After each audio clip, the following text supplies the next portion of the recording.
Hello and welcome, ladies and gentlemen. Hello and howdy do. It's a Friday once again. Hi everybody, howdy folks. I hope you guys are all doing well. I certainly am doing well. Not today, but this week was certainly a busy and eventful week, to say the least.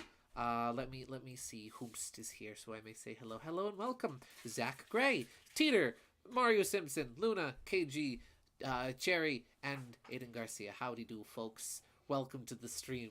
That's right, it's she. She's here. There she is. But yeah, this week was very busy. It was a very busy week. I did a lot this week, and a lot happened this week. Yeah. First and foremost, start out the week with start out this week with the oh my gosh, my words. I've lost my words. With the Teen Arts Festival. That's right. Started out the week with the Teen Arts Festival. I'm really glad that I did the practice session of a beginner's guide to rubber hose cartooning at the end of on stream last week, because I do genuinely think it helped. Just having that sort of practice run to help me get my words straight and get my thoughts straight and to figure out how to say everything. Why is there a Ponyta in Toad Town's post office? That's a phenomenal question. This comic raises so many questions from a crossover standpoint. Why is Sherwood, a Sonic character, receiving his mail in Toad Town, and why is there a pony there? We may never know. I don't even know, and I wrote the comic. Anyway, but yeah, so the Teen Arts Festival went really well. It was really good. It was really fun. I got there nice and early, and I got everything set up in my classroom. You know, talked to the director and all. Got all my stuff and got set up and got set to work. While I was setting up, I'll take a couple minutes to talk about Teen Arts, and then we'll get into into Kerbo. But yeah, so I get there. It's about like my first class started at 9:30. I got there at, I think I pulled into the parking lot at like 9 on the dot. And I wound up getting to the building where I was and the classroom I was teaching out of by like, I want to say like 9:05-ish. And so I get in.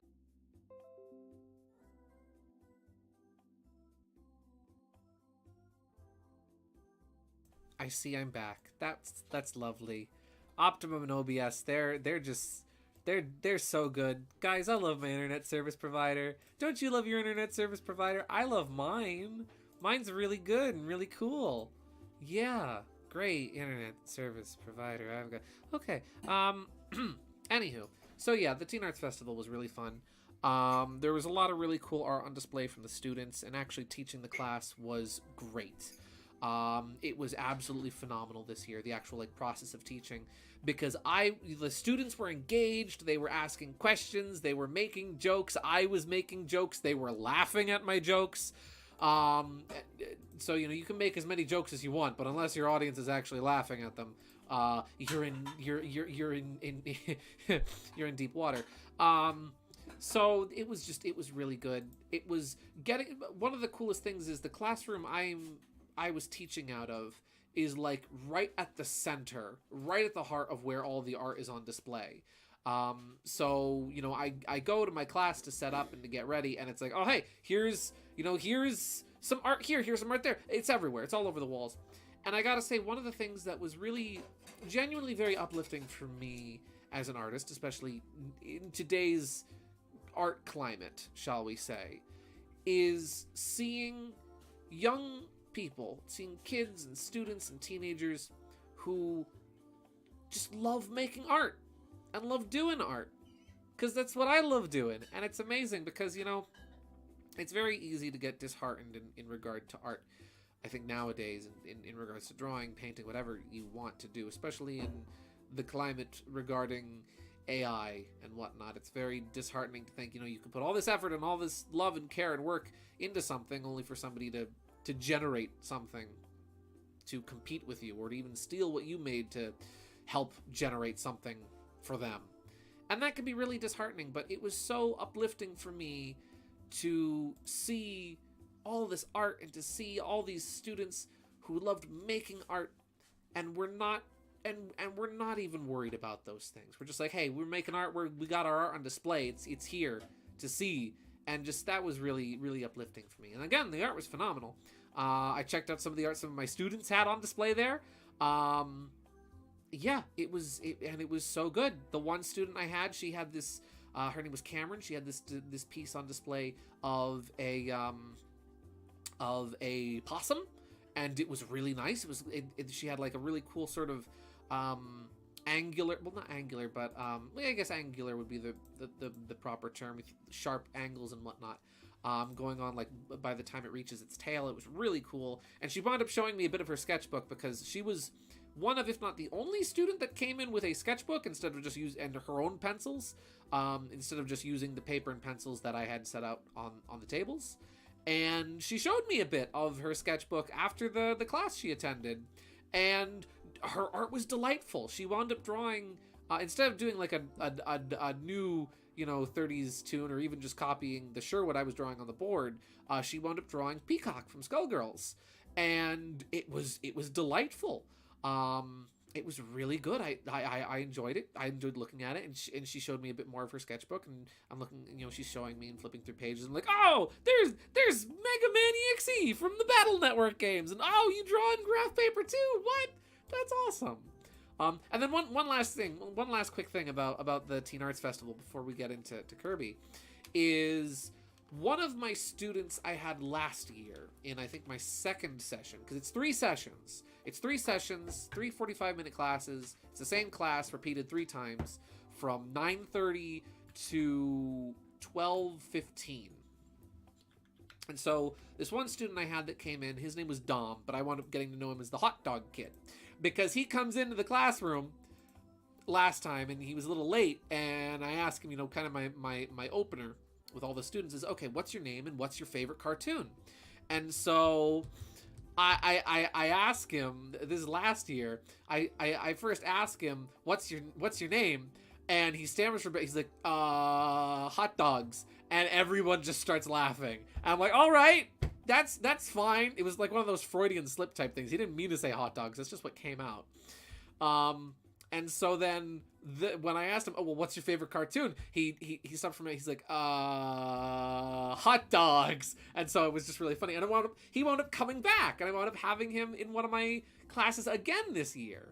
And there was a bunch of other like performances and things that were going on, all being done by the students throughout the day. And so he was back in my second session class, him and some of his friends. And they unfortunately had to leave about halfway through. So they had to leave halfway through. And the classes are set up in a way where they're like classes and workshops. And they're set up in a way where students can stay in one class for the whole period, or they can just go in and out and move throughout the festival as they see fit. There's a lot of freedom for it, and it's nice.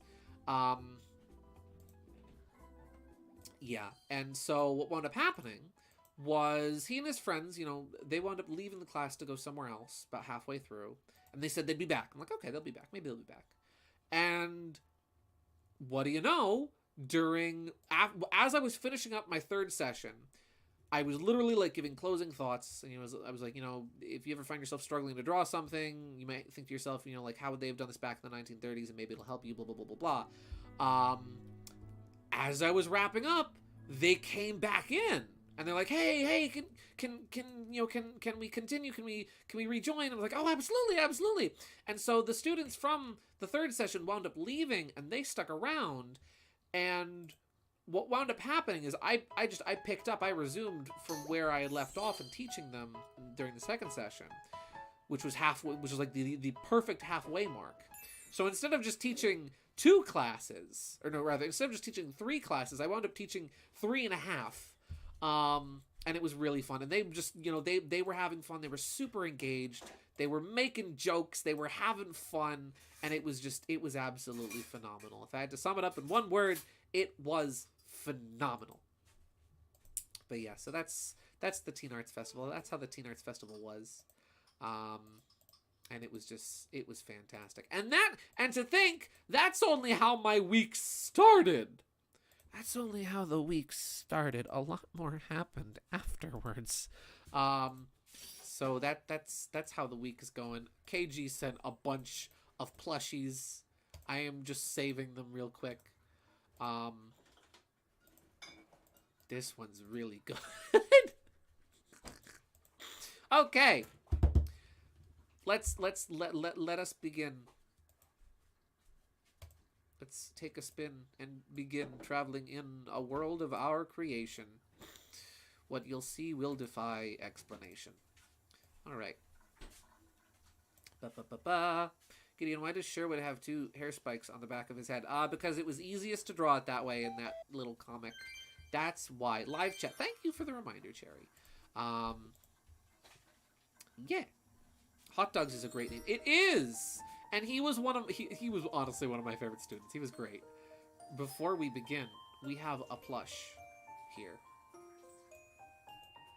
Look, it is the creature. It is Elfilin. I love this little thing. This adore. I still don't know what Elfilin is supposed to be, but I love perfection. Kirby character design is perfect. Made room for more plushies? You bet I did. I sorted things out. I organized things, and I made room. Elfilin's gonna go up here by Chikorita. Let's see. If only Hot Dogs knew the hot dog knew our hot dog joke. Okay, keep in mind, that's what made that even funnier for me last year, because he doesn't know. Nobody knows. You guys know. I know. But my students don't know. And that's what made it even funnier for me. It's like, he doesn't know. He doesn't even know about the hot dogs. Did we go to Cloud Palace yet? I think we did. No, we didn't. Okay. Cloud Palace is new.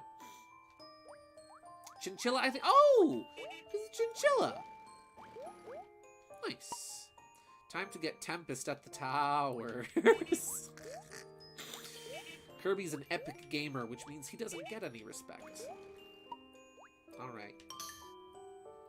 And you know what? I'll add one. Should we add one more? Should I add one more? We will... Just because it's really silly, and I want to put it in here. A baked bean. We have bean in here twice now, and that's okay. This one's he's a little baked. Not in the high way, just in like the cooking way. Really, I figured a mouse because Fecto for goal thing. You sent art! We're off to a very productive start to today. Where is the fancy fella? Luna, you're right. We have the regular fella, but we ain't got the fancy fella. Let's get him in here too. We've got Daroch and Kirby wearing a Daroch hat, but we don't have the fancy man himself. He, himself, and him. Oh no, I never showed this off. Sherry, thank you for this. So for context, Luna asked a question on the Bumblecast, which is like just a podcast that Ian Flynn and one of the other writers from IDW Sonic do, about what would it be like going on a date with Fang. And in response to the question, Ian said that Fang would probably wind up eating the dinner, scamming you into paying for it, and possibly walking away with yours as well. And so Cherry drew this.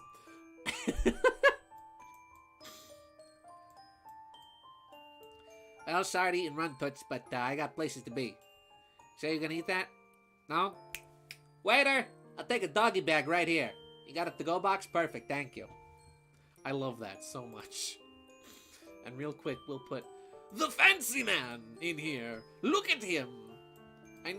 I don't have this Daroch plush, but I need him.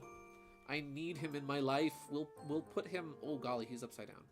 We will put him over here-ish. There we go. Man took his spaghetti and ran. He did. He took that sketty and he's out of there. Vamos. Vamonos. Oh, bubbly clouds. The theme from the intro. I was gonna pay anyway. There you go. See, he thinks you scammed him, or he thinks he scammed you. But in actuality, it's like, no, this is how this was gonna go. Whether he liked it or not, this is how this was gonna go. fancy fella, indeed. He showed for lunch. Oh. But yeah, the other exciting thing that happened to me this week is, so as I've mentioned before, I've been in an ongoing saga, as evident by the fact that I made a whole gosh darn comic about it. What level is this? This is Cloud Palace. It is based on bubbly clouds. Ooh, these fellas are springy. And there's Waddle Doo. Gideon, got any Pokemon cards? You don't want to know how many Pokemon cards I have. I was doing some cleaning in my room. Can I, like... No. Oh, yeah, you can. I was doing some cleaning in my room the other day. And I went through my Pokemon card drawer. Because I have a drawer dedicated to Pokemon cards. I used to buy Pokemon cards religiously. And I have a lot. You know the code cards you get with the Pokemon trading card game nowadays? Like, past 10 years, they've been making these little, like, digital code cards. That have like little, like either redemption code or a QR code on the back of them, so you can get the cards digitally. Essentially, every time you buy a pack of Pokemon cards, you get 2 packs because you get a physical pack and you can then get a free online pack. I may or may not have over 200 of those code cards, unused, unredeemed. They don't expire. I could still use cards from, like, I could still redeem card packs from, like, 8 years ago. I may or may not have, like, 200 of them, which equates to about 200 packs of Pokemon cards. At 10 packs a card, that's over 2,000.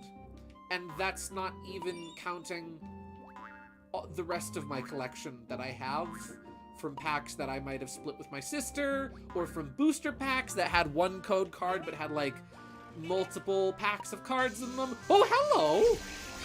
Oh! I was warned. I was warned! KG warned me! No! Oh, no. Oh, no! Go away! Oh, Krakow. I was not prepared. I was warned. When you warned me about Krakow, I thought you were talking about the shoot 'em up level that we did already, where he was the boss. Kirby! Go, go, go, go, go. Move it. Book it. Scray. Is he go? He's not. He's. I'm safe under here, right? Waddle Dee, save me. I'm safe? I'm not safe. You're never safe. You're never safe from Krakow. I missed a thing. I'll come back for it. Prince Fluff! Prince Fluff! Help. Help. Help. Help me. That was a mistake. That was a certified mistake. That was, oh no. Okay, I can go back for the thing at least. He's not here. He has not spawned back in. I have not triggered him to spawn. Okay.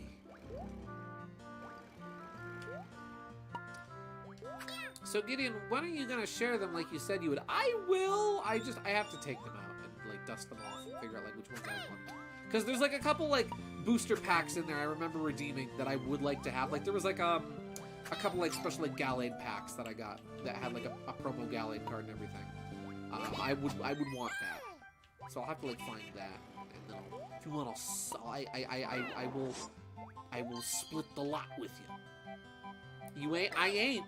I ain't escaping from Krakow, not today, apparently.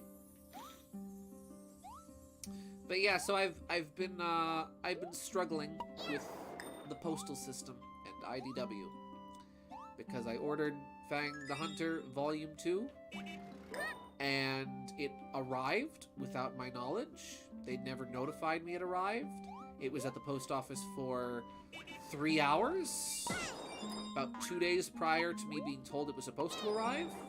So when I go to the post office that day, expecting to get my package, I was greeted with nothing. And listen, I know the USPS is one of those sacred establishments in the United States, and that they don't get a lot of funding nowadays. So, you know, I'm not hating on the UPS. Listen, people make mistakes. Human error, that's all, right?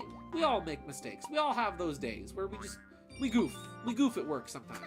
I certainly have. They said they were gonna try and stop it. They said they were gonna try and stop my package from getting all the way back to California, where it was being shipped from initially. 2 days later, I get an email from IDW saying, "Congratulations! Your package has arrived! It's been delivered! Yippee!" Check the USPS tracking. Oh, it was delivered all right. It was certainly delivered. It was returned to the sender. Good job, UPS. Ooh! Shmup! But yeah, so I had gotten in contact with IDW and I explained the situation to them. I sent them screenshots of, you know, the tracking information and the fact that I did order it, the fact that I was told that it was delivered mini baby Krakos. Oh no, they should be adorable, but I hate them. Yeah, they were really nice. I gotta say, despite all the difficulty I've gone through in this process with the United States Postal Service, IDW's customer support was very helpful. They, you know, they did their best to get the situation resolved as quickly as possible. And I was told that by the 18th, I would have my new book. Woo! Superstar reference, yeah! My favorite thing about Kirby games is when they randomly turn into shoot-em-ups at, like, the very end, which started all the way back in Superstar. Why are you shooting the D's? Because they have spears and are trying to injure me. And also beads, yeah. Do you see how many beads I have? That's why you shoot the Waddle Dees. But yeah, so I was told I would... Well, I'm not getting that CD now. I was told my new, you know, my replacement copy of Fang the Hunter issue 2 would arrive by the 18th. And I was shocked to discover it arrived today! 3 whole days early. I'm like, wow, thanks IDW. Ow, my beads!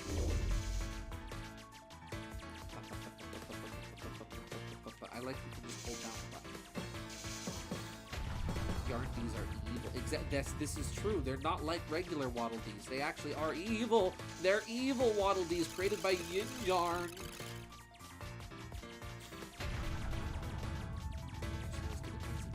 I have not. I will check it out after the stage share. Cool. But yeah, so I got it. I have... Oh, that's a beam attack! I have Fang the Hunter issue 2 now. We have defeated the evil. Krako is no more. Eerie silence. Well, that was not, that wasn't too great, that was. It was kind of rough. That was a short stage, though. That level was surprisingly short. Gideon, the Waddle Dees apologized. They blamed the Yarn. Exactly. Just like Meta Knight. It was the Yarn. The Yarn did it. The Yarn made me do it. The Yarnville made me do it. Yeah. That's totally how that works. Let's add some plushes to this overlay. Wow! Keep punching.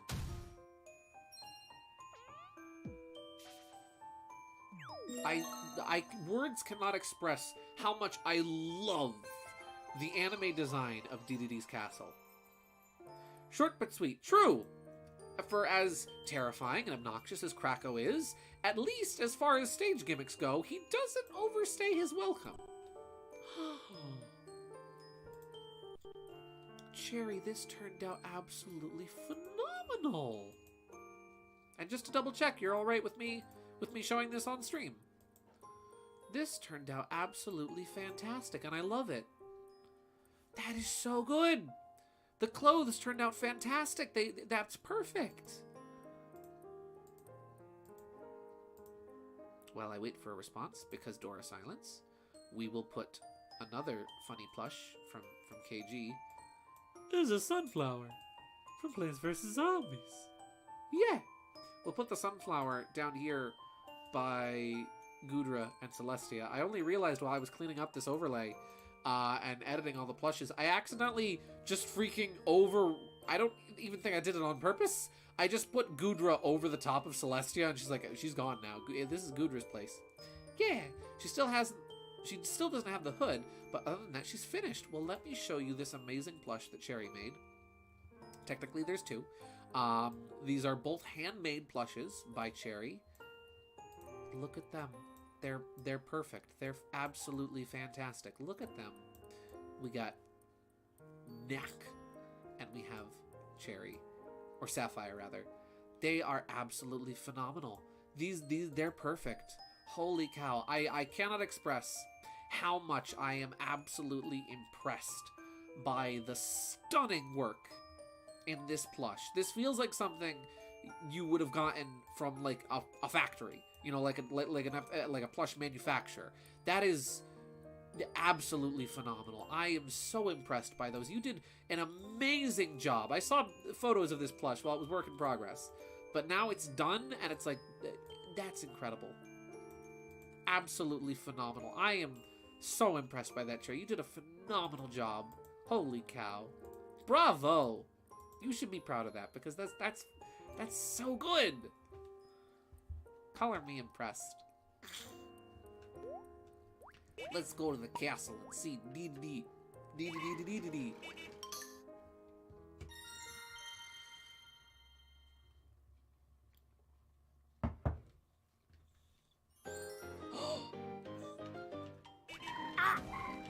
Gourmet race? Yes, please. Arguably one of the best versions of Gourmet Race. What is it with Kirby's Epic Yarn and just having like some of the best remixes of classic Kirby themes?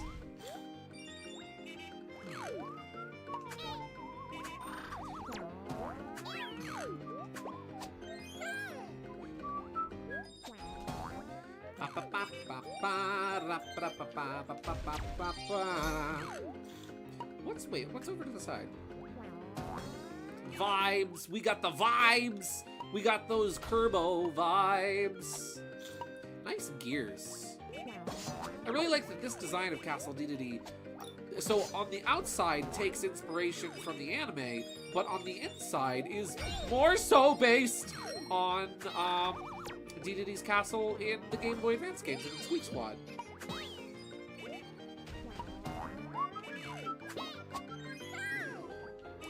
You like my plushes in the neck. Absolutely!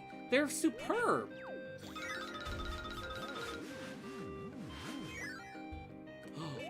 Waddle Dee! Hi, fellas. Anything for me to do? Ah! Nice Dedede portraits. Those are some magnificent portraits. I think we should all have a Dedede and a Waddle Dee portrait in our homes. I really do. From the bottom of my heart.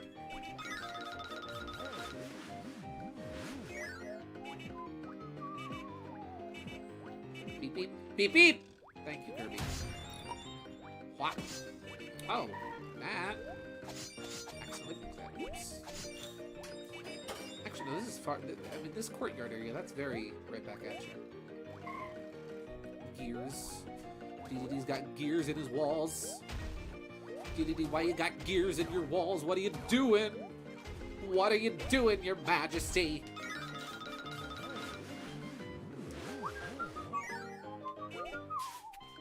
Oh.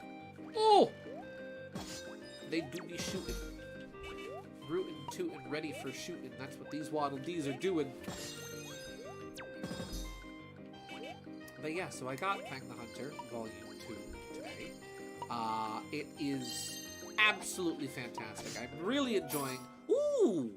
Someone put a lot of effort into this model of Castle Dedede. I'll betcha there's even a little tiny Dedede inside that model of Castle Dedede, considering its incredible attention to detail. And what Castle Dedede is complete without the king himself. But yeah, so I got Fang the Hunter issue 2 today.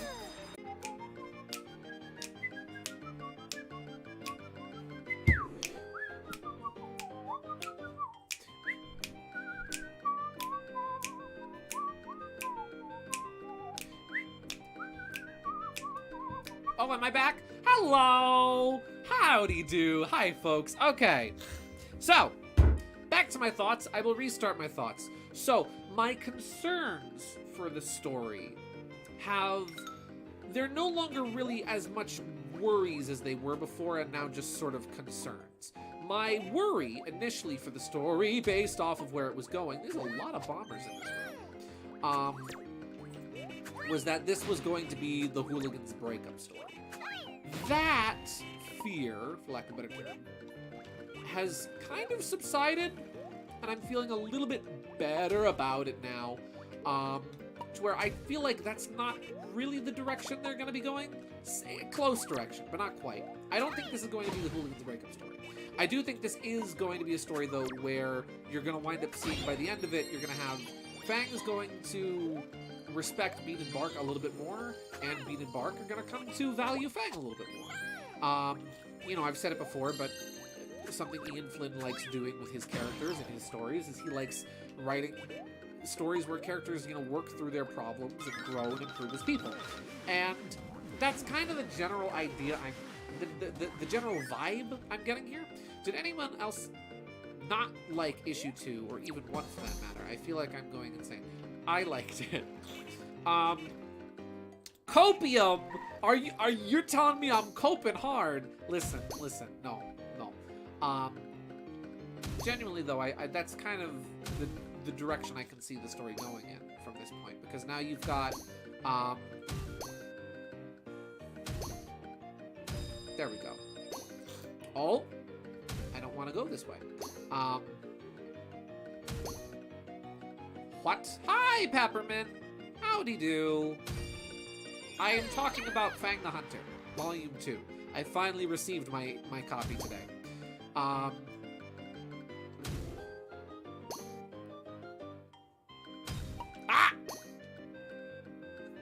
But yeah, because now we have this situation where, you know, okay, Fang has rescued Bean and Bark, sure. Granted, he's made it a little bit clear to them that he's not happy about all the trouble he had to go through to save them, but he still went out of his way to save them. And now we've got a situation where, based off the previews for the next issue, now we got a little trouble because, they have been abducted by Carl Eggman. And that's not great, so now they have to think of a new plan to escape or get away. Is Eggman going to ask the teams, or are they just going to say, screw it, and go against what Eggman wants? I don't really know. We only have, like, 1 page to go off of. Dedede's robe! This luxurious robe is amazingly comfy, even if it is a little bit big. I can only imagine how delightfully snug and, like, comfy, or not snug, I mean, like, loose, like, but snugly Dedede's coat would be. The lining in there must be so plush and nice. Took the man's robe. Well, he ain't using it. He has a spare, I'm sure. Now listen, I have my personal thoughts for issue 2. I am looking forward to hearing them. You can actually, like, throw the bombs in a different arc. I didn't realize that at first. There we go.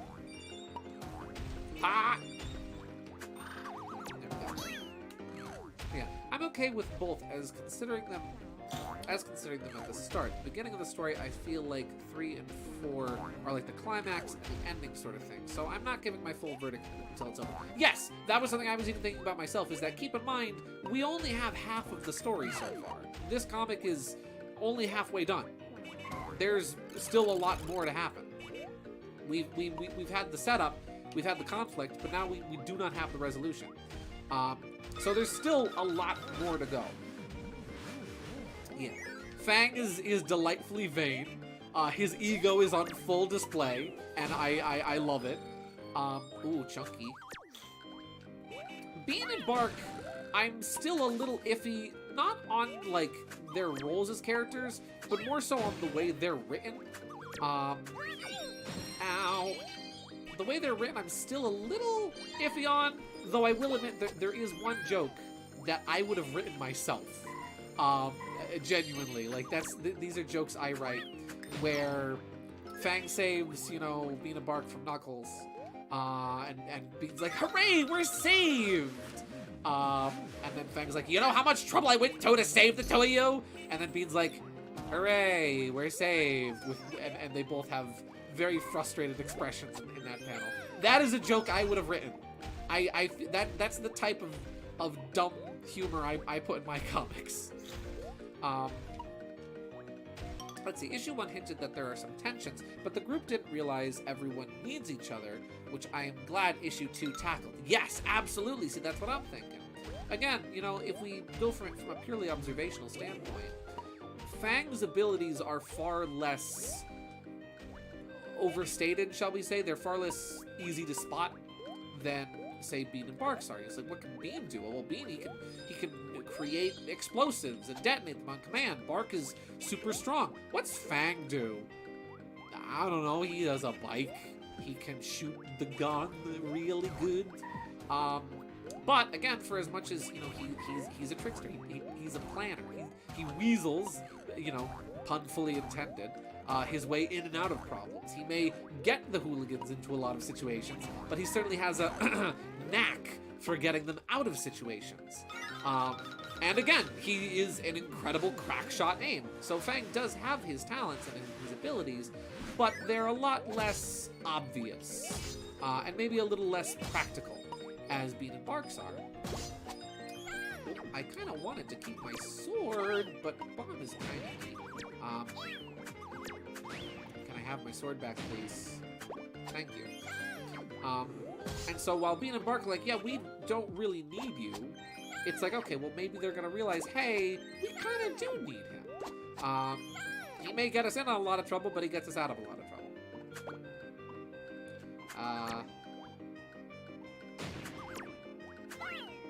How do I...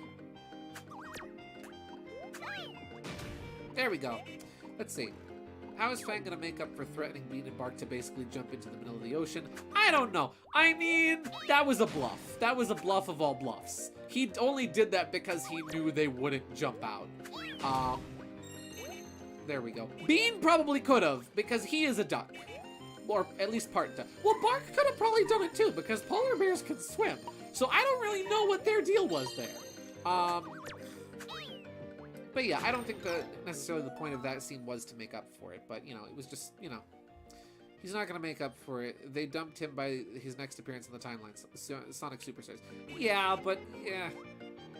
I don't think it's going to be a dumping. I judge the media I consume on the basis of it has... I judge the media I consume on the basis of it as I have consumed it. If issue 1 and 2 are so bad I don't buy issue 3, then my take is still valid because it's on issue 1 and 2 to make me buy more. That's true. I see. Okay, I agree, and I agree with that. You know, you should judge media based off of that. Is an incredible Waddle Dee. You know what? That's fair. That is perfectly fair. However, I do think it's important to keep in mind that he's a big boy. Look at the big boy. Big boy. Oh yes, KG, I'm very interested in hearing the rest of your thoughts. Sorry, big boy. We had to take him out. It was necessary. But yeah. Wow. Big easy boy he was. Good night, sweet prince. Look at his majesty. That is an amazing statue. We all need a Dedede statue in our homes. Gotta go. I'll be back. I'm sorry. I wish I could say. Oh, that's okay. Don't worry about it. You come back when you can come back. It's cool. Unzip. Unzip the Dedede mouth. Ah! Yin Yarn! That dastardly, devilish deed doer. Let me just see what's over here first. Yeah. Oi! What do I miss? I didn't miss much, governor. Didn't miss much. Didn't miss much. We're just in the castle here. You know, we're in the castle. We're gonna visit Dedede. You know. Gonna see well, actually, we always saw His Majesty's back in Petchland. But we're in the castle now. In the castle, there's some little days here, some little days. Don't know where Blade Knight and Sword Knight are. They're around here somewhere. Around here somewhere. Yeah, that's the spot where we are. We are discussing Fang the Hunter, issue number 2, which I received today in the mail. Oh.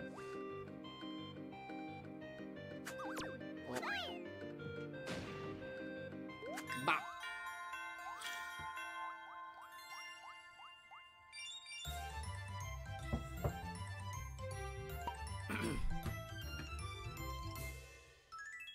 Oh, a bell.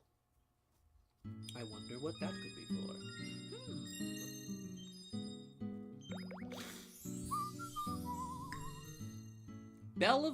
Bells of Joy Patch. Kirby, I've come over to play. Oh, this room is so fun. Yippee! Let's see. In issue 2, Bean and Bark are either being petty with Fang, or they are setting unreasonable expectations for Fang. Like they expected him. Like they expect him to do all the work, but they don't even help by warning Fang that the place looks like it could be flooding. And from what it looks like in the demo of issue 3, Bean and Bark are growing even less patient with him. That's true.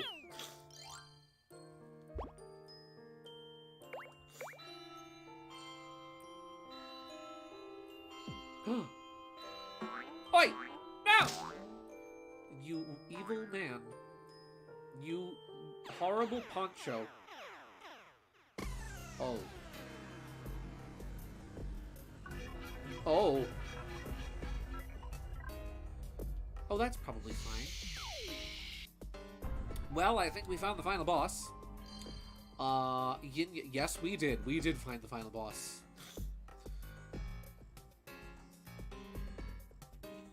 Let's see. I don't like how Bean and Bark are being written for this problem to be solved. No, I will agree with that. Again, I think my only criticism is really with the book so far. I think we're gonna head back to Patchland for a little bit to just like decorate the apartment a little.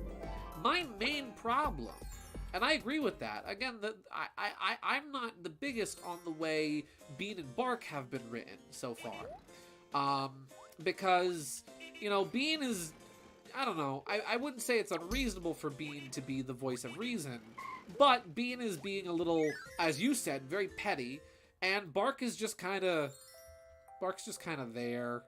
You know, he's just like, oh, hi. Bark's just kind of here. Oh, you guys sent me plushes, and I didn't even notice. I'm sorry. Let's see. Jay sent.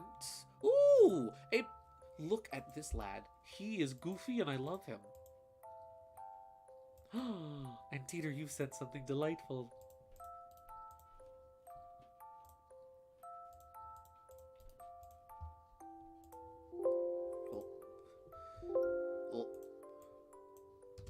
D. Look at this blessed plushies. Here we have prototype Rayman plush, who is very silly. I like him quite a bit. He's just a certified goof, and I like him a lot. And then from Teeter, we've got D. I love this D. This is a good D. Look at those big ol' eyes. Quit looking at me with those big ol' eyes of yours. Womp. Let's just get him to a good size. And we'll put him next to, we'll put him between Rayman and Vaporeon. I think do I have any more plushies from KG? I do. We have Bomb-Omb in a chair. Because sometimes you need Bomb-Omb in a chair. Don't ask me why you would need Bomb-Omb in a chair. Just know, sometimes you need Bomb-Omb in a chair. Let's see. There's a difference between running out of patience and just setting unreasonable expectations. Absolutely. I'd say it's like, yeah, I mean, Fang may be frustrating to deal with, but at this point, I mean, what do you guys really expect of him, you know? Let's swap overlays. There we go. And we'll quickly swap the screens. But yeah, I do agree. Again, my main problem with the book is that Fang is written wonderfully. I really like how Fang is written. He's written great. This is like peak favorite character writing right here, right? He is done wonderfully. My main problems are with the way that Bean and Bark are written, because they're just kind of, again, Bean is just sort of it. The conflict feels a little rushed, a little, you know, forced. And it's just like, okay, well, this is a problem now, you know? Bean is being kind of petty, and Bark is just kind of there. Like, I'll admit, listen, I completely understand and respect the fact that sometimes Bark can be a difficult character to write for, because, you know, he's Bark. As much as we all love him, he doesn't really say much. So he can be kind of a difficult character to write in different scenarios and situations. We will put the treasure chest away for now. We'll put a couple things... Actually, wait! I don't have to put anything away. You know what we'll do? We're not going to put anything away. Instead, we are going to set up a different apartment. We can do different apartment layouts. Jay and I both sent Dirt Plush Minnesota Energy. Minnesota Synergy. Yeah. Nice. Yeah, no, I agree. That's kind of my main beef, is I'm just not the biggest on how... It's a nice wallpaper. On how the two of them are written. Let's see. You know what? Let's real quick run to the,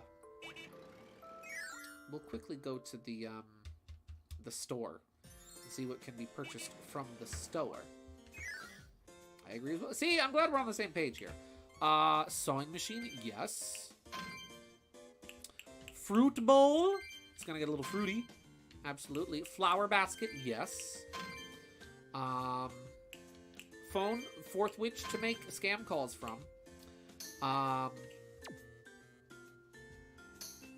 Yes, leave the shop. I agree as well. See, I'm glad we're on the same page with this. Fang is written great. He is vain, he's, you know, egotistical, but he is still, you know, he's possessive. You don't take things from him. He's the taker of things. This is heinous, and I despise it, and that's why we're gonna buy it. I think they're trying to give him a reason as to why they're not in Superstars. Oh no, absolutely. I get that. I understand that. That was my fear going into it, was that, oh, we need to have an excuse for Bean and Bark to not be around, and not just have them not be around in that one story. And UFO! Yeah, we're buying the UFO and the static-y television. We'll get the dartboard because it's fun. Do we need the taiko drum?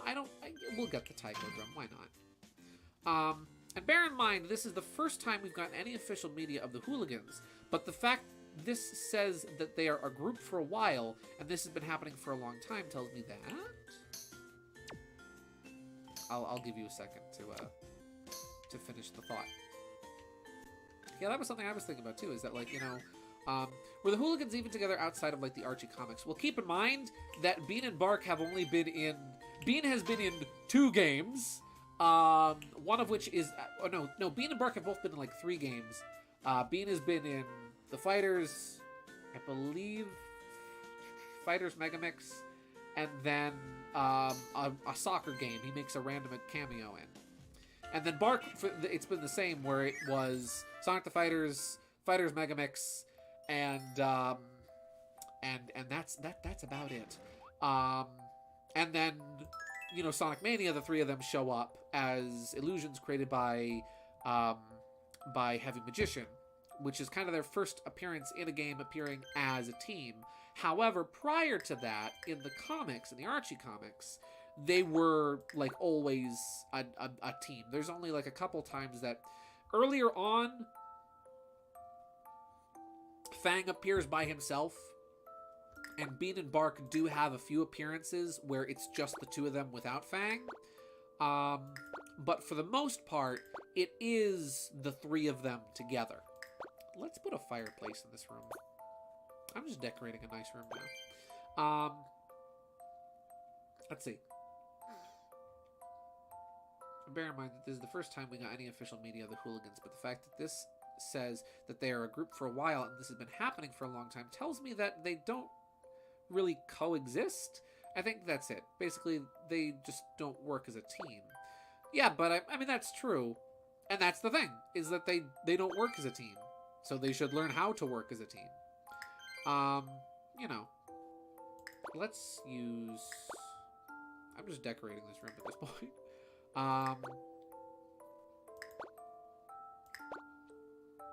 Let's put the castle deity on the mantle. I think that's a good place for a castle deity.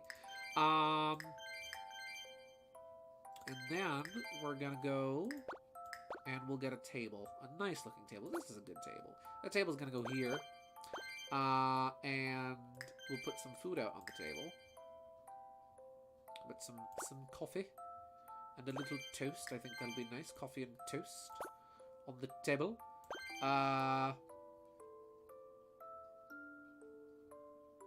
For a long time, you'd think they'd know a thing or two about each other. Like, come on. Yeah, you would think. Yeah, you'd think that by now, they'd be like, yeah, this is just how this... Listen, that's just how Fang is. He do be like that sometimes. But, you know, we've been working together for long enough that it's just... We expect these things. I don't know. This apartment is going to have 2 refrigerators. Why?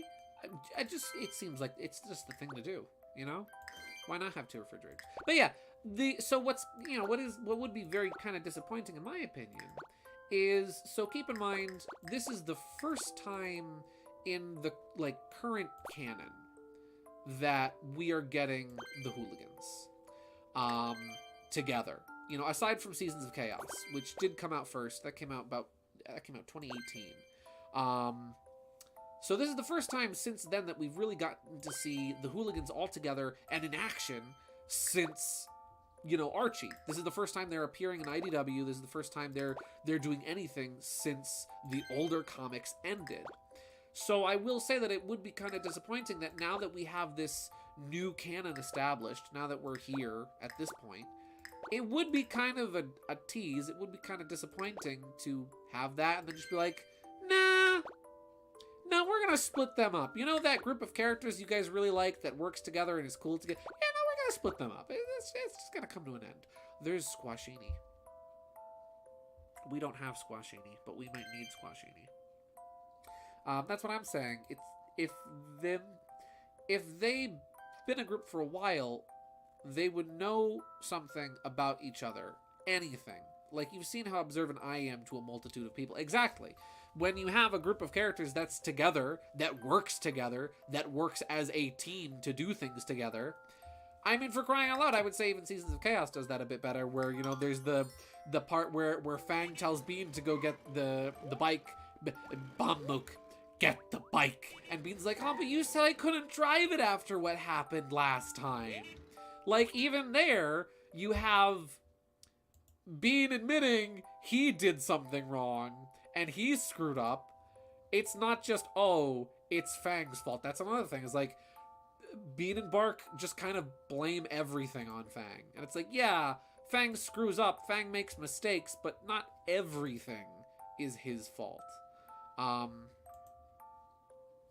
Yeah, again, my biggest gripe currently is mainly just the way Bean and Bark are written. So I think they could be written better. Gotta bounce, amigos. I'll talk to you later. Good luck on the final boss. I think that's where we'll head off to. We will toddle off to the final boss now. Because there are still more stages to do after that, but we can't do those stages until we've done the final boss. Exactly. When you're in a group with people, when you know people for a while, even on just a coworker level, right? Even if, let's say, okay, we'll say, okay, fine. The hooligans don't have a hideout or anything. We'll say they just have, like, I don't know, they just meet up and get together. Just Fang sends out a group text, right? And they get together. We'll entertain that idea. Even your coworkers, you learn things about. You talk to them about things. You understand their thoughts and their reasoning, their idiosyncrasies, you know, subtle details about them. My other gripe is a few minor things, but it's just things like coloring and lighting. Yeah, like how they whitewashed Knuckles. It just sucked the melanin out of him.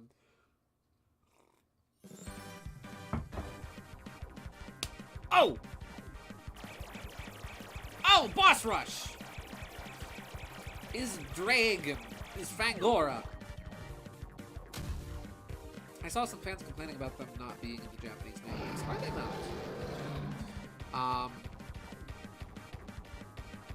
LeMayo, listen. What? Oh, I still have bombs. Wait, can I just...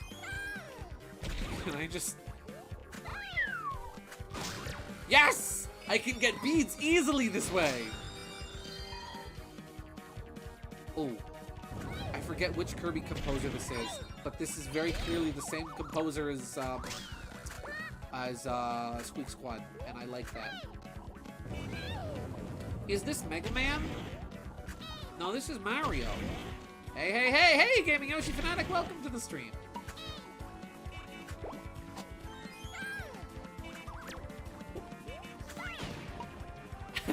If they sucked the melanin out of bark, then I wouldn't see it as an issue. Well, yeah, because he's a polar bear. He's, you know...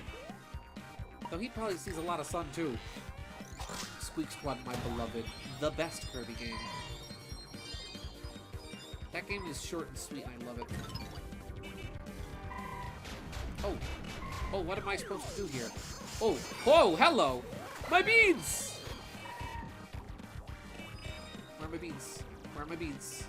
I think they are gone. Rip my beads. Oh. Jump!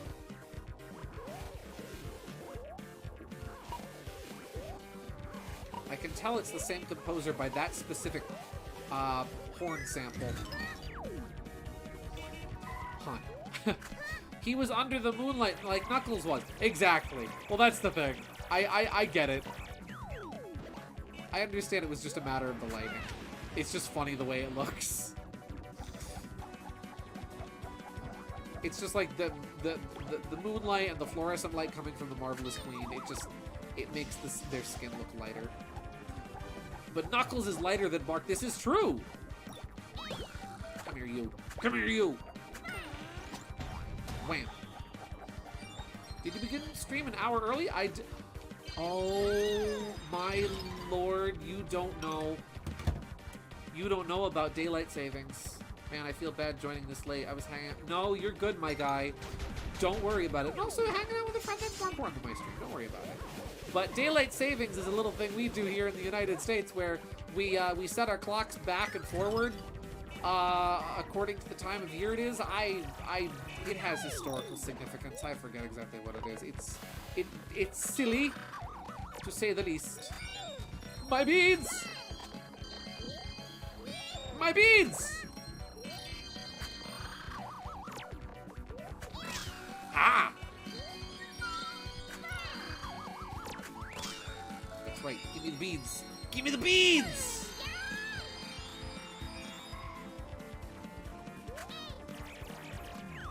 Waddle Dee! Waddle Dee! And the bees.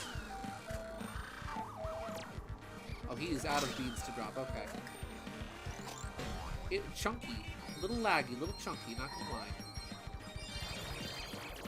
It was to save on candles. Oh, my beads are gone. And the sky is gray. I'm thinking we're big boys. Chili. All right. I have lost a lot of my beads, so we're gonna start over. Still, I feel bad for joining a bit late. Oh, no, don't worry about it. You're good. No worries. I understand. Don't worry about it, my guy. You are A-okay. There we go. Give me the beads. Give me them beads! Really, I thought it was to help give farmers an extra hour or something. Something like that. I remember once reading that... I don't know, there's a million and one different reasons that we do daylight savings. Some people say it's to help with the farmers. Some people say it was to help give us a leg up in World War II.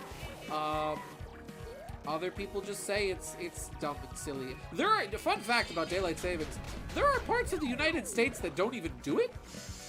I would like to be in one of those parts of the United States, because it is very silly and confusing.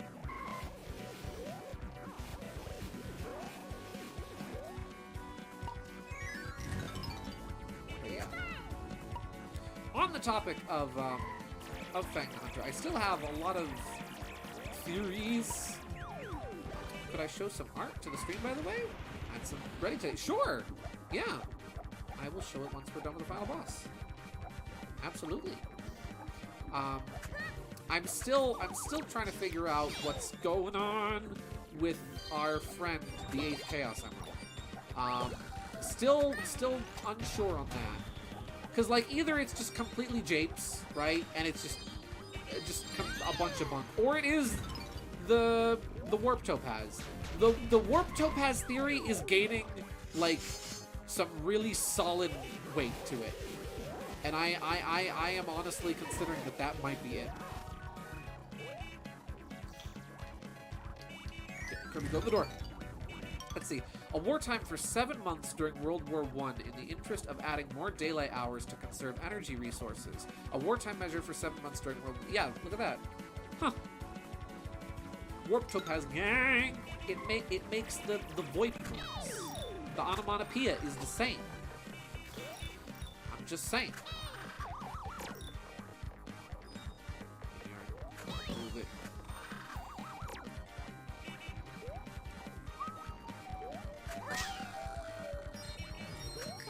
Come here.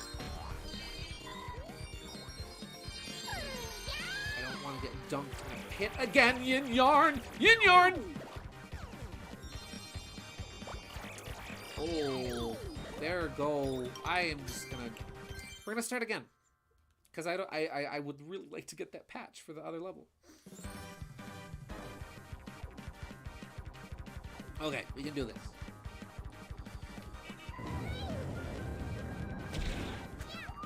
Ow. Well, it's the beginning of the boss, so we're good. Can't lose nothing if you can't take damage. Or can't lose nothing if you don't have anything to lose.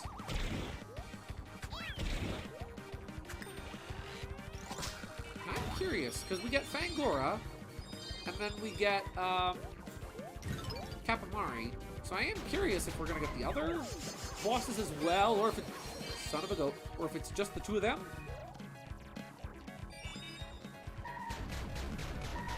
The second floor seems rather cheap. Yeah, it is a little... I mean, I'm sure there is a pattern to it. I just don't recognize what it is, but...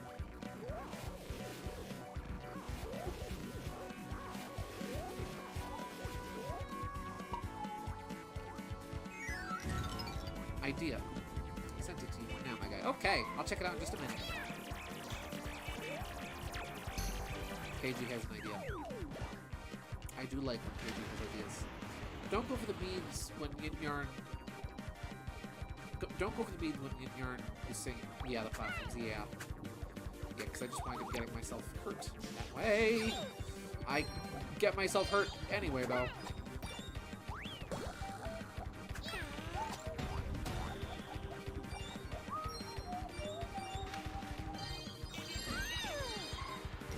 Thanks for understanding my late entry. Oh, no worries. Trust me, I get it.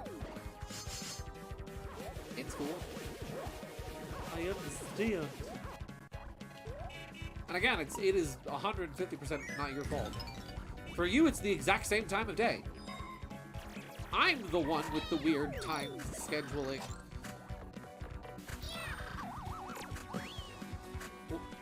For I am American, and our calendars are funny, and so are our clocks. You beans! You beans!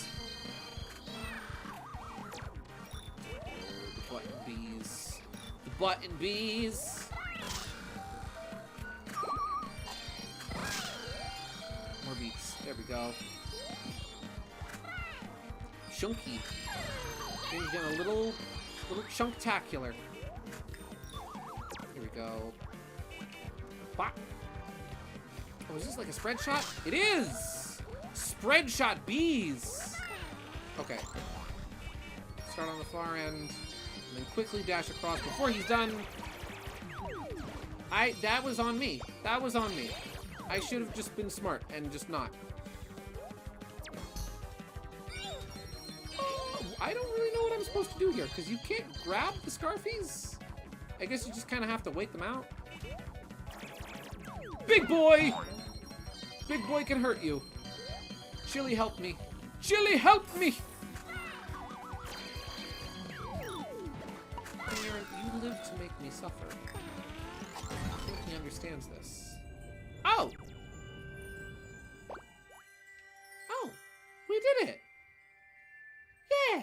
And there's Dreamland in the background.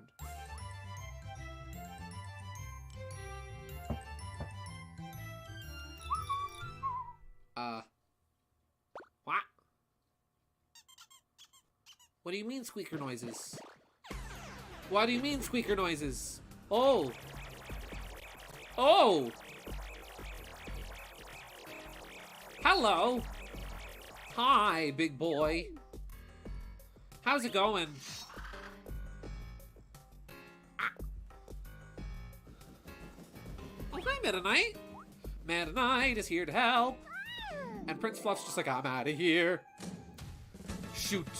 Yes! Yes! Kill! Give me beads. Give me beads. Give me beads.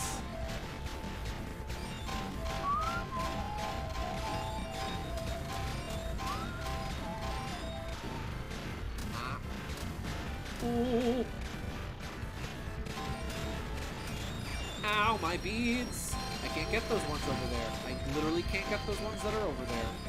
They are lost to time. Just shoot him. Shoot him, Kirby. Shoot him! We might have to fight Yin Yarn a second time to get the patch, but that's okay. Yeah, that was... Keep shooting. Just keep shooting, Kirby. Close. We're close!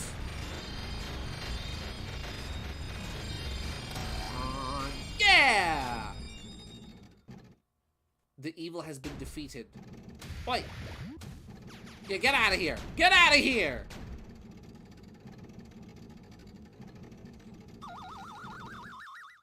Junkie. What you gonna do? Send him home! Go back to Patchland. Hi, no bye. Kirby, you've got the wrong greeting.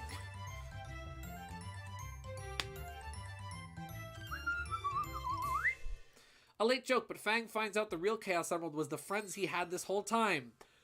Yes! With Yin Yarn's spell broken, Dreamland returned Those to its normal flowers state of look like peace and eggs. quiet.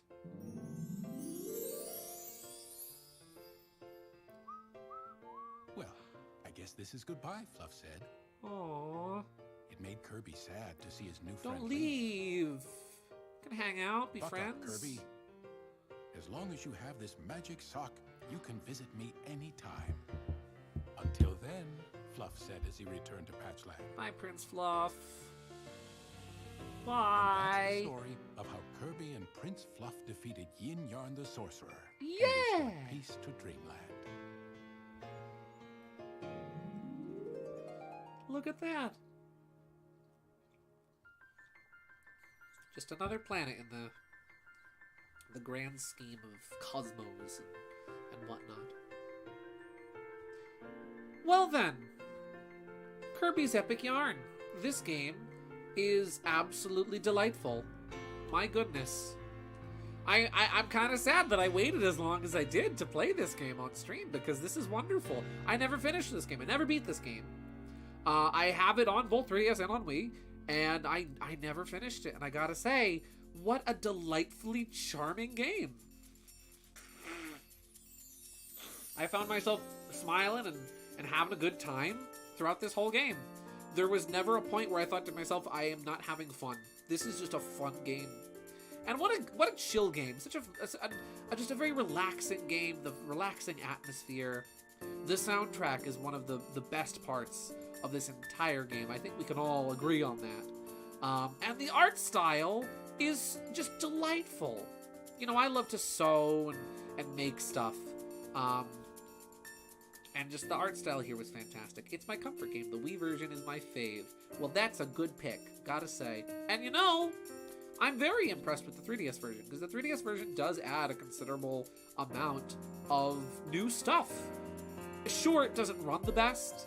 I know that sometimes when games don't run great, it is just a matter of my totally legitimate Nintendo 3DS being a little bit on the chunky side, but in the case of this game, it is a little bit on the end of it being a port that's a little chunky, and there's DDD all tied up. But yeah, it's a shame this game doesn't get referenced very often, because it's phenomenal and delightful. I really did enjoy this game, every last second of it. Obviously, we're not quite done. There's still, I think, like 2 bonus levels to check out. Yeah. I really enjoyed this. What a fun, relaxing game for streaming, genuinely. Based on the work of the development team from the original Wii version. Nice. Next, to Mass Attack.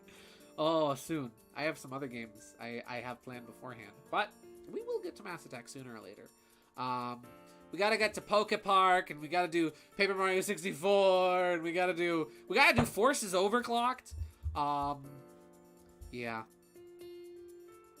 But yeah, I was really hoping that this game would be just a feel good from Good Feel game to play while streaming, and it really was. This was a perfect stream game, very relaxing, fun atmosphere, and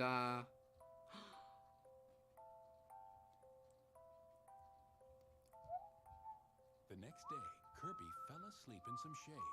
He dozed happily with wonderful dreams and held the reminder of a dear friend, even though it smelled a bit. Kirby, wash the sock. Thank you for playing. Look at this. Whoa. Everyone is here. Look at this. It's everything and everyone. On the top screen and on the bottom screen. I'll swap the screens for a second so you guys can see the bottom screen better too. We'll just get a little swap screens. And we'll get a little beep, boop. Look at that. What a wonderfully delightful game. Look, and there's DD, and there's the big boy Waddle Dee, and Chili is here. Prince Fluff, obviously, he's a delight. He's a joy. Yeah. What a great game. Insert lifeline here.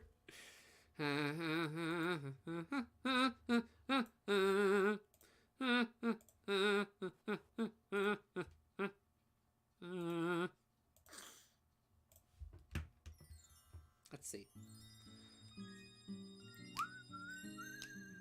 Well, we still have a couple levels to check out. How could someone say this isn't the best Kirby game? It really is one of the best Kirby games, I would honestly say. Where's the ghost? I don't know. I didn't see the ghost. Nice job. You completed a fleeks. No items are now available. Come and check them out when you can. Well, before we check out the other levels, Gaming Yoshi Fanatic sent me some art, so I shall check that out. Let's have a little look-see at the art. Ooh!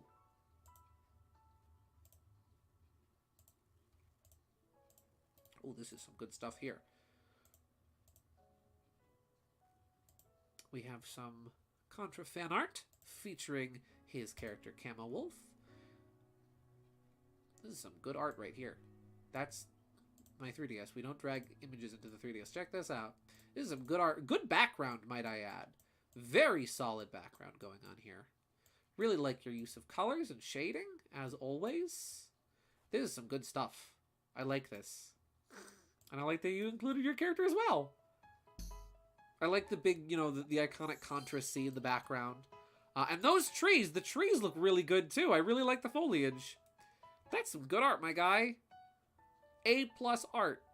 Heck yeah. Well, there we go. Thank you for sharing. Seriously, it always means a lot to me that you share your art with me on my streams. Yeah, it's one of the best Kirby games, but I absolutely adore Forgotten Land. It's got so much charm. It does. I wonder what the baseball bat does. Use the baseball bat on the melon. Gallagher Kirby edition. Waddle Dee. Where you going, Waddle Dee? Waddle Dee, no! Oh, I see now. It's floating in the water.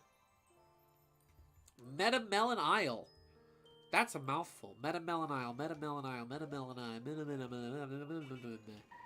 Meh.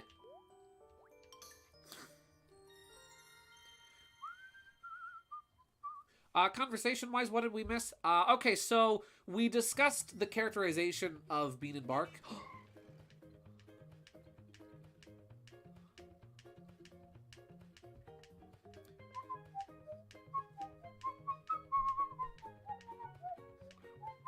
Ice Cream Island. But yeah, Cherry, so we were discussing the characterization of Bean and Bark and how Bean and Bark kind of feel a little... I still do think Bean and Bark feel a little off. We're like, you know, Bean is just a wee bit petty. And Bark is just kind of there. I mean, again, I know they haven't really been around until this issue, so, you know, again, we have half of a story. But you didn't miss too much. We just kind of talked about Bean and Bark for a bit. Woo!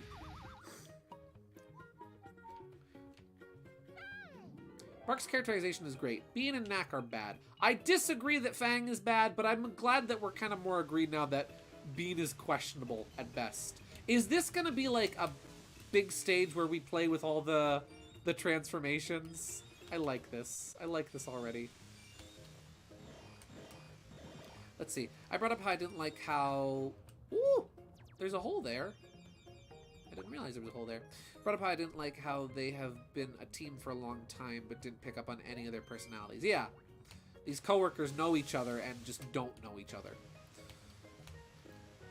It's slightly forced, but could still work in it. Oh yeah, absolutely. For the bigger picture story there... Can I jump on these guys? Oh, you can? Okay. For the bigger picture story they're gonna try and tell... I think it could definitely work. But as it is right now, it's questionable. Let's say it's a little questionable. How? Oh, I can knock things down with my hose.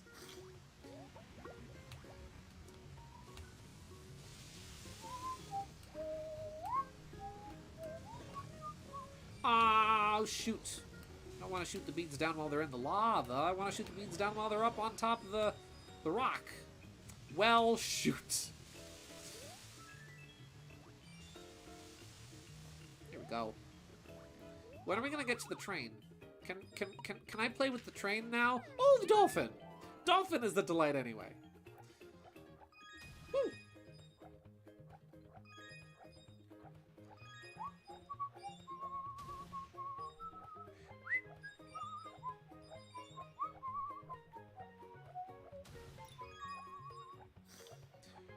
Yeah.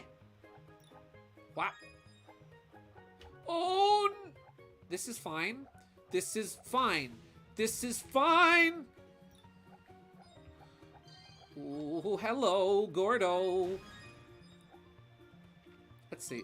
I like that they're making it clear that Bean and Bark are friends, but that doesn't include Knack. That's good. That's great. Everything else about their portrayals suck. I mean, yeah. I don't think they suck per se, but I mean, yeah, they're flawed. They're certainly not how I've always interpreted and envisioned their characters, and I think they're a little rough on the edges. Bark is like kind of passable, since Bark usually is the neutral one, but he is very kind of backseat, if that makes any sense. Train spotted. I love this game. Oh my gosh, we get the train and the stars at the same time. I love this game. Oh hey, this is like the one section in Great Cave Offensive. Hi, Prince Fluff. Got something for me there, buddy. Oh, I'm coming. I'm coming, buddy. I'm on my way. I'm on my... Kirby, how did you go upside down like that? Yeah, Bark is just kind of here, you know. But, again, I can see where this story could lead for good character development.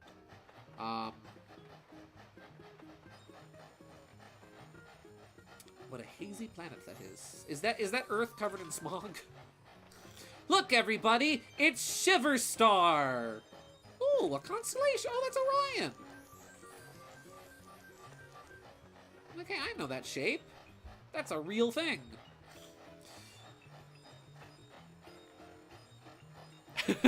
Bean showed up, and the second that Knack insulted Arc, Bean's stunt double showed up. Yeah. Again, I'm not the biggest on Bean's portrayal. I do think they're a little rough around the edges. I hope it doesn't sound like I'm just being incredibly negative about this comic, because I am enjoying it. I really am. The art is wonderful. Getting to see the hooligans do stuff is cool. Fang is great. I think the way that Fang is written is really good. He is perfectly in character in my book. He's, you know, he's a little vain. That's true. But he's, you know, he's going about his thing. He's devious and conniving. His ego will absolutely get the best of him. But I do think it's good overall. I just have a couple problems with the story. I now understand. I get it now. You know, whenever I see people complain about the writing styles of Ian Flynn often. That's what a lot of Sonic Twitter discourse is oh, Big Dipper, is whether or not Ian Flynn is a good writer.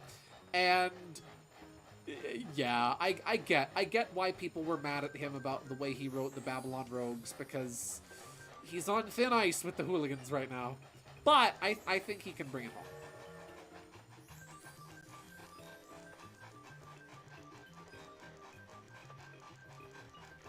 Our man has a lot of pride, you know. He is. Wait, no! I lost my carriages! I lost my wagons! Oh. I didn't even pay attention to losing the wagons. I just know that I lost them. You know, Gideon and Mana, you know, Team Hooligans share posters. In Jen's, post the miniseries, Knack has a separate poster from Bean and Bark. Don't look too deeply into that. Hashtag knowing smile. Yep. Yeah, I understand the pain of Babylon Rogues fans now.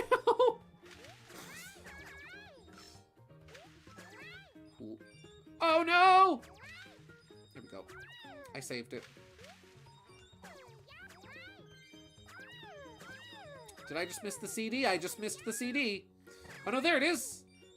Go. There we go.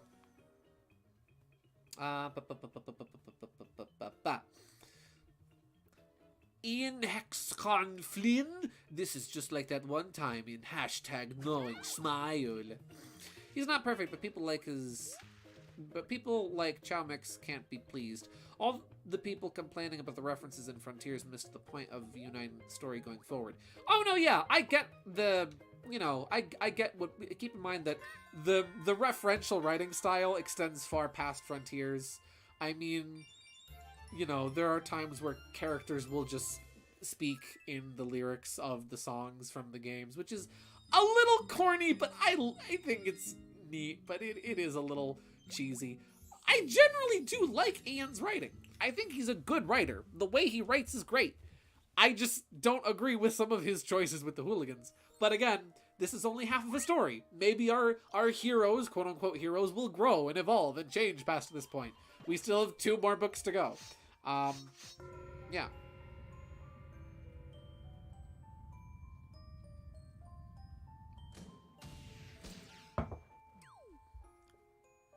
You know, Gideon, I once said that to KG and you took her side on the conversation that those posters should be taken seriously. Did I? I honestly don't remember that. Listen, you remember the things I say far better than the things I say, but I will say that if my younger self said to take those posters seriously, I will say that my older, wiser, more handsome, and more mature self will say don't take those posters too seriously, because those were little background Easter eggs included in Sonic Generations, and they weren't considering what the lore would be like 10 years later. Battleship Halberd! Are we about to get jams? Are we in for a jam alert? Yes!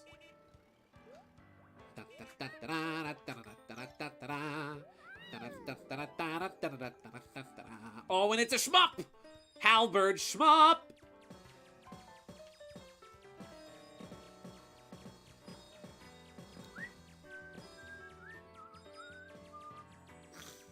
What?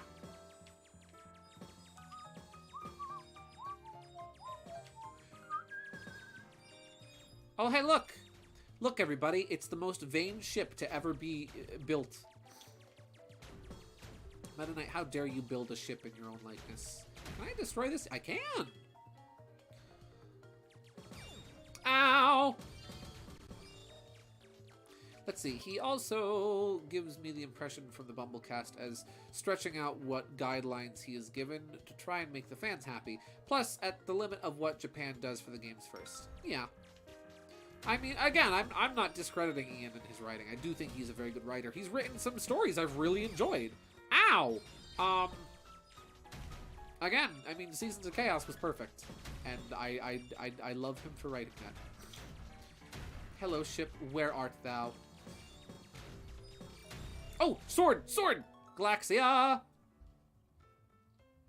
I watched the newest Chow Mix video to see if his content has gotten any better, and I swear to the Lord, he spent the whole video taking things out of context and BSing. Yeah, I'm not the biggest fan. I'm not gonna lie. I'm not. Yeah, this game just turned into Gradius. It did. Kirby games have this weird habit of just randomly turning into shmups. They just do this.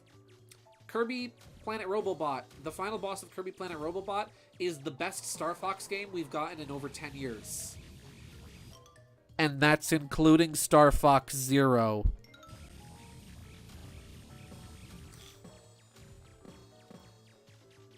There we go. Get the right angle. We can shoot them both at once. Ba, ba, ba, ba, ba, ba, ba, ba. Woo!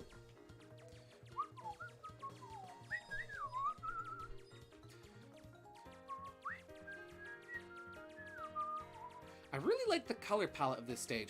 Genuinely, the specific... Okay, not to get too on the nose with Fang and Sonic and whatnot, but between the orange they chose for the sunset background and the specific sort of reddish shade of purple they chose, the very warm purple they chose for the actual main coloring of the halberd, this stage is giving me very big Sonic Triple Trouble Sunset Park vibes.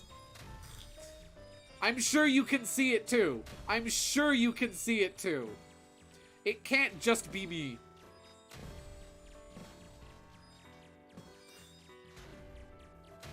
I mean, Zero is something. Yeah, Zero is, that's a great example of a Kirby game just randomly changing genres and becoming a shmup, is Zero 2's fight in Kirby 64.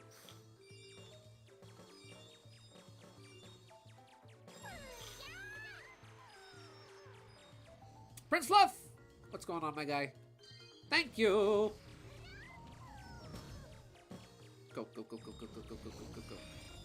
Bye, Prince Fluff. You know, one thing I will say that I really like about this game is I like that despite the fact that, you know, they couldn't include multiplayer for some reason, they still found a way to put Prince Fluff in the game, because, you know, it was originally Prince Fluff's game before it was Kirby's game.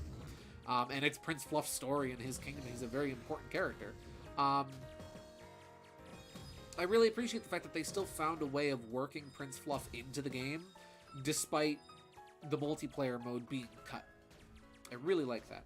Let's see. Ian's work on Archie and Seasons of Chaos, to be frank, is my favorite books I've ever read in my entire life. I respect the heck out of him. But his work on IDW baffles me sometimes.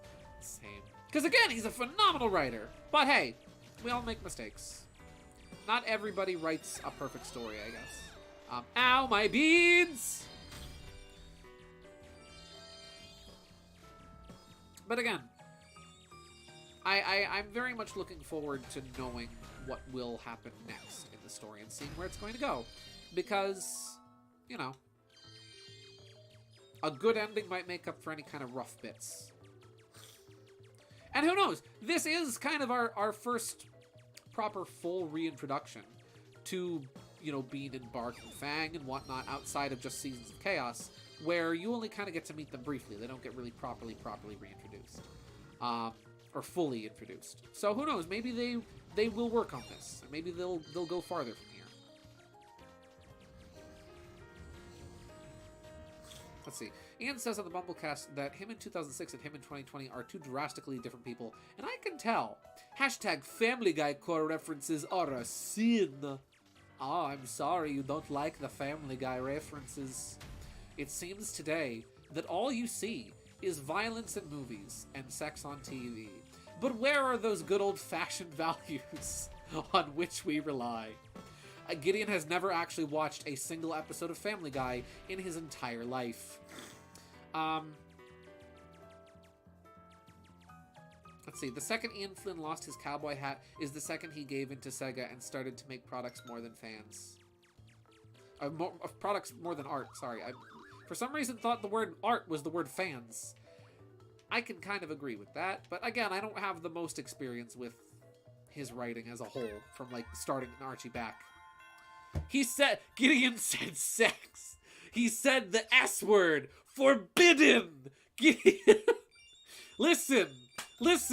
No, you need to listen. It's not a bad word. Listen, it's in the, is it in the Bible? Wait, I can make this excuse with ass. Wait, because ass is in the Bible. Is the word sex in the Bible?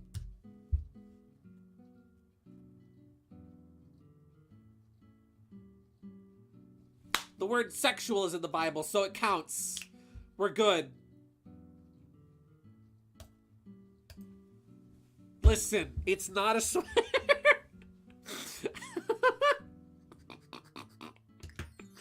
Listen. No. Nice job. You completed the medals. Shut up.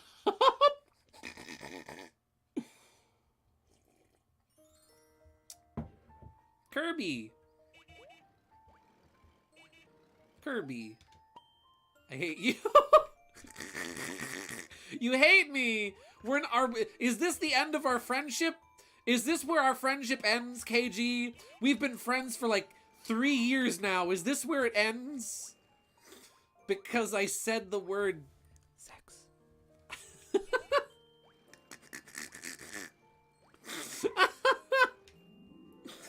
Oh no! Listen, I was just quoting the Family Guy intro. That's all. I was just quoting the Family Guy intro. Don't blame me. Blame Seth MacFarlane. Blame Peter Griffin. Wait, yeah. Let's go check out. You know what? Before we X-nay on Kirby's Epic Yarn, let's see if I can get at least one more good record for Meta Knight. Let's see, where's Squashini? Let's try to get Squashini. That's all I want. All I want is Squashini. I want to put Squashini in my apartment. That's all I want. Fang, look what you did. Fang, look what you did when you watched Family Guy on family television. Bart, listen. Bart, don't look at me that way. Listen. TBS was on. Don't look at me. Okay, listen. Bean just happened to be in the room. TBS was on. It was the only thing on TV. So yeah, sue me. I watched Family Guy for a couple minutes. I didn't even know he was in the room, okay? Yes, Bark, I know. Listen, you don't need to tell me. I know it's lowbrow humor. I get it. Some of those jokes are clever, some of them aren't. You don't need to give me that look.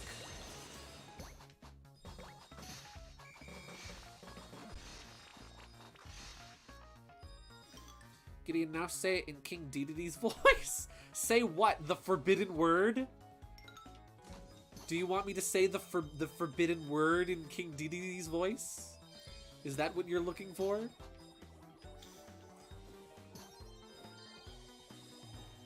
We found a new forbidden word, ladies and gentlemen.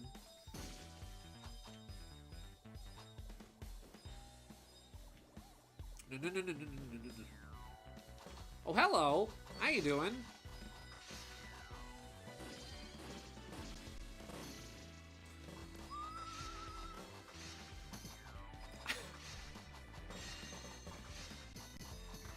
I don't know. I don't know dang well. I'm not sure what word you're referring to. Ah! Well, that might have just lost me the S rank I'm looking for to get Squashini. But who knows? Meta Knight, you drop like a ton of bricks, my guy.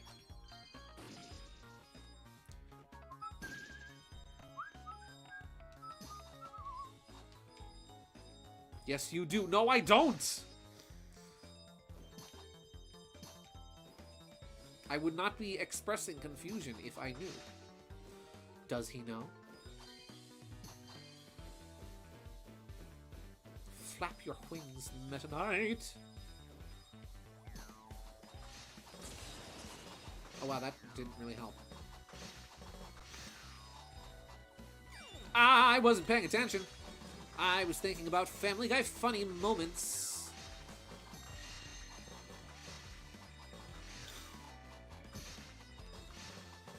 I really have genuinely never watched an episode of Family Guy in my life. I see clips sometimes. You know, every once in a while, like, a Family Guy clip will go around on Twitter, and will be, like, the meme of the week. But genuinely, I've never watched an episode in my life. Hey, that's not gonna get me Squashini. There is just one word that causes uproar tonight, and it just happened. Oh, so you want me to say the forbidden word now? Well, I'm not gonna say it now. Listen, you've already gotten enough clips of me saying quote-unquote forbidden words. You would ask me to defile the voice of King Dedede?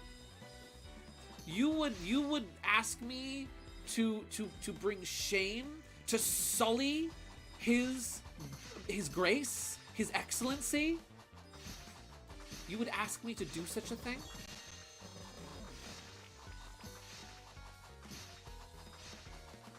I'm just hacking and slashing and going and doing.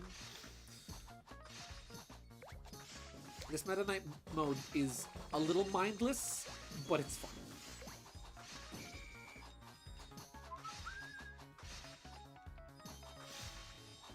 You defile his grace, what do you mean?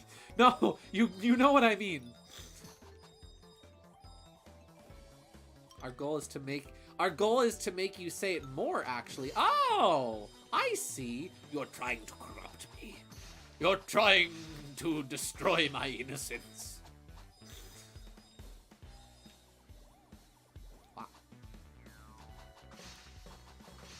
Chopping away, hacking and slashing and going and doing. Okay, just don't get hit. That's the goal. The idea is simple. Rip off another YouTuber's format. I, for one... Gideon, what do you mean I already did that?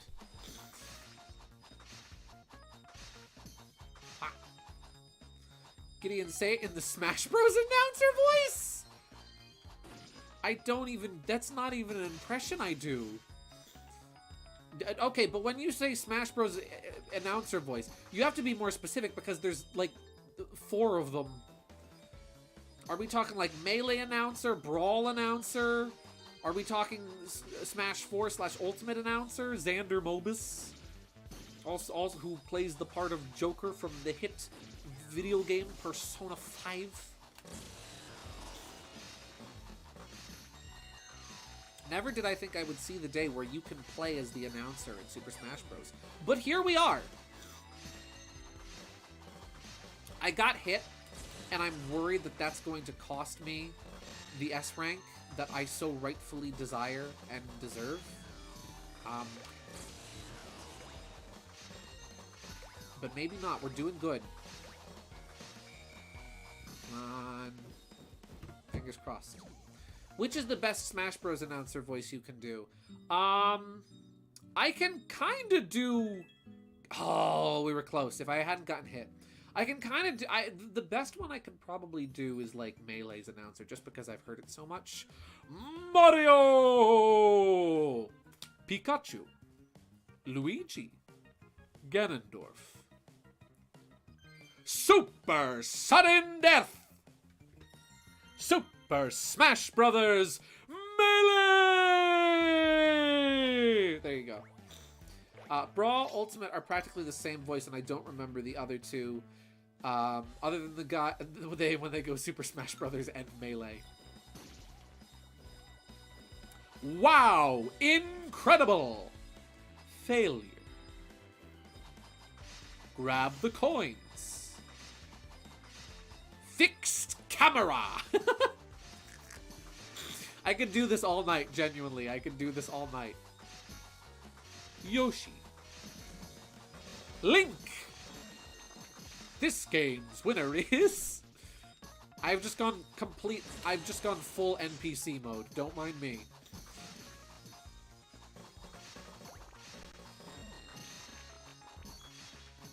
I'm hacking and slashing. I need to put Squashini in my apartment. I'm a simple man. I see a funny top hat, that's what I want. Men want one thing, and it's disgusting, and that one thing is a funny top hat.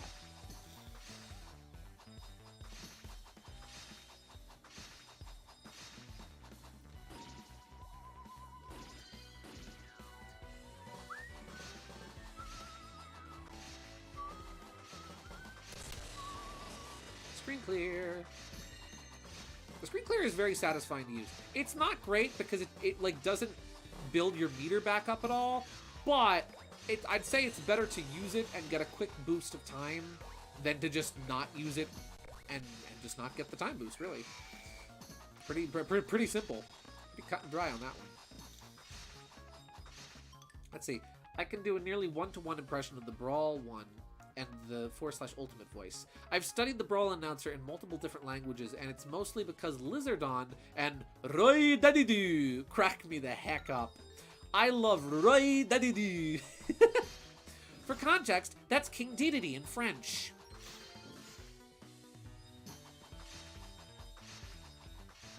Let's see. I can admit Meta Knight's swoosh sounds are strangely satisfying. I know, right? Listen to him swoosh. He do be swooshing. I don't even need to keep slashing. It's just kind of instinctive. It's like I'm just keeping my thumb busy. Ooh, this is good. Nothing. No platforms to spawn there. Yeah, there's no reason not to slash, so I'm just doing it. Oh, one thing then. Son of a goat. That was on me. I stayed inside of that enemy, and I took that damage. I tanked that hit. That is 100% my fault.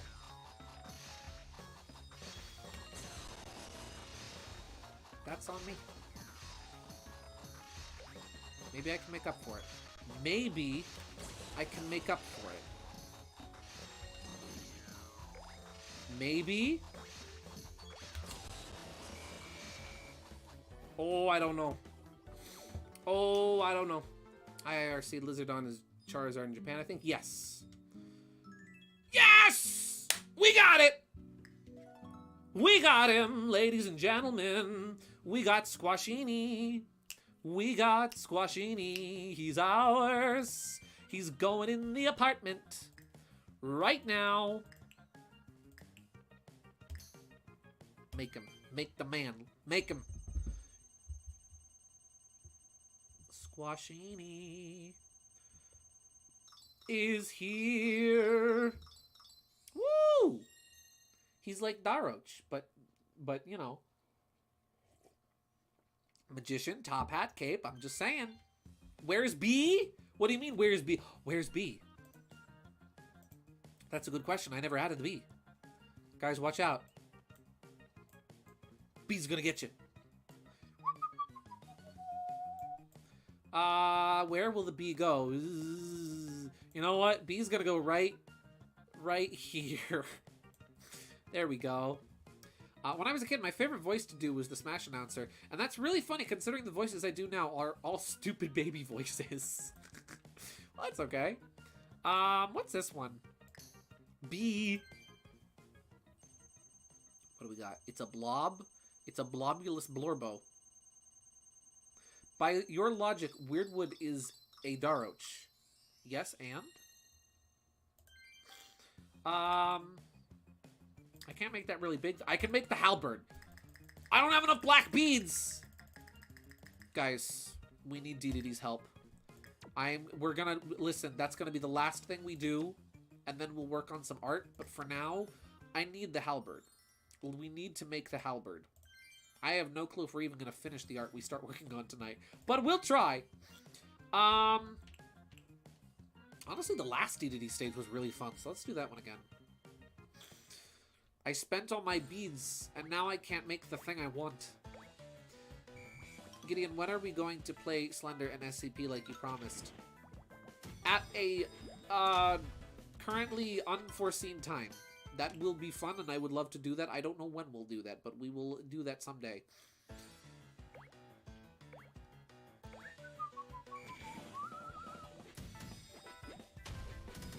As I said to you before, I was born to Slender the 8 pages.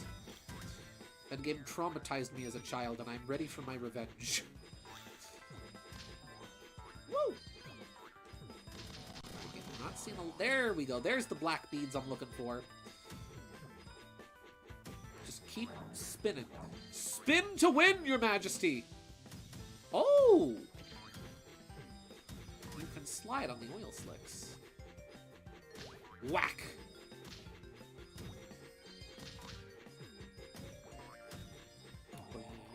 Oh. There we go. I'm seeing the black beads, so that's good, because that's what we're looking for here. I'm just... Meta Knight has broken my brain. So now I'm just conditioned to mash the button. There's no reason not to, though. There's no penalty to just keep spinning. It's a good trick. Just ask Jake Lloyd, he'll tell you.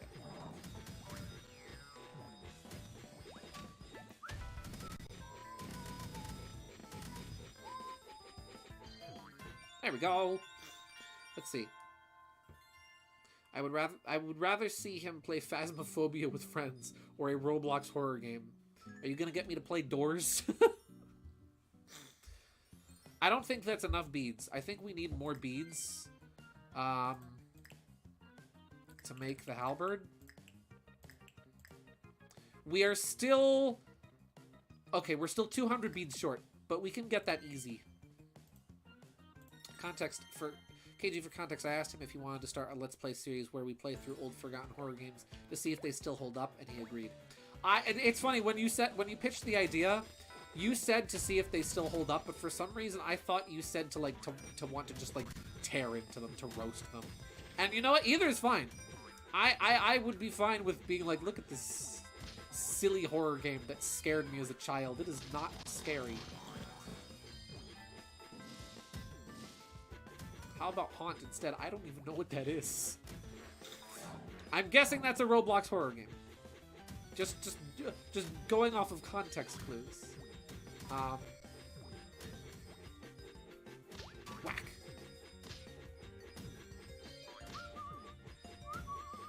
Ow, my beads! Gideon and his Aaron Hansen. No. You see, Cherry, if I was in my Aaron Hansen arc, I would not do the tutorials, pretend to be bad at the games, even though I genuinely don't know how to play, and then blame the game for not explaining to me and not holding my hand, despite the fact that I deliberately asked the game not to hold my hand, and ignored all the tutorials, and then said the game was bad because I don't know how to play it. Then I would be going through my Aaron Hansen arc.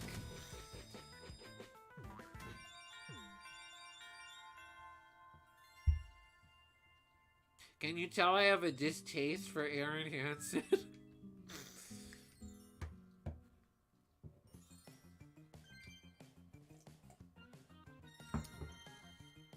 I got recommended a Game Grumps video the other day. I got recommended a video from the Grumps. the other day. Not Game Grumps. They're apparently they have a separate channel now called The Grumps, where they just do other things. And hey, that's neat. And so I'm like, oh hey, well what are they doing on the main gaming channel? I'm like, oh, they're just kind of every other gaming channel now with the clickbait titles and the such. And I'm like, oh. You were supposed to bring balance to YouTube, not become one of them. I don't know. I've spoken my piece about Game Grumps 1,000,001 times, and I don't think there's anything else constructive I can say about them. So I'm going to not, and say that I didn't. What I can say that is far more constructive is I am so excited for Thousand Year Door. We got more footage of and screenshots of Thousand Year Door this week, and I cannot tell you how excited I am about it. It's like all I can think about every day. I'm like, oh, Thousand Year Door. What are they gonna add? What's gonna be new? These D&D stages are really fun.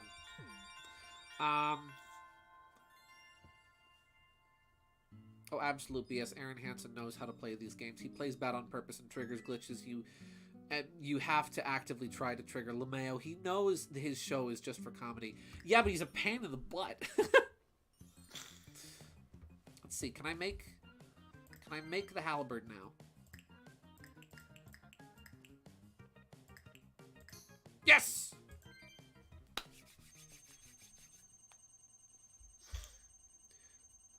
We got the ship.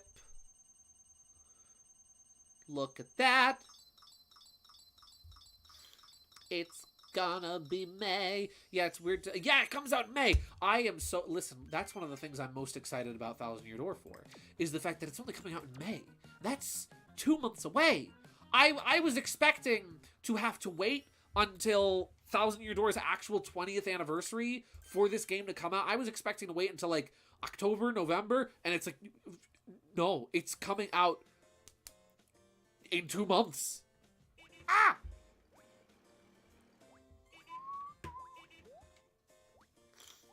Gideon, the comparison is even funnier because I can imagine me saying something stupid and, like, Dan, you just sit there like, Cherry.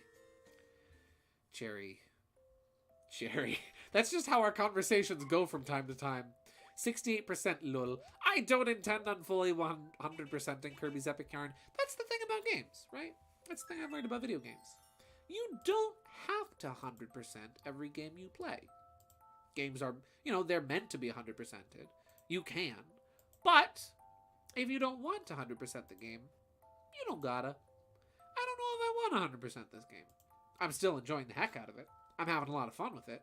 But I don't know if I want to 100% it. We have 2 Waddle Dees in the room, so we're going to get rid of this one. And in this one's place, we are going to place Squashini. Look at him. He's perfect. And now we have to remove something for the halberd. I think we'll remove the treasure chest. Too bad it's not the funny number. It's 1 away from funny number. We'll put away the treasure chest.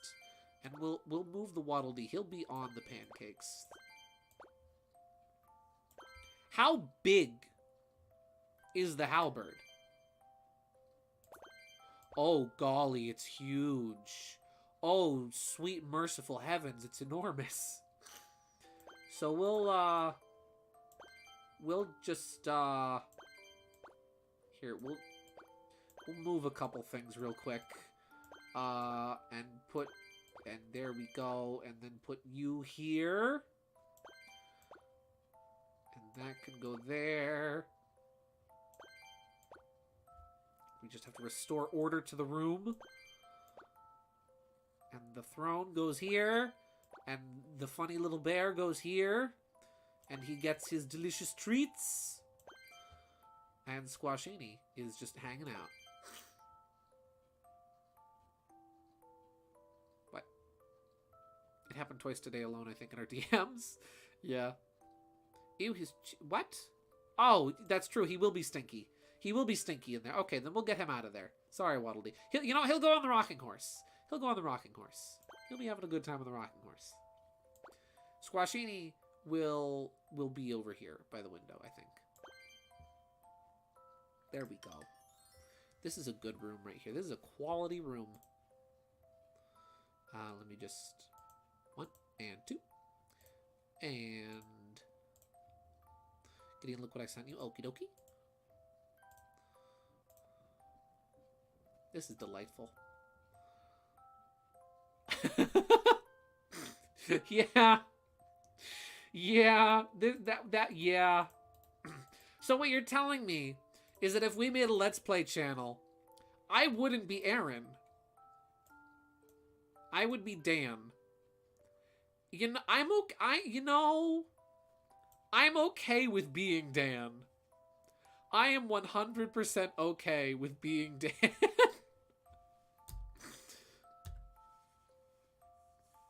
You know what? What do I know? What do you know that I don't?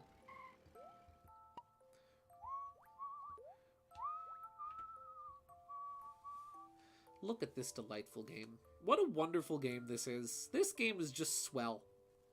Golly. Well then. I think that's pretty good on Kirby's Epic Yarn. You sent me a DM? Howdy, Jay. Welcome back. How you doing? This looks like a Wi-Fi signal. Where is that? Where on screen is that? Oh! What? Street Pass? You can send and receive rooms you've created using Street Pass. They'll be saved to the catalog of model rooms. What? If you turn Street Pass on, you'll exchange rooms with people you Street Pass with. The name of your room will also be sent. Okay. To use Street Pass, you'll have to register the game to your system. Activate Street Pass? Yeah. Street Pass has now been activated for this room. Street Pass information will be sent automatically, even if the game is closed.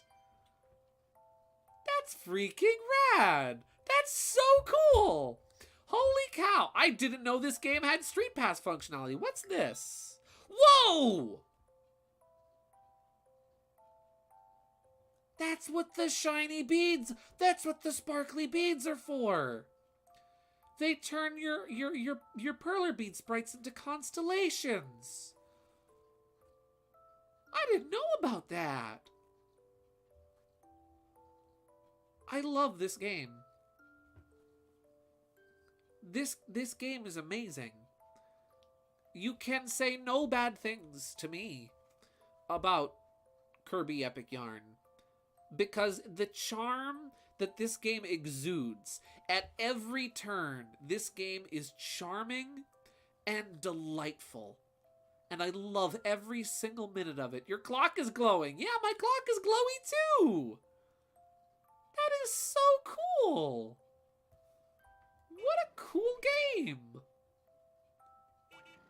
This game is amazing. I love Kirby Air Ride. I mean, Kirby Squeak Squad. Not Air Ride. Why did I say Air Ride? I do love Kirby Air Ride. I mean, that's the truth as well, but... What a wonderful game. Well then. You know what? Let's pay the shop one last visit. Let's see if we can get anything from the shop to put in here last second that might look nice. And then afterwards, I think we'll be good. Sushi? I don't really want the sushi. I'm good without the sushi. Squeak Squad! Air Ride! Well, yeah, Squeak Squad. Oh! Meta Knight. Meta Knight. What else can we get in here? The bells are cute, but I don't really want the bells. Can I get Meta Knight? Nothing really I want in here.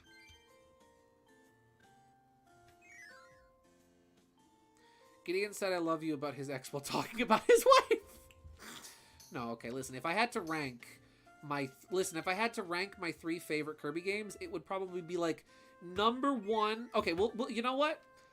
I'll grab Bronto Burt. Yeah, we'll buy Bronto Burt. If I had to rank, we know how you feel about Calamari. Yeah, no.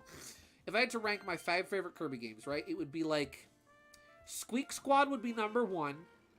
Then you would have Epic Yarn. Then Adventure. Then... Ooh, what would I put under that? Then probably, maybe Forgotten Land under that. And then Air Ride. Gideon, when are we going to revive the idea of making an LP channel where every intro starts like Mario and Luigi game, but instead of Mario and Luigi saying Nintendo, it's us saying the channel name? I still like that idea. I can't guarantee you when that'll happen, when we'll be available. Well, I'll be available and you'll be available at the same times to do that. But it's still a fun idea. It's still something I would enjoy to do.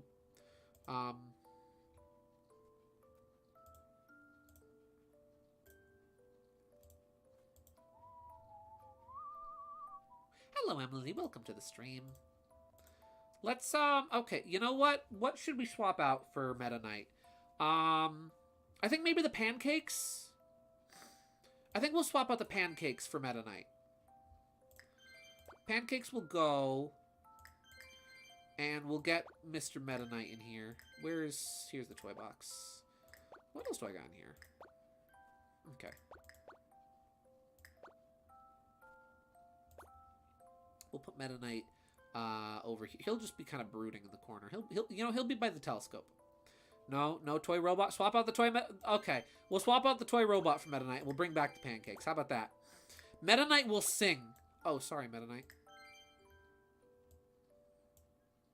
Gideon, we should play Baldi. I don't want to play Baldi's basics in education and learning. No, let's play Sonic Schoolhouse. You want to play Sonic Schoolhouse? And where are my pancakes at? Ooh, or maybe, you know what? Let's bring out something. Ooh, maybe the gingerbread house. Maybe the gingerbread house. How big is the... Oh, it's enormous. Not the gingerbread house. It's too big. It's too big.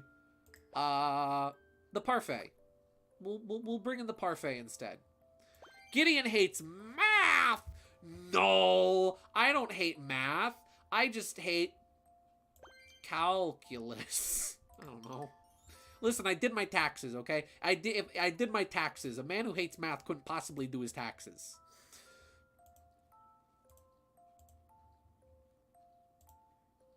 Swap screens. Right. So here's with the lights on. A house within a house. A gingerbread man sits in a gingerbread house.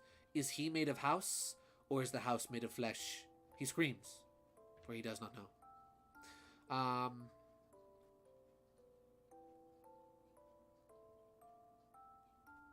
But yeah. This game is a delight. This game is honestly a joy, and I love it. Meta Knight is giving us a concert. Shut up, nerd. You literally told me you hate math. I don't hate math. I'm not good at math, but I don't hate it. I do math all the time. I do math at work. I was doing math just the other day. Yeah, mice and rats are great. Taxes are required by law. Exactly. The house is made of ginger. This is true. Yeah. Well then.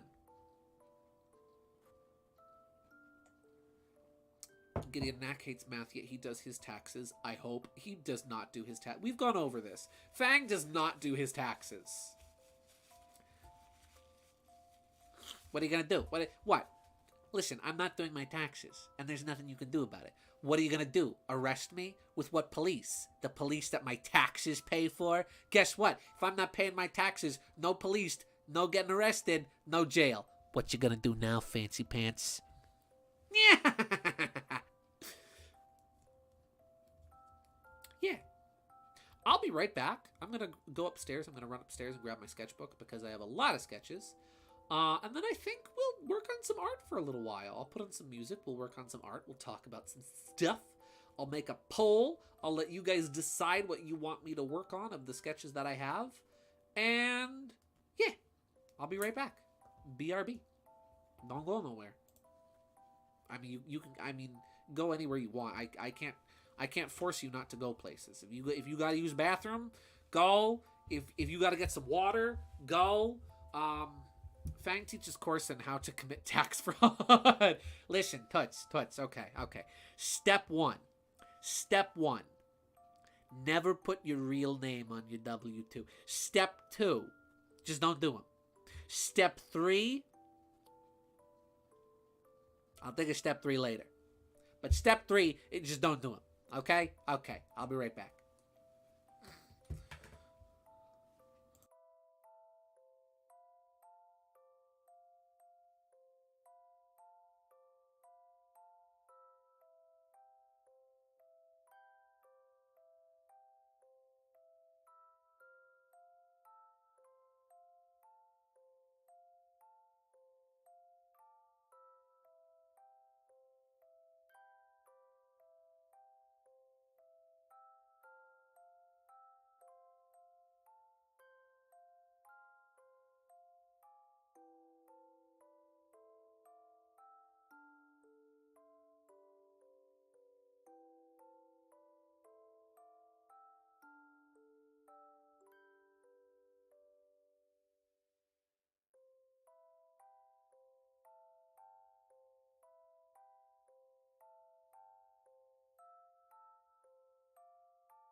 Howdy. I have returned. Let's see. We done with Kirby? No, 100%? I was just thinking about it. And while I don't know if we'll 100% the game tonight, I think this might be kind of like what I did with Thousand Year Door, where Thousand Year Door was just sort of my my in-between game when 100%ing it, between other things and among other projects. I think that might wind up being what this game becomes, is just sort of an in-between game, because I really enjoyed playing this game, and playing this game was a really fun and chill experience, and was just a great game to stream. That this might just be a good sort of, just a good kind of in between other things, in between other projects, just kind of chilling out and playing sort of game. Unless you guys unless you want me to continue, I'll make a poll real quick. If you want me to switch over to art, I'll switch over to art. But unless you want me to keep playing, I mean, I'll keep playing. We'll do more stuff in Kirby. I'll let you guys pick. Yeah. I live in his house. I need an alibi. So I said, to my knowledge, he does his taxes. Let's see. She's intensely writing this down and nodding her head. Art. KG is turned into an otter. Ort. Not an otter, a seal. Ort. Let's see. No, she writes down, he called me Toots over and over and forgets the rest because she was distracted by the Toots thing.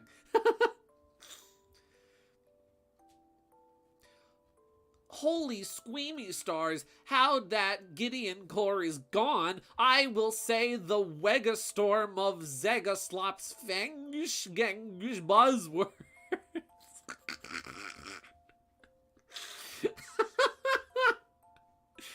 Oh, those are some really cool words. Peppermint, those are some really cool words. Those are some sick words right there. I approve of them words. Okay, we'll do art. Then I'll make another poll because I'll give you guys a choice. I'll let you guys pick what we work on. I have a couple sketches still from my previous sketchbook that I never finished up, so maybe we'll do one of those. There's only like really one in here that I wanted to get done soon. I hope you're enjoying this sick page flipping ASMR. Let's see. Going into the current sketchbook, which I started 2 months ago and have almost completed. No, joking, but I'm halfway through it. Let's see. See? He's a Windex bottle. I never said I wasn't. Listen, I'll admit. I'm a Windex. A window. A window to the soul. I have a lot of Sonic character sketches in here. That's the thing you need to know. Is it's like all Sonic characters. It's like almost exclusive. That's all I've been drawing this year. Has been Sonic characters. It's been fun. I've been enjoying it. It's my goal this year is to draw like all of them. And I'm doing good. Feeling good. Yeah, so here's our choices. Gideon, draw Knack making the Knack snowman. That's way more buff than he is and has sunglasses on his biceps. Are you thinking Mr. Papyrus from the Undertale? Okay, let's see. I will give you guys options here. So, our options are... all of them? Yes. Except the Deadly Six, because they're stinky. Alright, what do you guys want? You want me to draw Bark. I'll work on art of Bark. Sonic and Tails. Including Locke. I'll consider it. Sonic and Tails. Or... let's see. Let's just take another quick flip through here.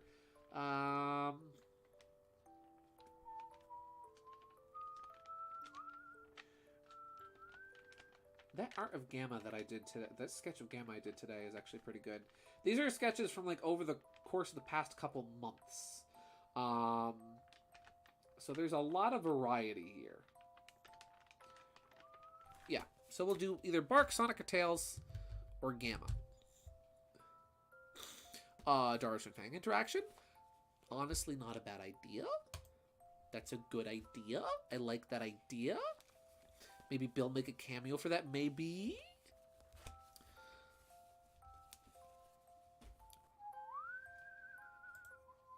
Ooh. Ooh. Let's see. Bark and Gamma are currently leading up with 3 votes. Ooh, Gamma's taking the lead. Uh-oh. What Bark? Snowboarding Bark. I should have been more specific, but that's like... I have just a standing reference Bark, and then I have snowboarding Bark, and I was thinking snowboarding Bark. Also, that would be Witch Bark, thank you.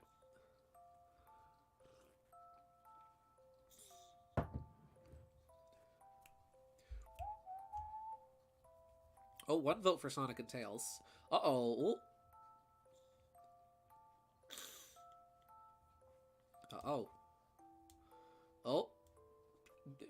Votes keep coming in and going out. You know what? While that goes, I'll find some... KG, what is this? KG, what is this? What is this, man? Guys, I need to introduce you to someone very important. Someone very near and dear to my heart. Bob. This is Bob. His name is Bob. That's who he is. Behold, Bob. Oh, you have made a very powerful enemy on this day. I don't even know what this is. Okay, going once. I'll bring up some music in the meantime. Chill N64 music, because the N64 music compilations are usually really good, and that's just the kind of tunes I'm in the mood for right now. 4 hours of chill N64 music to study, work, or relax with. Here we go. Please don't play an ad. No ad. Good. Very nice. Me like that. It this Roblox. Yes. Uh-oh.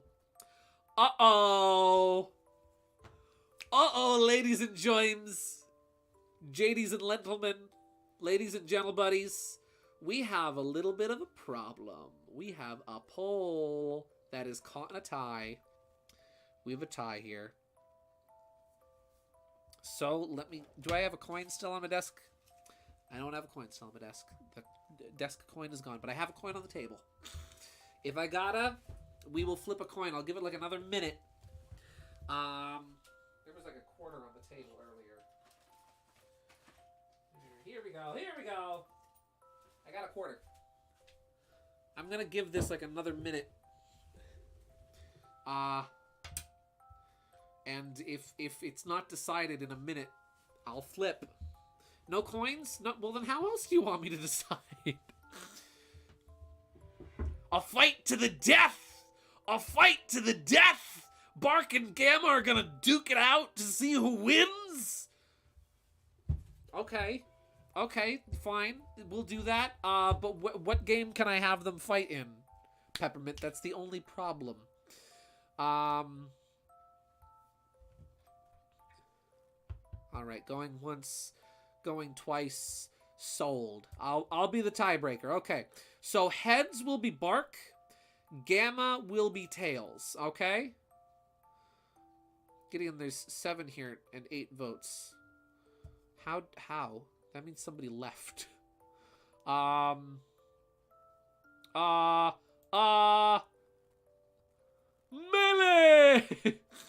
Alright. Yeah, guys, give Gamma some consideration. Okay, so heads is Bark.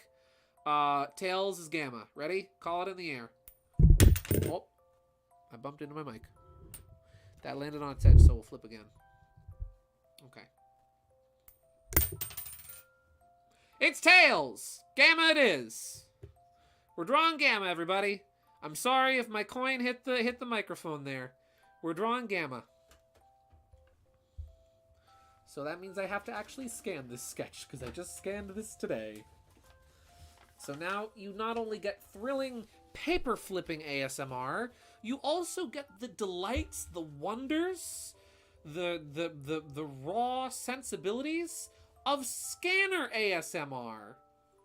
Yippee! Rigged! Rigged! Peppermint, how do you rig a coin flip?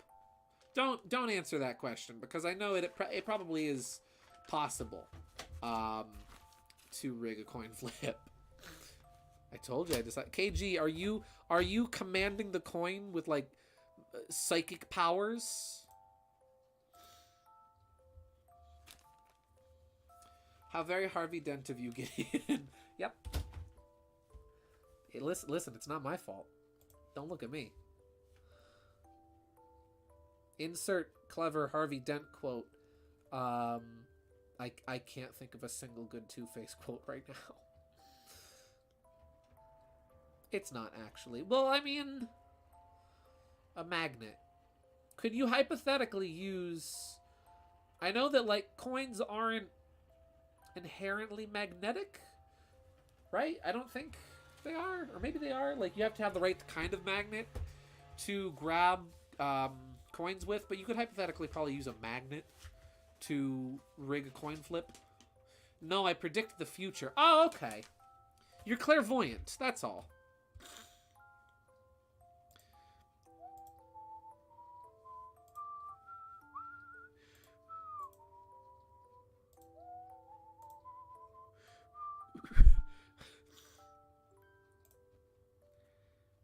Guys, would you buy this? Would you buy this? Genuine question. Be honest now. You have to be honest. All right? $200. It's $200. So there's you know, it's not the most exuberant purchase in the world. For $200, you can be the proud owner. The proud owner. My folder is frozen. Sick. For just 200 measly smackaroonies, you, my friend, can be the proud and distinguished owner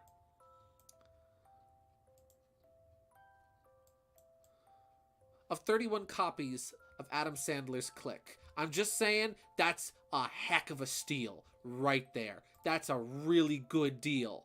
That's a really good deal. I'm just saying. You need to understand.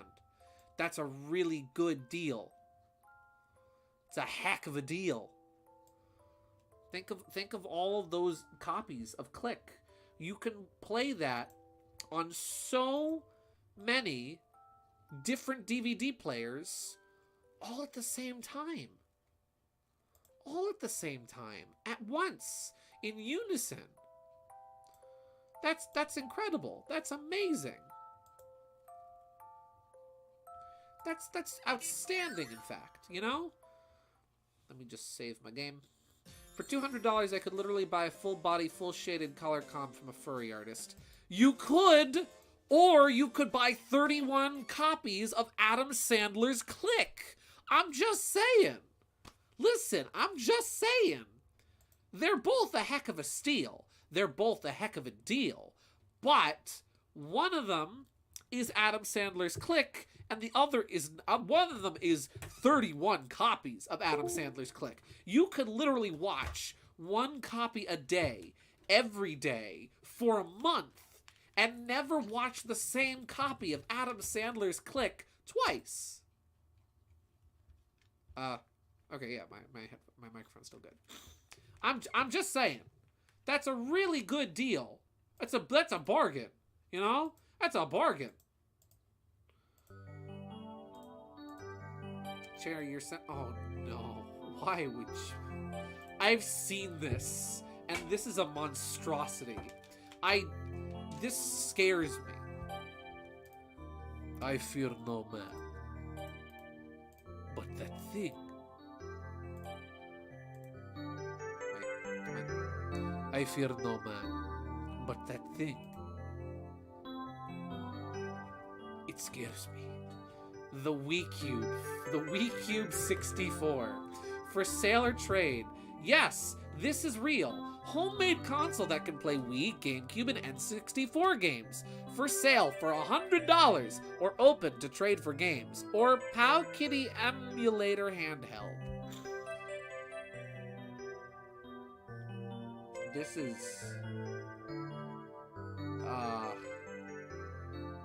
it's a console. That certainly is a console. That is indeed would buy. I mean, I'm not saying I wouldn't buy it. It's impressive. This is clearly homemade. Remember how when the Wii U came out, right? When the Wii U came out, and everyone was saying that in terms of hardware and specs, it was literally just two Wii's duct taped together. Guess what, everybody? It's more powerful than the Nintendo Switch. It's a Wii, GameCube, and N64 slapped together. That thing works, presumably, because it's literally just three consoles like duct taped together.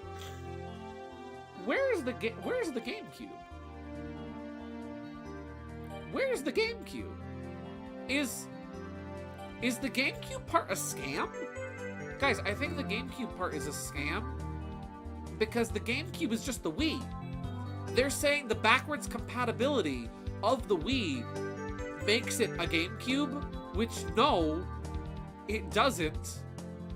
That's a lie. This is a Wii 64. You're tricking me. You're bamboozling me for $100.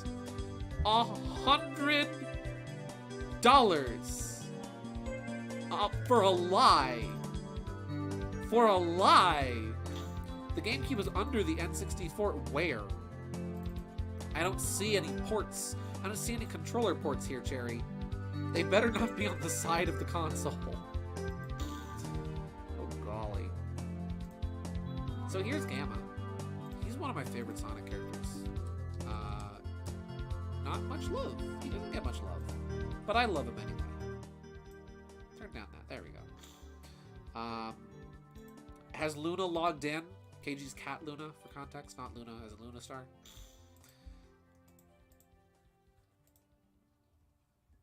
Okay.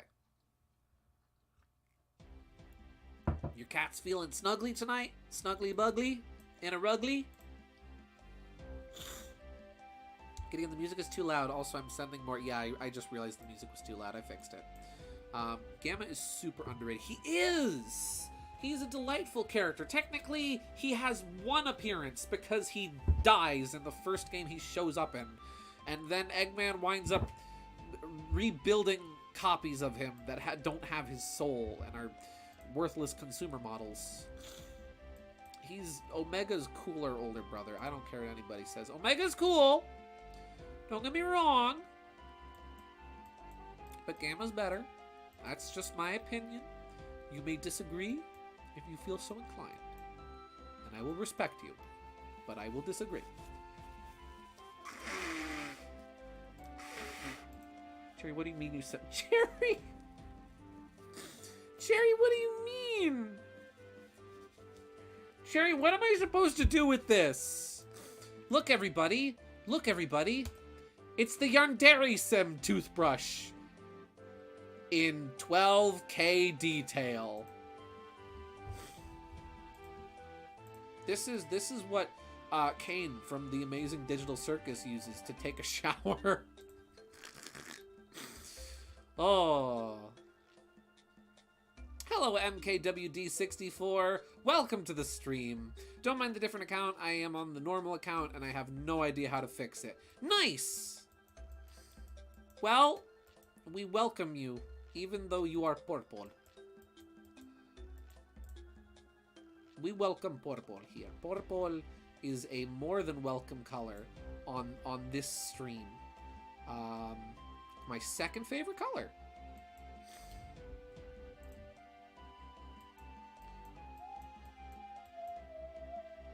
Isn't that the toothbrush from Payday? I don't know, I never played Payday.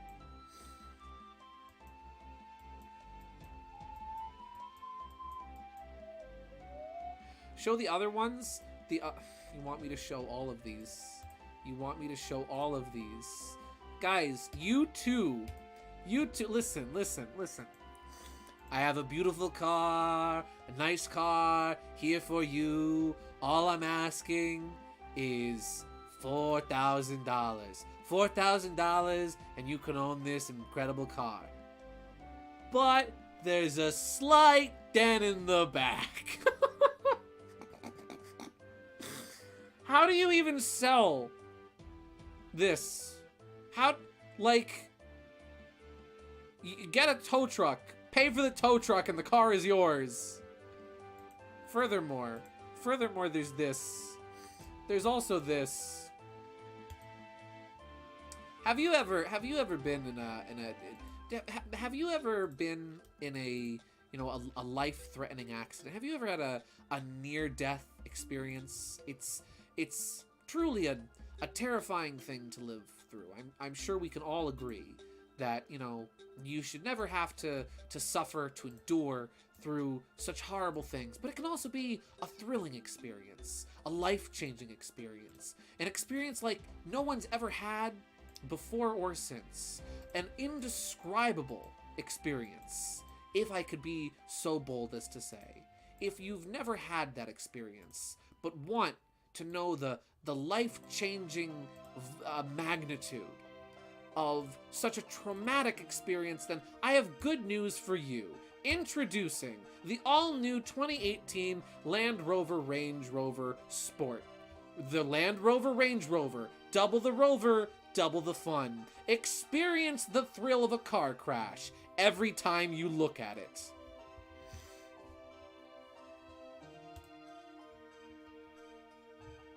Luna, what do you mean fang animation? What? Oh yeah, didn't you want to show the thing I made a couple... Oh yeah, I forgot to show this! Oh my gosh! What a doofus I feel like! Let me pull this up. Do I still have that on my desktop? I did! So after checking out the practice session I did of my class last week, MKWD64 sent me this! Look at this! Of Sherwood having pancakes with his characters. Harry is the fox over here, and I forget the name of these delightful characters as well, the ladybug and the rabbit, but they're adorable, and this is wonderful, and there's Sherwood in the middle. They're having pancakes. This is absolutely phenomenal art. I love this. Everybody's so expressive, and the designs are fantastic. This is some top quality art right here. I love this. This is marvelous. This is gonna go down here. Oh, wait. Luna, when you said the fang animation, you meant the used car animation. That's right, because somebody animated that with fang. I'm actually going to adjust this arm a little, because it's a little out of place, I think, being right there. It should be a little closer in. Yeah. Should it? Yeah. Actually, we need to move the whole thing, not just that. We need to move even the joint, the socket. Honey is the rabbit and Lily is the ladybug. Ah, yes! Cute names, too. I even like those names for them. Coming up with character names, not always easy. But those are really good names. There we go.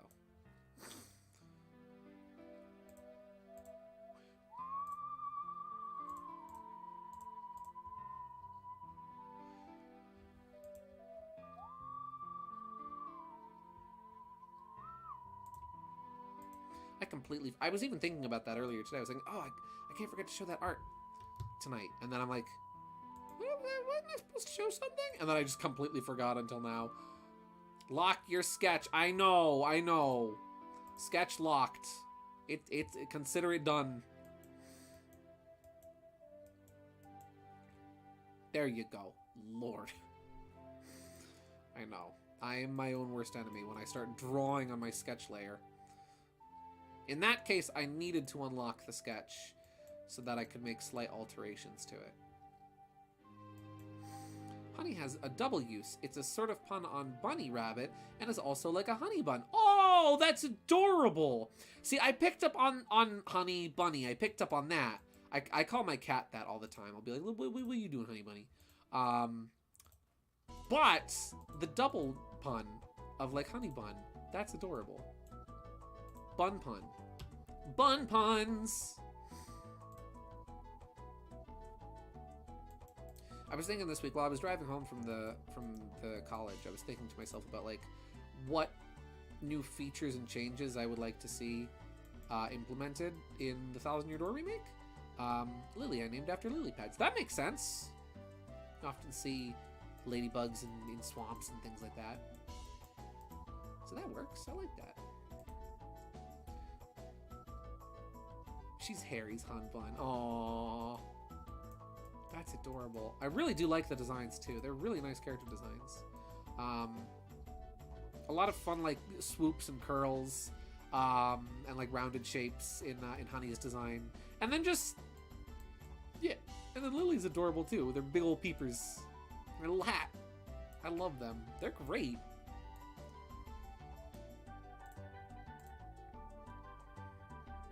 One thing I would kind of like to see is so one thing I thought they might include, because the Mario RPG remake did have the option to switch back and forth between the original game soundtrack. I think for the Flicky, those outlines might be a little too thick. Since Mario RPG has the option to switch back and forth between the original SNES soundtrack and the remake soundtrack, I kind of hope that Thousand Year Door has the same option to switch between the recomposed soundtrack and the original GameCube soundtrack. And one interesting way I thought they could maybe implement that feature would be, instead of an option on the options menu, might be through a badge. you know, similar to like attack effects and things like that. It would kind of suck because it means, you know, you wouldn't be able to hear the classic versions of the themes until you can get that badge and can equip it. But just like thinking of like a good way sort of with the game's mechanics for them to implement that feature, I thought a badge might be clever. I got a whole lot more. Those are just the main 3. Very nice. You got a whole cast of characters there. Whole gaggle of goobers.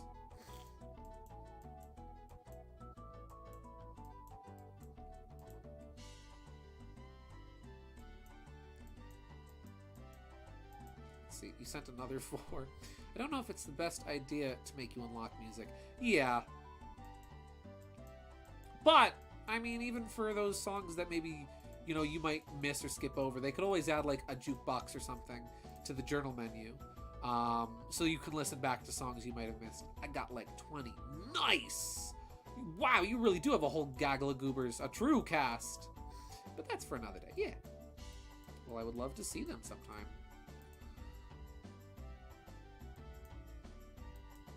One thing I really want to see them add is some kind of boss rush or mode to refight bosses in. I thought one kind of clever way of doing it would be to like add a new league to the Glitz Pit, maybe in the post game, and that league is entirely composed of bosses, and so that's just where you go to fight the bosses. I'm gonna stop at these 4, by the way, for now. Okay, I'll check them out in just a minute. Now the news, I just got done with a meme video. Nice! Meme videos are great. What kind of meme video? What is the genre of this meme video?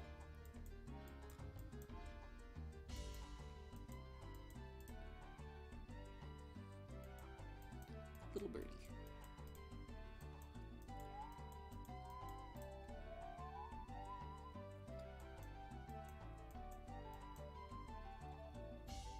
And it is very dumb. Those are the best kind of meme videos, though. A YouTube poop music video. That is, completely unironically, my favorite sort of meme video. Right there. That's the best kind. Of Deltarune. And Granddad! I'm gonna have to check this out at some point. Outside of the contra art, I'm working on some art of Bill and the gang. Nice!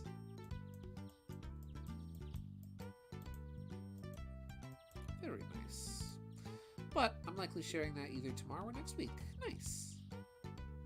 No rush, of course. As always. Can't rush art. This feels like it's from Mystical Ninja. Am I right in guessing that? I was! Goemon's Great Adventure! What do you know?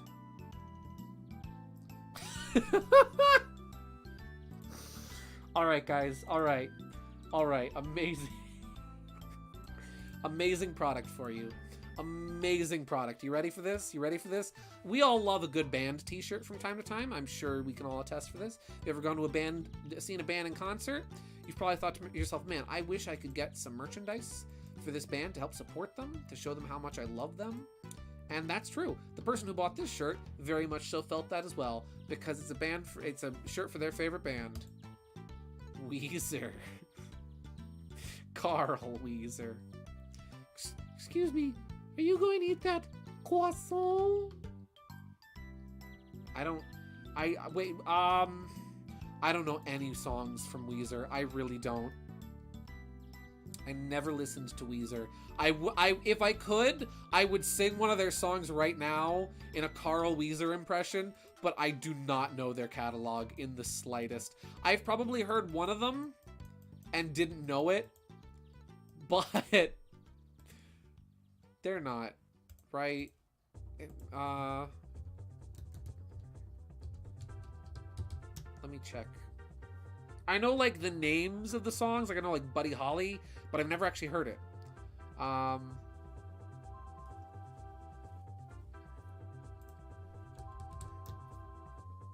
Yeah. I was thinking Wonderwall. I'm like, no, that doesn't sound right. Wonderwall's Oasis, not Weezer. What's with these homies dissing my girl?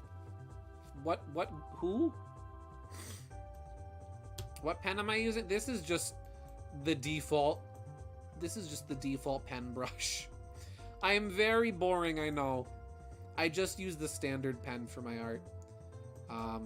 Sometimes if I'm doing like different styles, or if I'm doing different shading techniques, or even for backgrounds, I'll use different, more interesting brushes. But generally for line art, I just use the basic brush. And you know what? There's nothing wrong with that.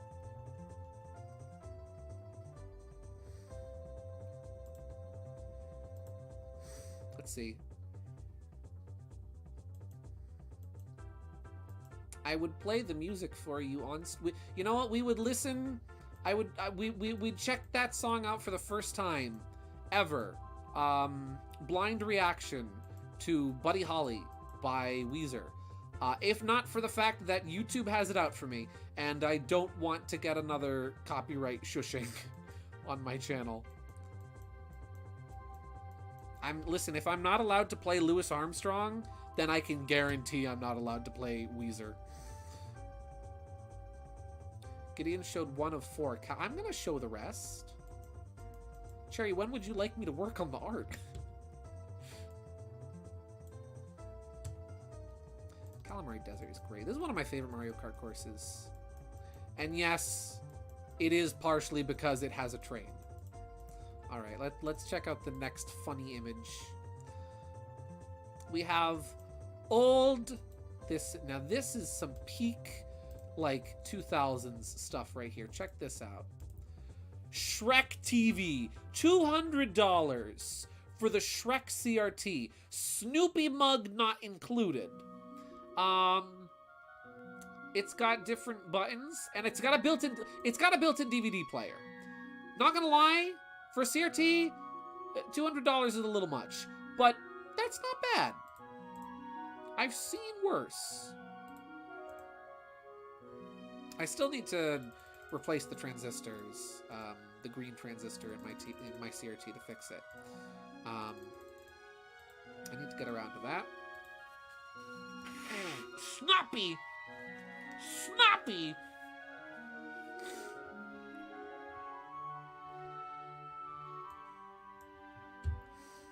Surely Brown. I just sort of awkwardly connected the searchlight to his like fender or exhaust system, I guess, and hoped for the best. No, your TV is perfect. My TV is perfect until you want to play anything that's like green, and then you cannot see.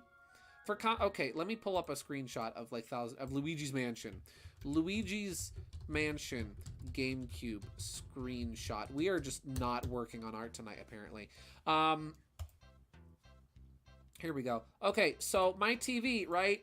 The green transistor is blown out and needs to be replaced. So because of that, keep in mind that the way a CRT TV works is that it's, you know, each pixel on the screen is like, here's the red, here's the green, here's the blue. That makes up every like pixel on the screen. Just these 3 squares going off all at the same time doing stuff, right? So when you remove a color, it looks a little something like this. Let me see, how do I do this again? I used to know how to do this.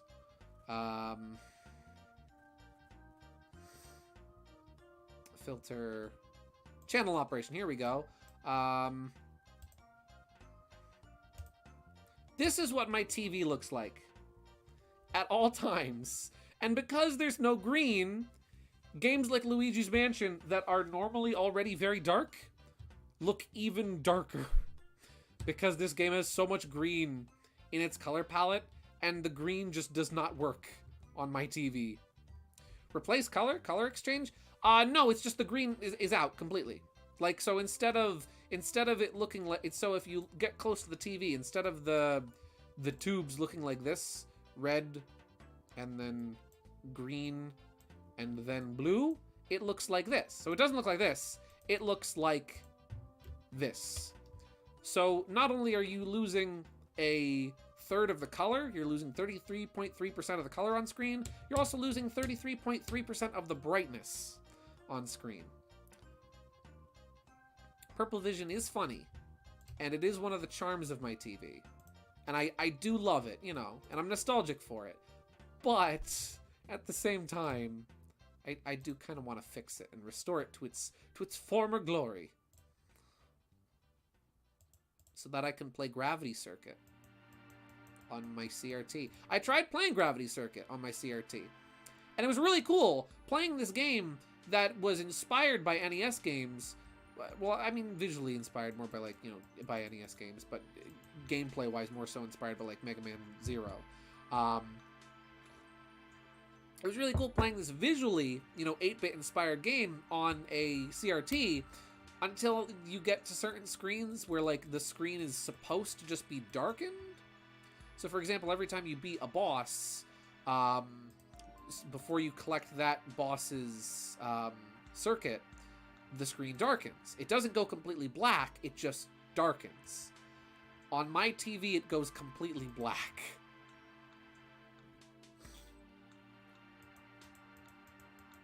Yeah. I literally can only see 20% of the green. This is a TV made for me. Well, Cherry, I have good news. Here's how to make a CRT TV for yourself. Get a CRT, and then cause the power to go out.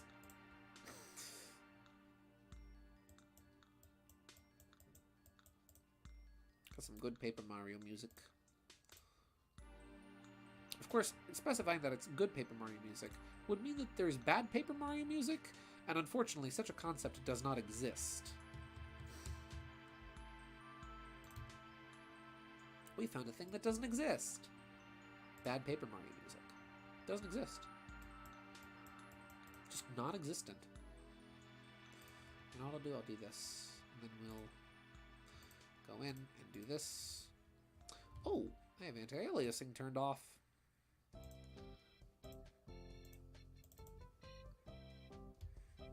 So you may be wondering to yourself, well, gee, Gideon, now that Kirby Epic Yarn is over, what are we gonna do next week? Uh-oh, whatever shall we do on the stream next week? Well, I got some news. I don't know if any of you heard, but I certainly heard that the noise update for Pizza Tower, at long last, is finally out. So that's what we're going to check out next week. We're going to check out the update for Pizza Tower. And also, by extension, the Halloween update, because I actually never wound up playing that. I know they added, like, 2 new levels, and I never wound up checking that out. So that's going to also be, like, new for me. So we're revisiting Pizza Tower. Woo! Yeah.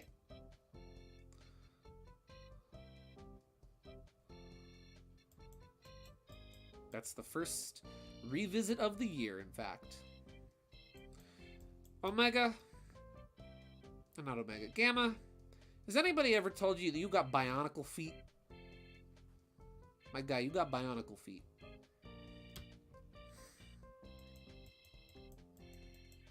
Pizza Tower is officially going to be the first game eligible for Returning Game of the Year at the GSV Awards this year.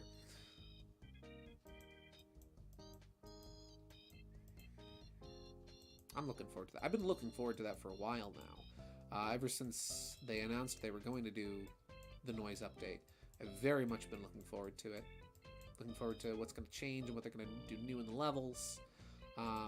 How the noise is going to play differently from Pepino. You know, Pizza Tower was my favorite game of last year, so who knows? Looking forward to seeing Sherwood redrawn in the Pizza Tower art style for the thumbnail. Yep. Just gonna draw new Sherwood. Nothing else. Ooh, Star Fox music. Nothing other than a Sherwood. Just a Sherwood. Just a regular old Sherwood. Nothing weird gonna happen.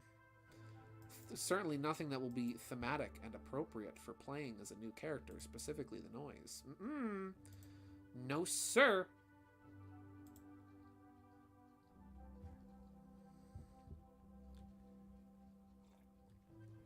There's a video out there.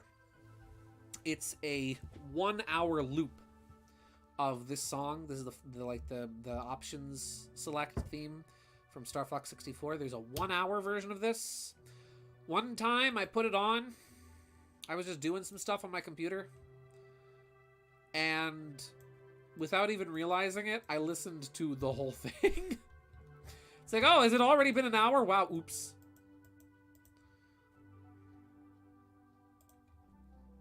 Star Fox is neat. Alright, it's 3:30 a.m. over here, so I'll head off to bed, but have an amazing night. Hope y'all enjoyed the art. The art was wonderful, Gaming Yoshi Fanatic. Thank you again for sharing it with us. I hope you have a great night. Get some good sleep. Thanks again for sharing. Have a great night, my guy. Yeah.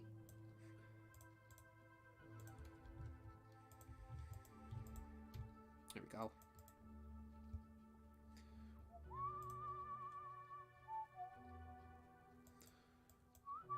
Did you put music on loop once with the screamer in it? No, I chose not to do that. Yeah, no, I was good on that one. Listen, I may be all jonesed up for the idea of roasting horror games that were all the rage and slightly terrifying when I was a kid, but I still don't like horror. Still not into spooky, scary jump scares. Am I? No, siree. I'll pass. This sketch was super messy, but I found that even though the sketch was super messy, it was a really fun sketch to do. I think there's a sacred art in messy sketches. Sometimes the best sketches are the really messy ones.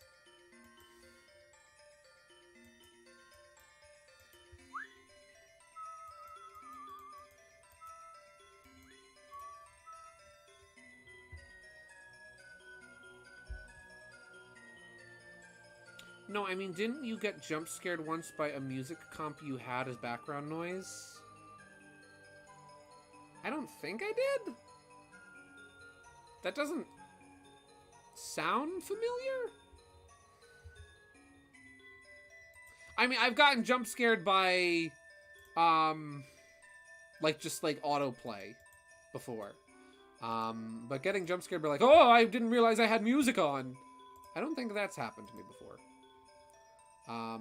I've gotten jump scared in the sense of you put on music, you don't expect it to be as loud as it is, and then you realize your speakers are on full blast, and oh, my ears, they're bleeding.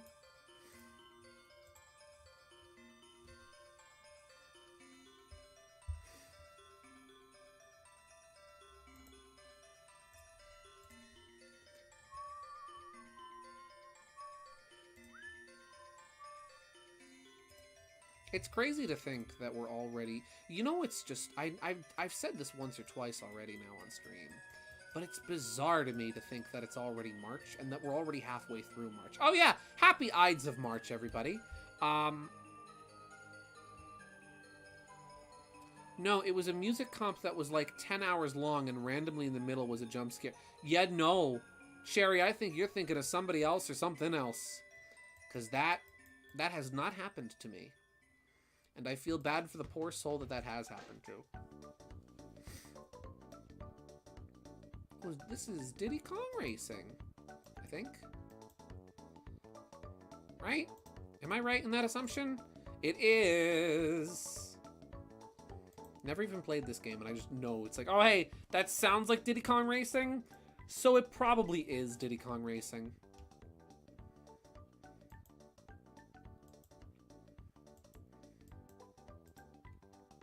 Oh yeah, what did you guys think of Kirby's Epic Yarn?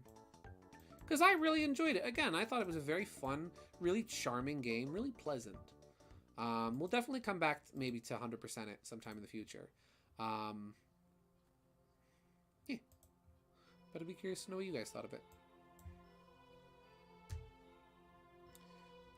Gideon, can I give a music recommendation? Absolutely. Request line is always open on art streams. Oh yeah, as always, request line is always open on Artstream. If you have good music to suggest, then feel free to suggest.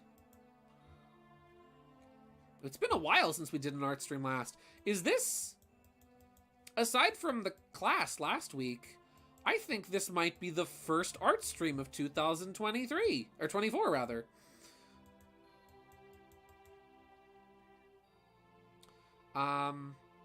Literally peak. Not bad, but at the same time I wanted a more traditional Kirby game on console. Yeah. Well, hey, you only had to wait, what, 2 more years for us to get, Return to Dreamland? Loved it because Kirby Epic Yarn is my favorite Nintendo Wii game from my childhood. Memories that I saw on Wii had. Nice. Diddy Kong Racing Banjo Character Select Screen Song. Alright. Diddy Kong Racing OST Character Select Banjo. Guh-huh.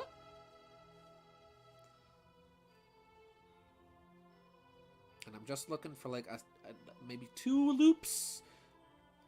Here we go. It's 57 seconds, but this is an ad for Amazon.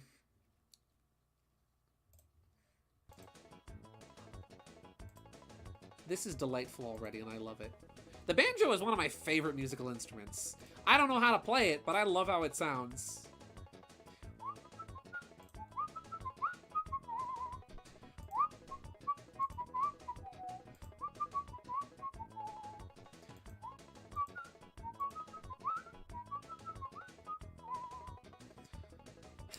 I'm Banjo.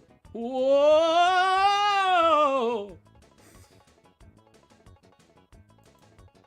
This is good music. This is putting me in a really good mood. Not necessarily fitting music for Gamma, but still fun music nonetheless. I was thinking of something funny the other day. I love Toby Fox, don't get me wrong. Toby Fox is an incredible composer. He is like one of the best modern video game composers in my opinion. But man, dude does not like looping his music. If you have ever listened to Undertale's officially released soundtrack or Deltarune's officially released soundtrack, my guy is the king of writing like the best short music you've ever heard, and it doesn't loop. So I have like songs from Undertale on my phone that will play through. They'll be like 50 seconds long, and they'll play through once and end. And I'm like, no, it was so good. Play it again. Let's see. I loved Epic Yarn, but the power-ups did kind of break the levels like it wasn't intended for power-ups. Yeah, I don't mind the extra stuff added, but the power-ups was definitely an oversight. No, definitely. Maybe, I don't know. They added Devilish mode, which we didn't really dabble in at all. Maybe we'll check that out at a later date, where that's basically just kind of hard mode. See, personally, Devilish mode doesn't really interest me that much for that reason. Kirby's Epic Yarn is supposed to be very much a, very kind of chilled out, mellow game. So adding a hard mode to it, I personally don't see much of an appeal to. But I'll still, I'll still check it out at some point. But yeah, the power-ups, for as fun of an inclusion as they were, they did make the game, which was already easy, much easier.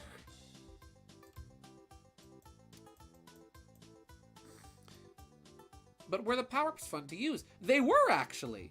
They were very fun to use. The tornado power-up was great. The bomb power-up took a little getting used to, but I found really fun. The sword power-up was fun as well. It was very standard, just sort of sword Kirby type fare. Yeah, it was, the power-ups were honestly fun. I didn't mind them. Did not mind them. They kind of broke the game in places, but even so, they were still fun to use. Banjo's back! And better than ever, ladies and gentlemen.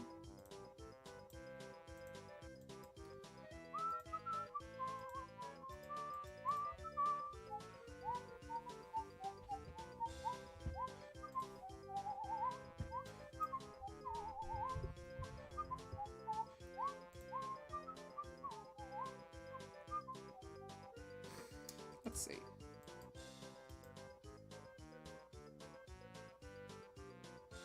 That's the thing, though, about the power-ups, is that and that is something I do appreciate about them, is they are completely optional. Nothing in the game has been changed that requires you to use the power-ups. They simply make the game a lot easier. So, hypothetically, I know I didn't, but hypothetically, you could just not use them. You could just ignore them and be like, I don't feel like it. Fun, sure, but it breaks an already easy game. That's true. Yeah. Gideon, 3DS is trending. What did you do? Listen, Nintendo, if you're out there, if you're listening, for all intents and purposes, I use a totally legitimate, real Nintendo 3DS for all of my streams. It is totally legit.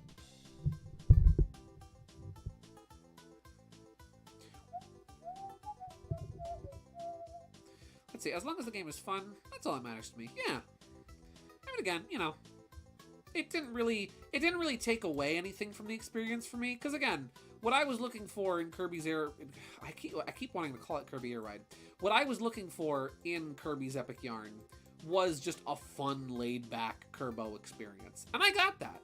The power-ups made it even easier and made it even more laid-back, but I would say as a whole, it didn't necessarily ruin the experience for me. And as evident by Krako and Yin Yarn, it certainly, you know, it certainly didn't take all of the challenge out of the game.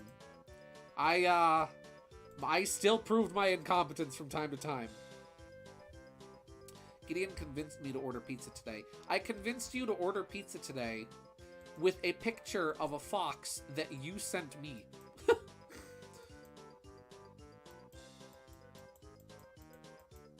I did nothing. The fox did all the work. Sherwood did the work. Sherwood convinced you to order that pizza. I also had pizza for dinner today. It was really good. I also had cookies. My mom brought home cookies from work. And they're like store-baked ShopRite cookies with like chunks of white chocolate. And apparently they were made with macadamia nuts.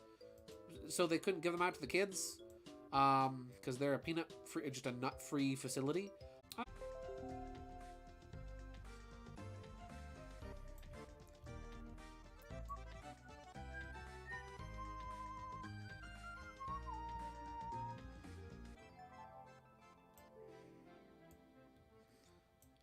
Do this. There, oh, that's a little funky. There we go. And we add his little here, and 1, 2, and there we go. And a little bit of this, and a little bit of that. And there we go. And now, don't forget his other ear. We're back. Hello, ladies and gentlemen. Not a persona. Never see it coming. Oh. Let's see. The power-ups were a nice add-on, but I don't think they're really that necessary to put in the 3DS port of Epic Yarn. I mean, ignore them. Pretend like they're not even there. Huh? And we're back. Never. Are we gone?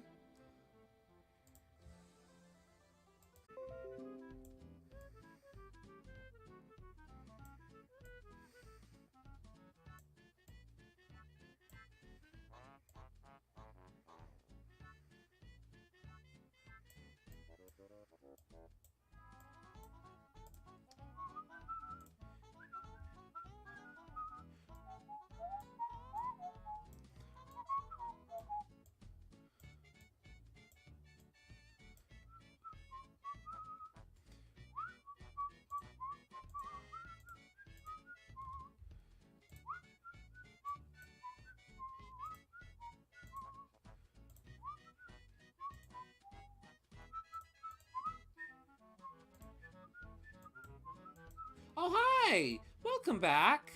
I'm not doing anything. Me doing something. What? Me doing something? I would never be doing anything. Certainly not buffering sands. Oh, hi everybody. Optimum is great. My internet service provider is so cool. Every week when I go out grocery shopping, I see Optimum's little vans scurrying about from place to place. And I have to wonder deep down in my soul, I have to wonder, what are they doing?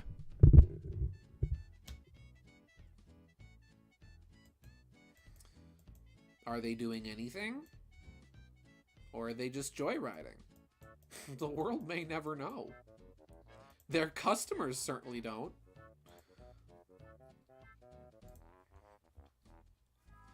Oh.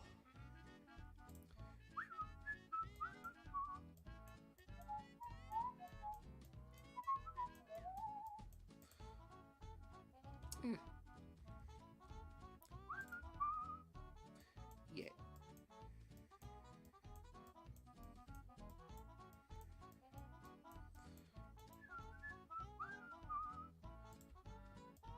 There we go. This is a game I've never played, but this song gets stuck in my head all the time.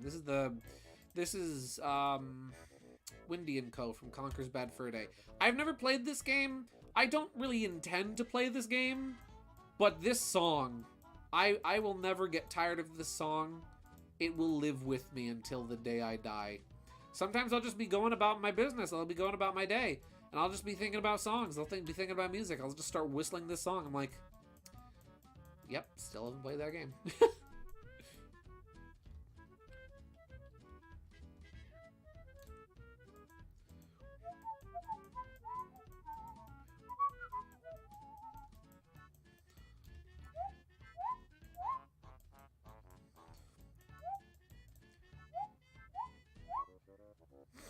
Let's see.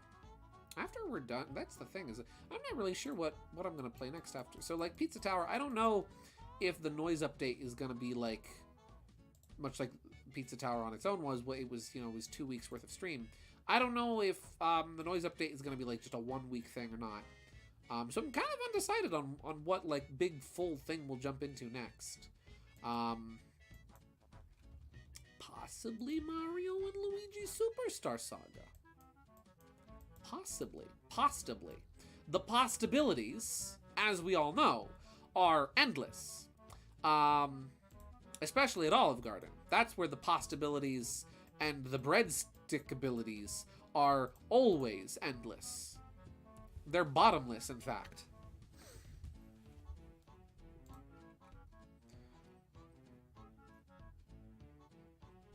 Oh, Gideon, you and your messy sketches. You rapscallion. You rascal with your messy sketches.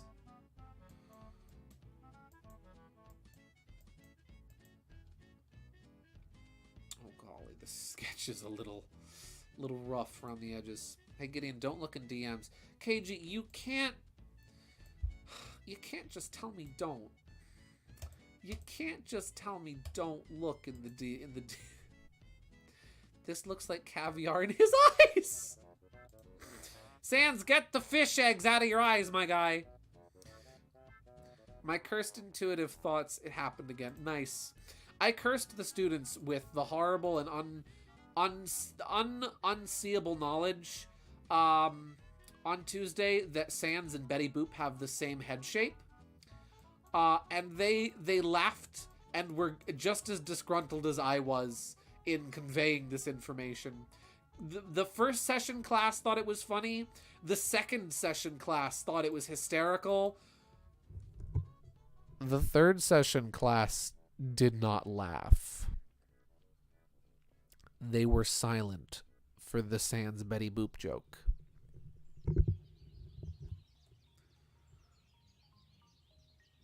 Class 3 didn't really laugh at a lot of my jokes. And it was pretty much all the same jokes from the previous class, too. And I think it was just a matter of like, you know, it was a smaller class than previous.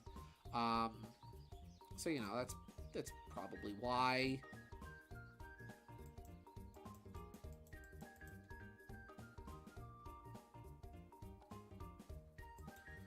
Probably why.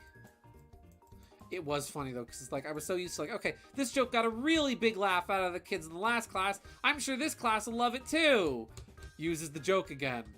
Oh no, they're not laughing. As far as names go, it's all Greek to me. Now, to create a bit of chaos. Exactly. Hello, Mega Wii Master. Welcome to the stream. That's very off-center. So what I think I'll do... I'll have a plan. I think. Nah. Oh, well, first and foremost...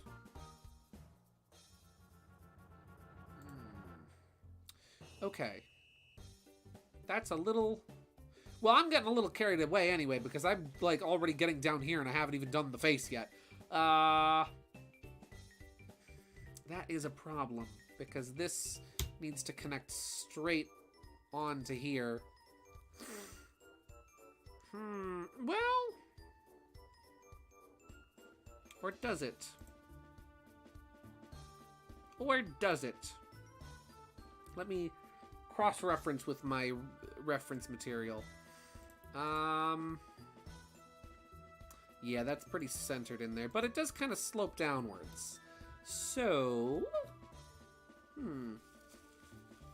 So, Gideon. Yes, KG. What we'll do... Well, I'm gonna head out. It's been fun, and I'm glad to have caught a stream. Night, everybody. Thank you very much for tuning in, Lunastar. It was wonderful to have you here, as always. Great to have you back, especially because it's been a couple weeks. It was fun discussing Fang earlier. I hope you have a wonderful night. Get some good rest, and get some good... And just have a good night. Yeah.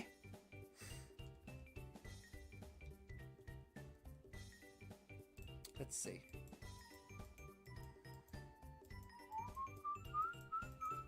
Let's see. I like Omega and all, but in terms of character development, he doesn't have anything on Gamma. Omega doesn't have a winning personality. Omega does have a winning personality, though. Oh, absolutely.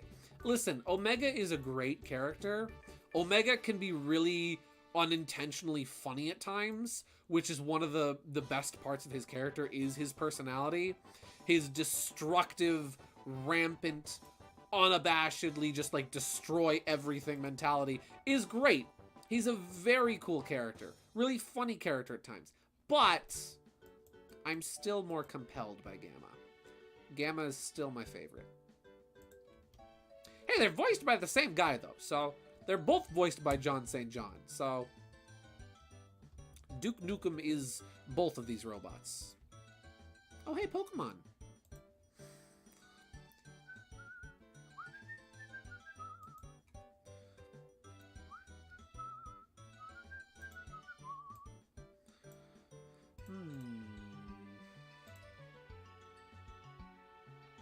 It's funny, there was an article that came out. There was an article that that was brought to light this week. I don't know if it came out this week, but it was certainly brought to light this week. Of just like an interview with somebody who used to work for the Pokemon Company. I think it might have been like one of the former presidents of the Pokemon Company. And so the interviewer was asking, like, hey, what are your thoughts, you know, on fan games and on fan games getting shut down and getting canned and whatnot and getting sent cease and desist orders, and like, how do you guys even find out about those things? And the bluntness of this guy was just so perfect. And he said, well, it's thanks to you and people like you, from journalists covering and reporting on fan games, that I'll just be sitting at my desk minding my own business, and somebody will just barge into my office and be like, hey, check out this fan game. Or I'll get an email about it from another coworker. And it's like, yeah, game journalists, look what you did. This is on you.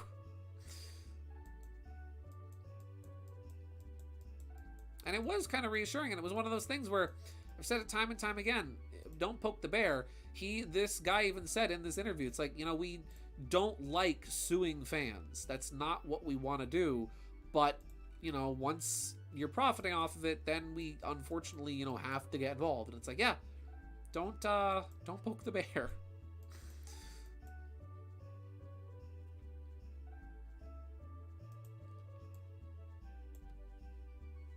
So Gideon, Your caricature is your Sona, but Giddy Up is based on your caricature.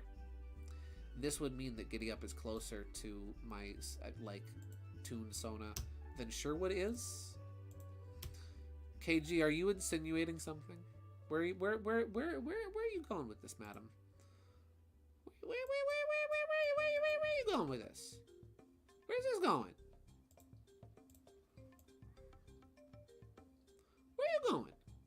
Where are you off to? You going to the market? You going to the store? You gonna buy some peaches? What you doing? But yeah. You know, my mentality, my thought process is always that obviously, you know, people should be paid for their work. Obviously. I'm not saying that if you make fan games, you don't deserve money. That's not at all what I'm saying. But it is one of those things where don't poke the bear, you know? Sometimes passion projects are best left as things you work on in your spare time and not your full dedicated focus, because, you know, bad stuff can happen. You might lose your entire project in the process. It sucks. But, you know, I don't know. What do I know? Do you have a Donkey Sona?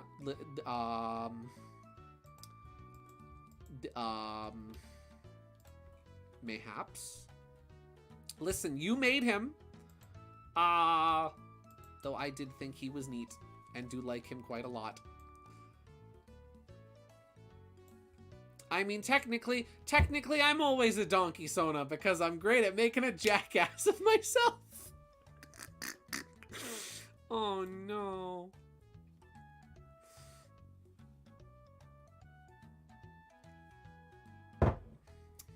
But yeah. What song is this? This is Oedo Town, Mystical Ninja starring Goemon. Gotta love Goemon.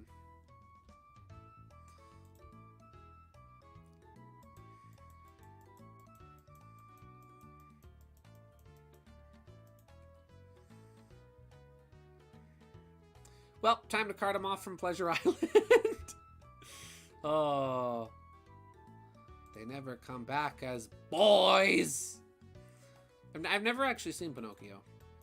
That was one that my mom hated as a kid, so we never had it like on we had a lot of like Disney movies on VHS, but my mom just hated that one, so we never had it on VHS. So I've never seen Pinocchio. Zelda.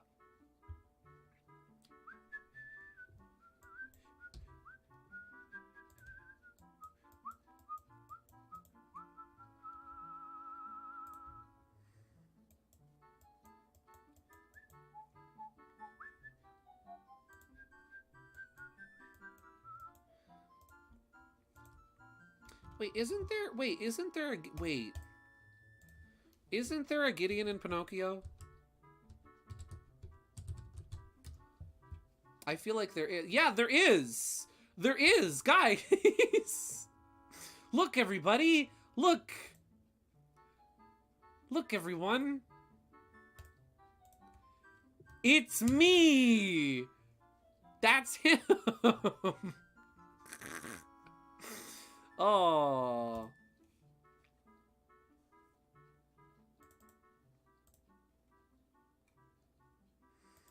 I remember hearing, for some reason, and yeah, he's the cat. Isn't he the cat that helps? Again, I know a lot of these characters just from like pop culture osmosis. Even though I've never seen. He's the cat that helps.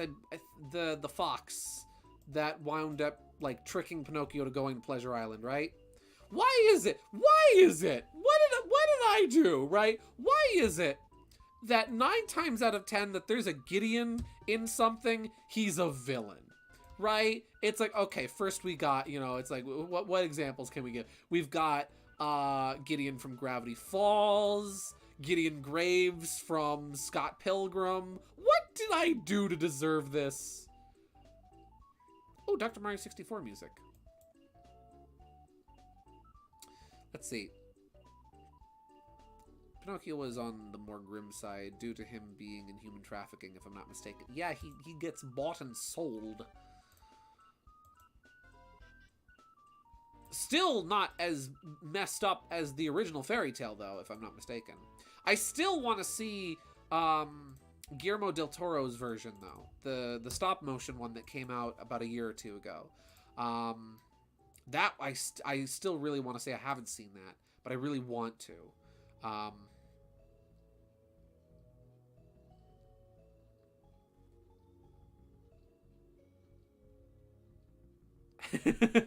Gideon Charles Gleeful, clean up your room this instant. You can't tell me what to do, old man. Wait, no. I own you, old man. That's right. The line is, I could buy and sell you, old man. That's what it was. Listen, I still love him, though. Even though he was a villain and has my name, I still love Gideon Gleeful because he was a delight. He was great. He was a little twerp, and we love him.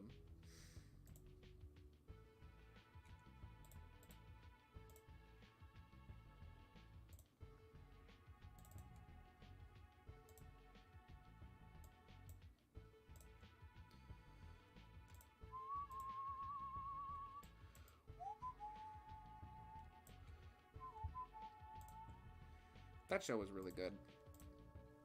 I remember loving every minute of Gravity Falls. I watched that show very, very faithfully up until the end. I even have the officially released Journal 3.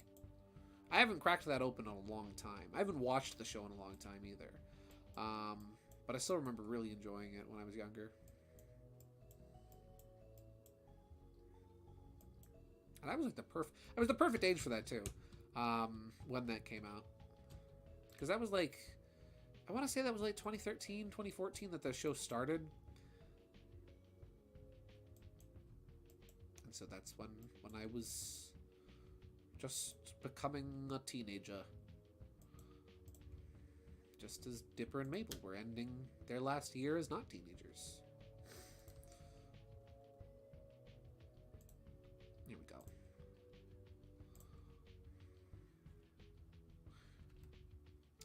I give this a little curve. So we'll make sure to include that little bit of curve. We're not going to make that a perfectly straight line.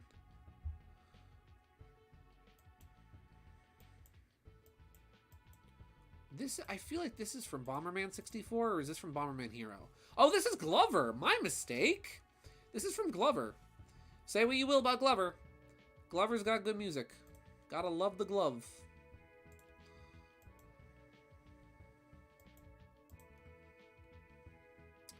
This looks a little chunky. Why is this on a separate layer? How did this look in the sketch? This looked a lot better in the sketch. So you know what? We'll double back on the sharp angles. We'll start with the inside. And then we'll head to the outside. We'll start in and work our way out. There we go.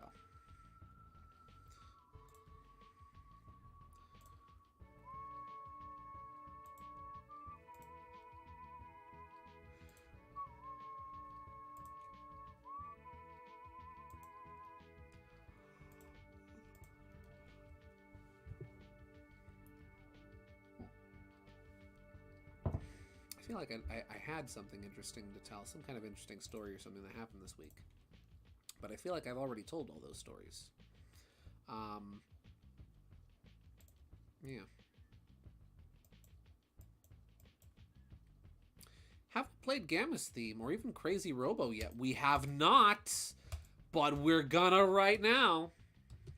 Sonic Adventure OST Gamma theme. I think that song is just called Theme of Gamma, if I'm not mistaken. Yep, it's just Theme of E102 Gamma. That is all it is. Good music right here.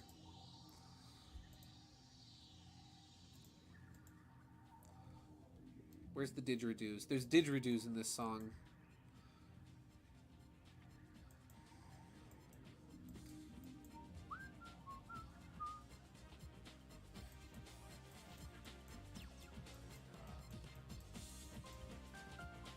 At some point I will get around to playing Sonic Adventure on stream. if I do that, my goal will be to play the Dreamcast version, because I've never played the Dreamcast version before, which is going to be a little difficult, because obviously it's not the most easily accessible version of Sonic Adventure that is available out there. The easy option would either just to be, you know, play Sonic Adventure DX via my totally legitimate GameCube, or play the Steam version of DX. But in light of learning how flawed the DX ports are of Adventure, I really would like to check out the original, because I've never played the original. So my goal with playing Sonic Adventure, if and when it happens, will be to check out the original, as it was originally intended to be played on the Sega Dreamcast. Again, no promises on that. That's something I'm going to have to look into, and I'm going to have to see how doable an idea like that is. I think it's doable, but that's just from like a quick assessment. That's not from really doing much big research. I think between this and the end of Adventure 2, these two songs trade punches for my favorite piano pieces in Sonic. Yeah. This song is really cool because it has such a different sort of vibe than what you would expect from a lot of Sonic themes, where like a lot of Sonic themes, especially character themes, have a bit more energy to them, right? Like, I mean, even if you go to some of the slower songs, like I would say This Machine, which is Team Dark's theme in Sonic Heroes, which, yeah, obviously it has sort of that harder rock vibe, but it isn't as high energy as, say, Believe in Myself, Tails' theme from Adventure 2. This song is very different in the sense that it is a little bit more calmed down compared to other Sonic character themes. And honestly, I would agree that piano section is really good.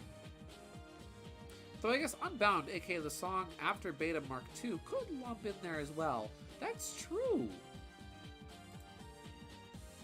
I really need to replay this game.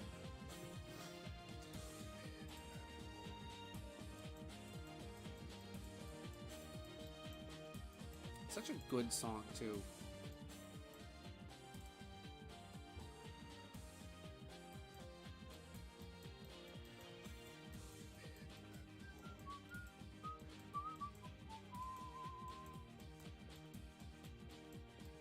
I love that same, like, digitized voice sampler is used a lot throughout the Sonic franchise. You hear that same, like,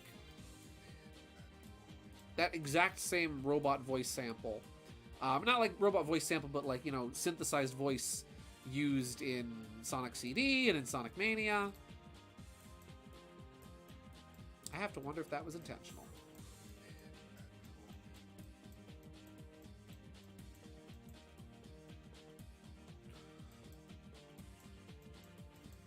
Gamma has such an interesting story.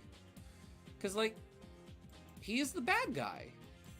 You play as Gamma, and you're playing as the bad guy for, you know, the first half of his story, if not more than that. You're playing as the villain. But then, over the course of Gamma's story, it's like, you don't have to be the villain if you don't want to be.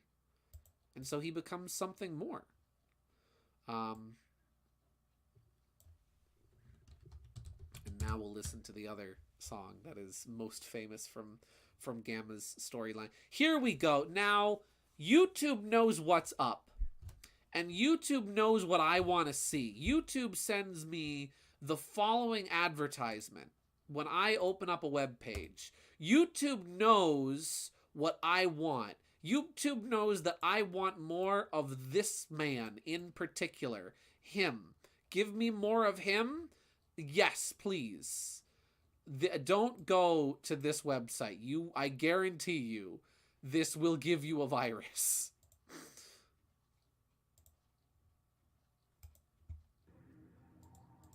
Here we go. This is the song with the didgeridoos. Turn your didgeridon'ts into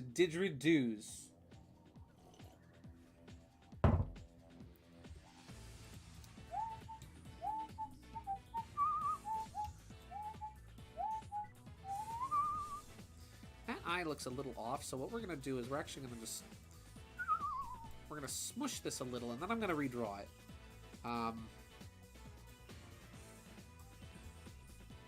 And that looks a little off, too.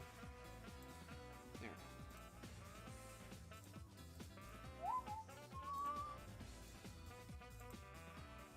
We got the tunes now. We got the jams. Look out, ladies and gentlemen. It's a jam alert.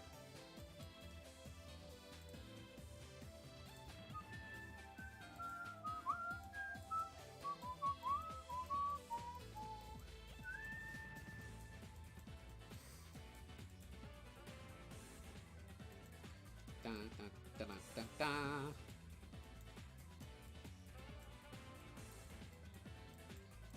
It's funny, I wound up accidentally pioneering a new, like, good piece of advice and technique with, during the classes I was teaching this week. In regard to, like, how to do the 30s style pie slice eye. I don't know why I didn't think about showing it this way sooner. And, like, why I didn't think of showing how to draw it this way last week. But essentially, the idea is that when you want to add the pie slice to the eye, you do, here's our eyes that we're drawing. Now let's draw the pupils, right? And now when we want to add the pie slice to the eye, we add an arrow. And look at that. The arrow is telling us where the eyes are looking. I thought of that, like, mid-class, just, like, while I was teaching. I thought of this. And my students freaking lost it. They're like, whoa! That makes so much sense! That epiphany just, like, dropped on me. Mid-class. I'm like... I felt like Jimmy Neutron having a brain blast. Let's see. There's also the complexity of what's going on in his head when he said he wants to save the E-Series. Is it Gamma wanting to free his friends, or is it the Flicky freeing the other animals? That's true. I always interpret it as a little bit of both, but primarily in the sense of it being Gamma wanting to save his friends, but in the tragic sense that Gamma knows the only way he can quote-unquote save his friends is by destroying them. It's not just a matter of the Flicky wants to rescue their friends from the other robots. It's a matter of Gamma wants to quote-unquote save his friends, and the only way he knows how is simply by destroying them. Back. Couldn't find a snake. Ugh, you were looking for a snake? Excuse me? But before we can talk more about Gamma and the Flickies, first we need to discuss parallel universes.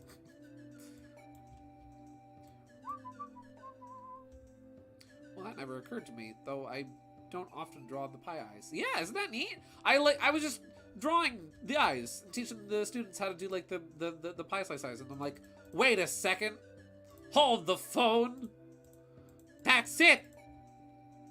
Danger Noodle? No, not that kind of snake. What kind of snake do you mean, madam? Solid snake? Snake eyes, as in on a dice, and or the character from G.I. Joe? Ooh, Smash Brothers.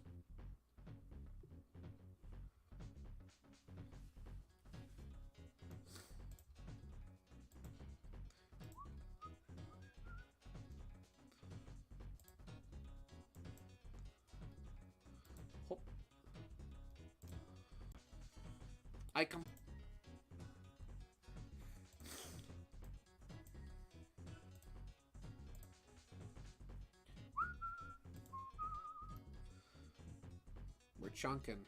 Oh, we're chunking. It's chunky time.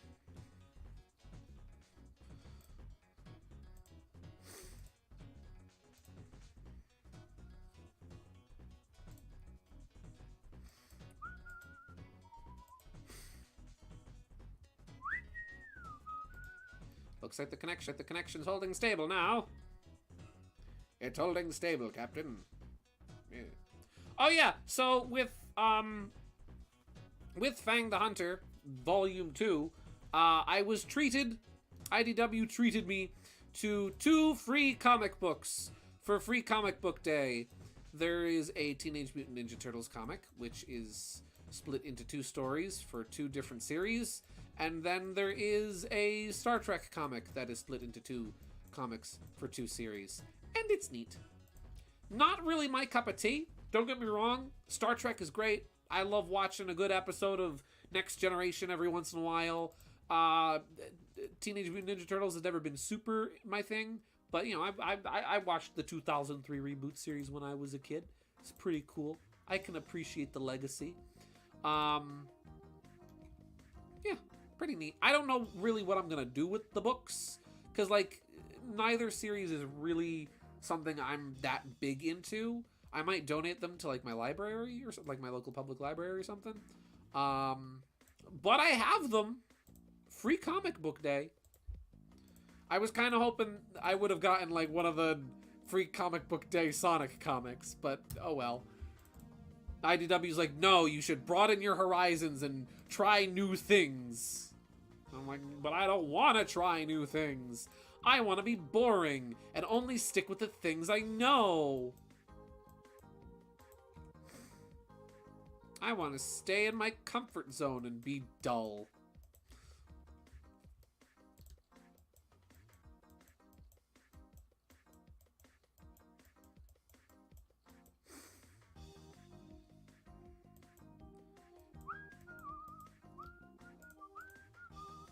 Ah, Pokemon Puzzle League, Misty's theme. Thinking to myself, I know this song from somewhere. Oh, that's why. Gotta ask Teeter sometime how accessible The Last Ronin is. I saw it at Barnes & Noble last week. Yeah, he was telling me about it too. He said it was really good.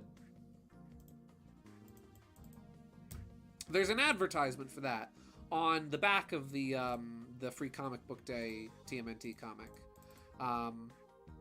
Yeah, so that was, you know, that's pretty neat.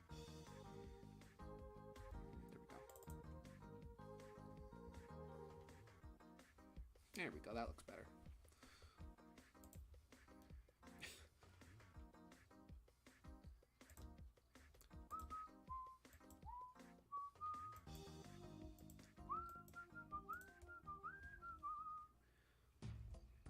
Uh-oh, Donkey Kong 64 music. Uh-oh, SpaghettiOs.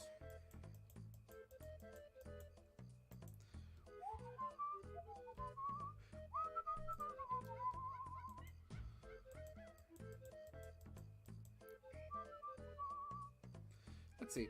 By accessible, I mean, like, if it requires any knowledge of previous comics, or if it's more of a standalone than other stories. Ah. From what I know, it's like it takes place in the future. There's a time skip. That's what I know of it from what he's told me and shown me. So I don't know if it requires a lot of knowledge of IDW's previous Ninja Turtle stories or just the Ninja Turtles in general. Like, oh hey, this happened in this comic, or this happened in this movie, or this happened in this show. He would definitely be Teeter would definitely be the one to ask on that. But yeah, I totally get what you mean in terms of accessibility. Like, what do you need to know going into the story? Man, I really can't believe I just went and made a whole YTPMV. It's so dumb, and yet I can't stop watching it. That's great. Honestly, being able to appreciate your own art and enjoy the things you've made that's wonderful. Being able to look at a thing and say, hey, I made this, and I like it. I'm going to watch it again. That's great. That's wonderful. I had that happen to me recently, actually, with, like, the art I did for Mario Day. I looked at it again the next day. I'm like, I really like this art. This is good. What are you talking about? I made this, huh?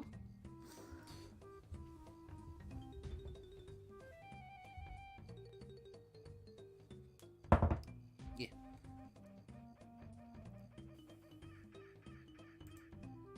Well, do you love TMNT like me? I mean, it's not really my thing. I watched the reboot series in the early 2000s sometimes with my siblings, but it's never really been something I've been super interested in.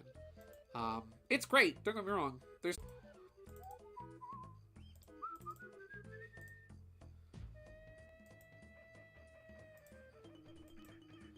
yeah.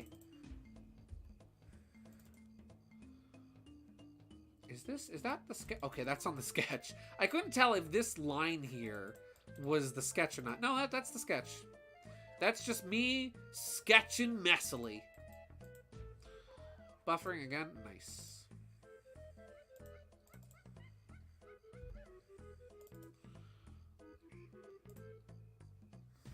I do love it. I do love it when Optimum makes my streams chunky like the finest of sauces. Watched a bit of the old show, grew up with the 2013 one, and saw a bit of Rise. Rise, I've heard, is really good. I've heard really good things about it. I've been impressed by a lot of the animation I've seen from it. Yeah. Let's see. I've seen the 2012 series, almost all episodes, and played The Turtles in Time and Shredder's Revenge. Nice! I heard Shredder's Revenge was great. I heard that game was phenomenal. And it's back. I was never into the 2003 TMNT myself, but I did become more interested in the 2012 Nickelodeon reboot. That show was good. I heard that was really good too. I know Rob Paulson, they brought him back for that one. I remember there was the movie, I forget if it was theatrically released or if it was straight to TV, but I remember there was the movie, there was the 3D animated movie they made in the 2000s that was more so based on the 2000s reboot, but did have different character designs. I remember watching that. I remember enjoying that. I remember Patrick Stewart being in that. That was pretty good, that one was. From what I remember of it. I don't know if people like that movie or not, but I remember enjoying it when I was like 10.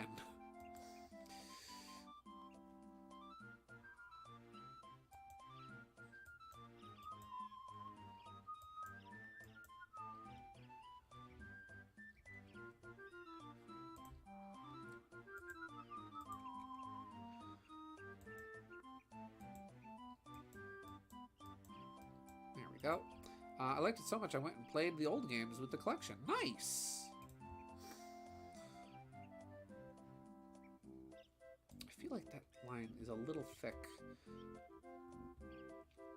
So you know, we'll bring that down to a 3 instead of a 4. I think that'll be a little bit better for the birdie.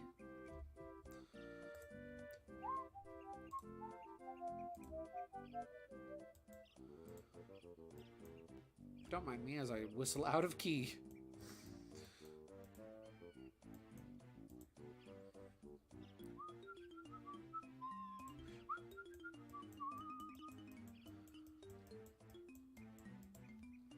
Let's see. Rob Paulson is my favorite VA, and I actually got into the franchise because of his involvement in the 2012 series. Nice! He's honestly one of my favorite voice actors as well. Just the different roles he's played, and just generally the sound of his voice. I love him. He's great.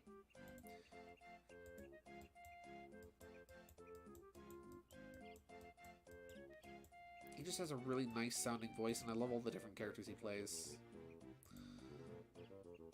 One of my favorites that he plays is the part of Antoine in Sonic SatAM.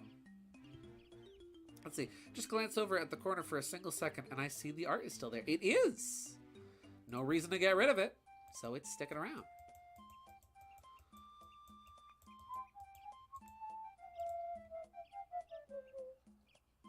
Let's see. Is this Birdie or one of the Birdie's parents? I hadn't really decided while sketching this. I'm just like, hey, I'm going to include the Birdie. Mayhaps it is the Birdie.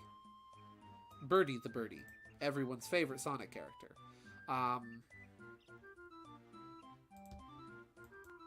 Just one of those things where I thought, hey, that would be a cool pose. Let's do that. And Gideon didn't really think about the context of the scenario. Aside from, of course, you know, the corpses. The corpses were very much considered. That They were very much considered. Anyway.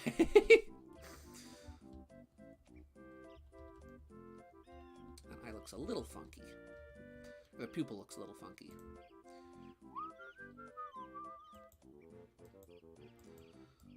No, that still doesn't look right. So let's just... There we go.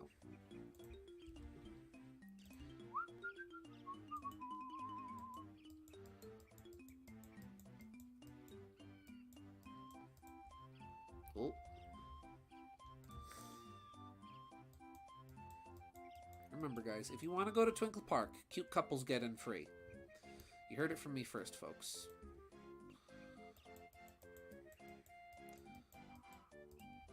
I'd be very curious to replay Sonic Adventure. Simply for the fact of, like, I remember really liking the game as a kid.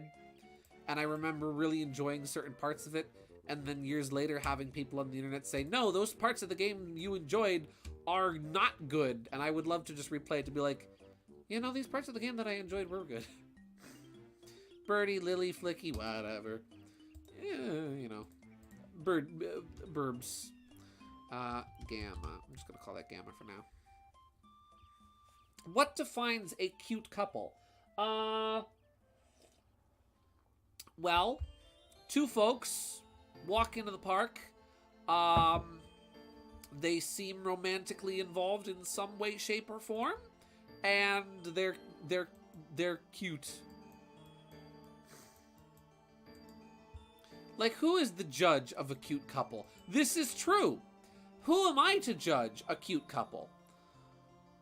Who are these prudes at Twinkle Park that are just like, you're not cute enough, you have to pay. You are cute enough, you don't have to pay.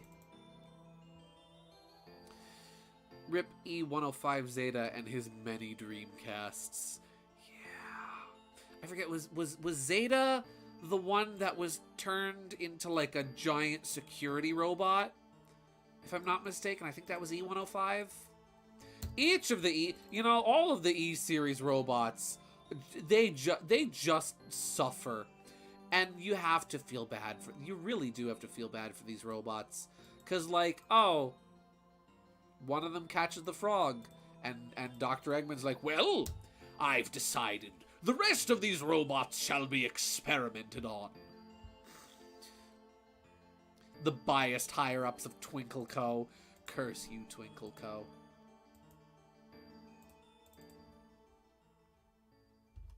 You are literally a Famey writer, LeMayo. I don't want to hear it from you. Yeah, what justifies it? Is Fang and Amy a cute couple? I don't know.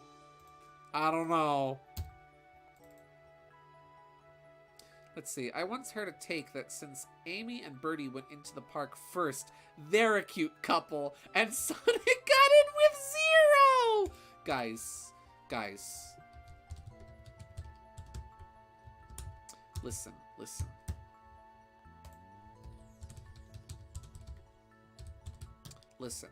You gotta understand. You need to understand, alright? Are you listening? Hear me out. Hear me out, okay? Here we have Zero, right? Here's Zero. Can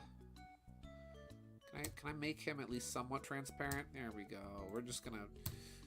oh, no, never mind. We'll leave him be. Here we have Zero.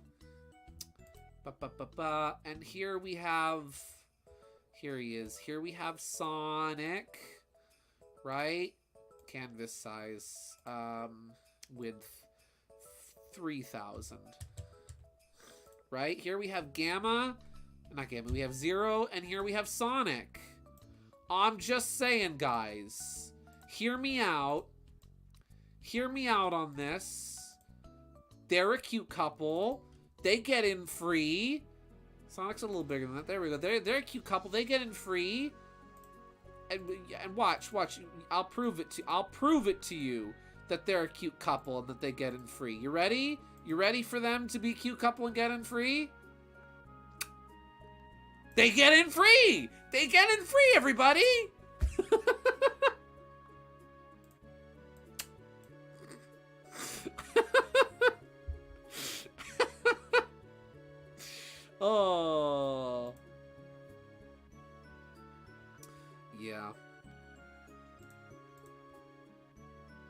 Yeah, no, KG is the Famey writer. I like the ship. She's the one that writes the ship. That's all. Yeah, I'll ship it. Yeah, exactly. Listen. Listen, you need to understand my vision. All right? You need to understand the vision here. Listen.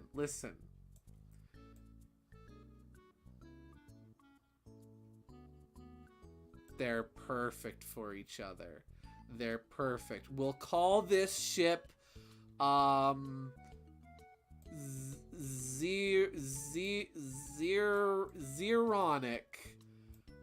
Zeronic.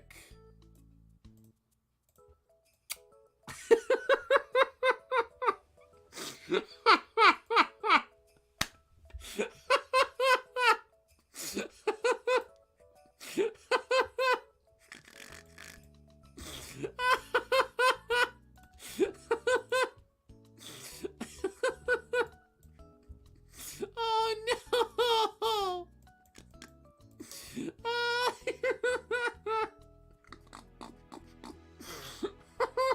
Sorrow! Ceramic!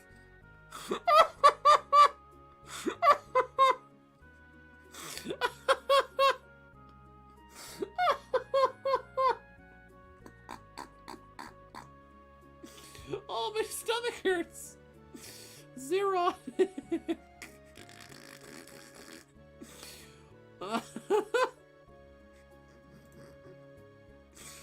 Oh, this wing looks very wonky. Okay. Love wings. I'm gonna dub this ship 0 to Hero.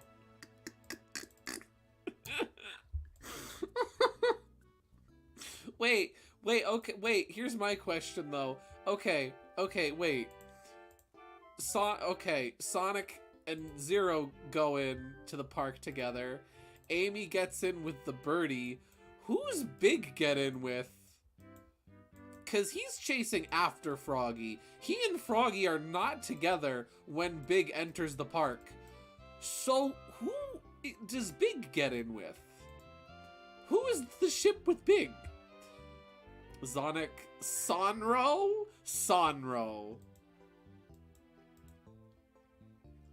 What's your favorite ship? Oh, Sonro. I'm really into Sonro. What's Sonro? Sonic and Zero. Zenik! Zenik! Oh no, Zenik! Oh. Zenik. Just imagine that one meme image of two people making out, but it's with these two. Which meme image of two people making out? The one where like the mouths are wrapped around each other. Big has self-love. That's true. Big loves himself. Big has really positive like self-image and like self-worth. And so they just take one look at Big and like, we can't charge this guy. We love him too much. Zarek?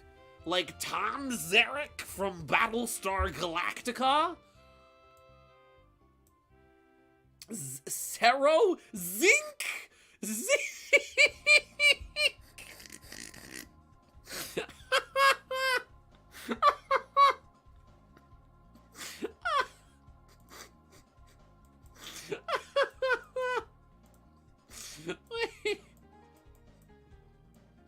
Wait. Oh, zinc.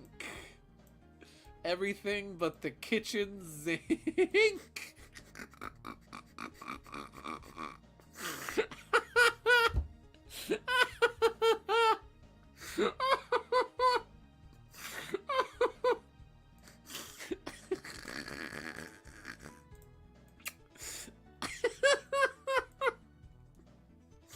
Oh gosh darn it. Oh, it's always the art streams.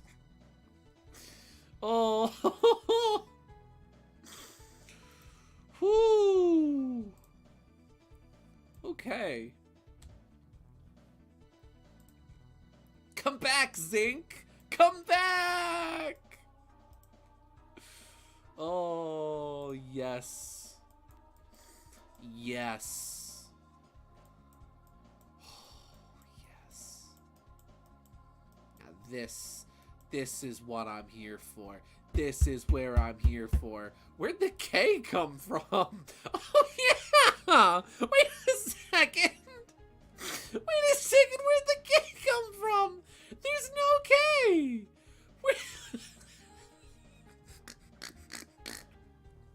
Where'd the K come from? I'll fix it. Wait, we'll fix it. Where there? No. There we go.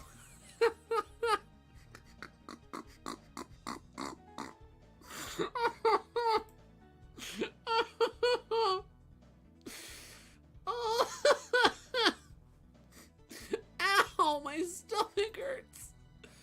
Okay. Woo! All right, feeling good.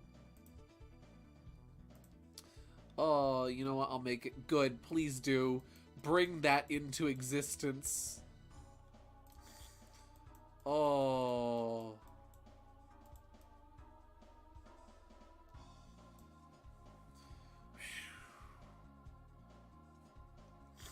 I love zinc.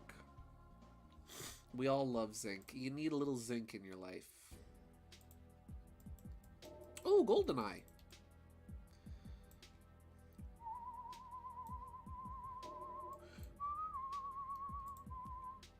Yeah, da, da, da, da.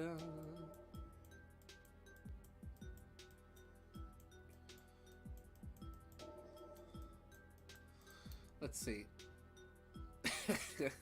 Sorry, Zemek made you think of zinc. Oh, okay. Sorry, Zemek made me think of zinc. Okay. I still think it's funny.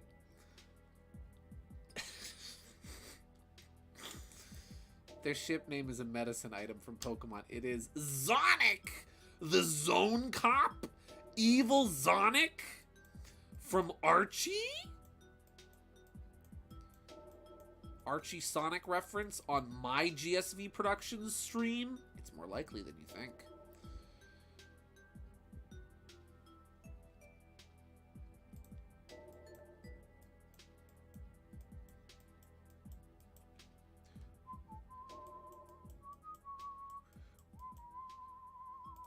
Wait, does Gamma's forearms have the vents on them? They do. But it's on the top of his arm? Okay, then I know what to do here. We'll just, like...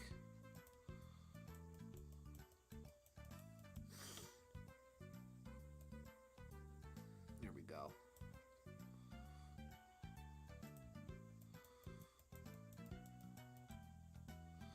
More so that Zinc educational film from The Simpsons. Yeah, that's what I was thinking of, too.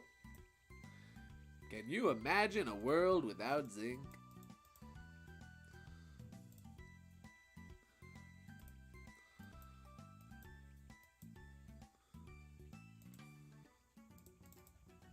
This feels like, I want to say Pokemon Snap? Oh no, this is from Goemon. My mistake. Teeter is out there somewhere like, no, it's from Goemon. What are you doing? What are you saying?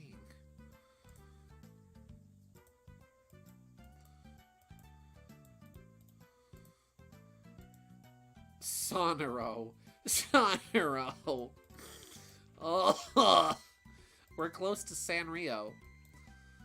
Hello Kitty supports this ship. Sonero. Is that anything like Sekiro? That game won at the Game Awards a couple years ago. I'm gonna be lazy and we're just gonna... And...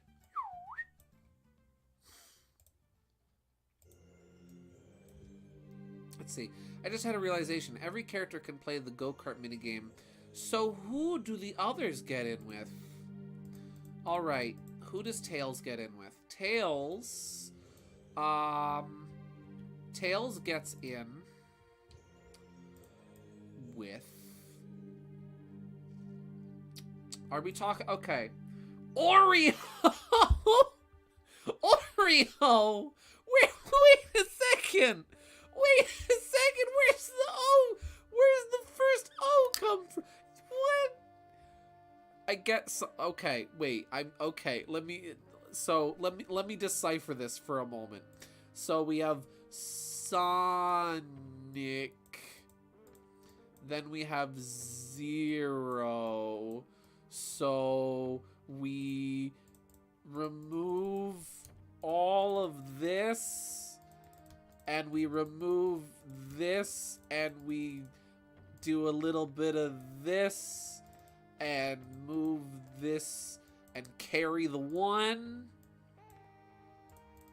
and swap. And ladies and gentlemen, boys and girls, we have our new ship name. So, his name is just, the name is just So now.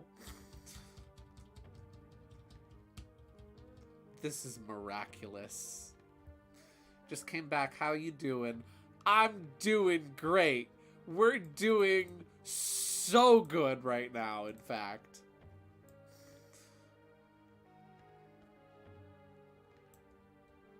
We're doing better than good. Just so. No more.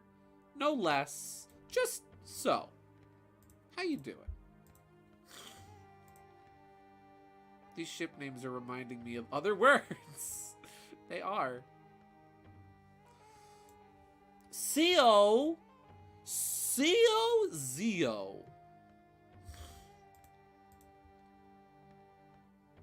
Significant other. SO.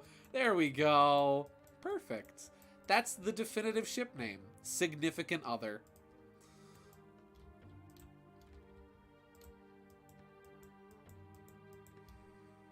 There we go. That works really well. Oh.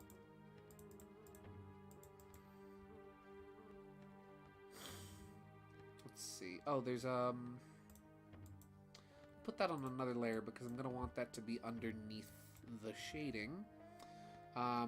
What did this stream turn into? This stream turned into a miracle, Emily. This stream is miraculous. I finished it. Oh my gosh. Please send it to me. Please, I need to see it. I need this in my life. I need it.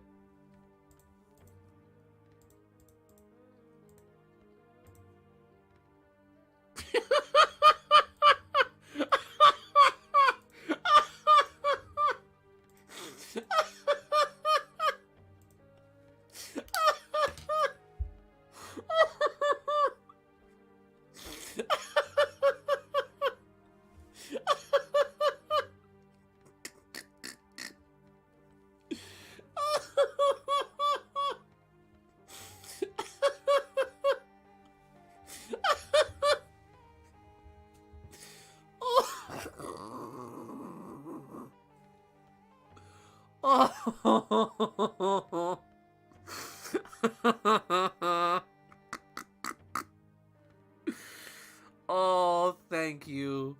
Thank you, MK. This is your fault. I know it's my fault. And I am okay with this. Oh, no. Oh. That is just so beautiful.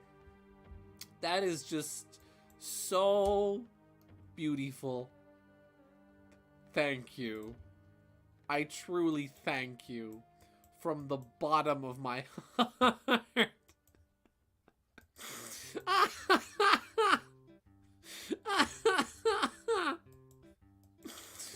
Oh. Wow. Wowie zowie. It belongs in a museum. This deserves a frame. You know what? No, we need this. I'm saving this as love wins. .png. And we're putting this... This is going right on the fridge. This is going directly on the fridge.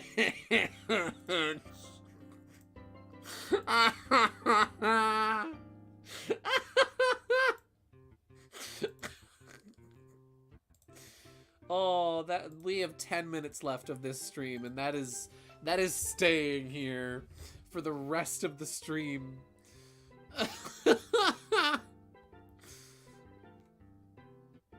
Oh, this is beautiful.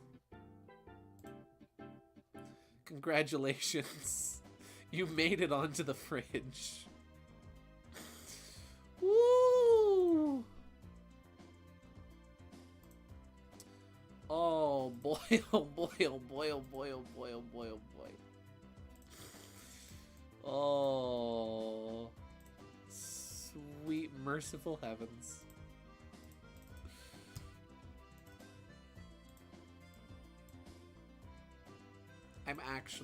There are actual tears streaming down my face right now. I'm so happy for them. I'm so happy for them. You can't even possibly imagine how happy I am for them right now. Sonic and Zero, everybody. Who would have thought? Who would have thought? Love can bloom anywhere. And for anyone. So I still don't even know who Tails and Knuckles and Gamma got into the park with. Considering they can do the racing minigame too.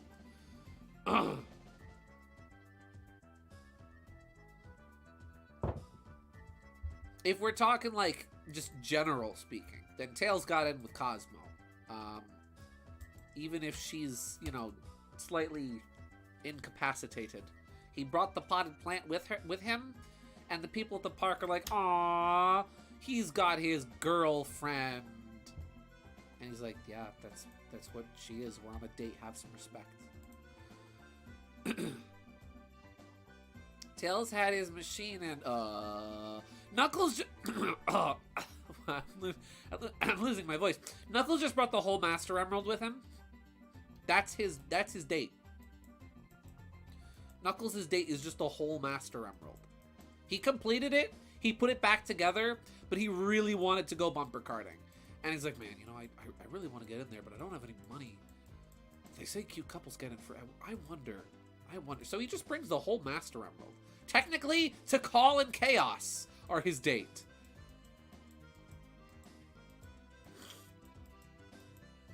He brought his grandma with him. Knuckles got a special pass by persuading the staff. Maybe a Koopa will lend us his if we persuade him.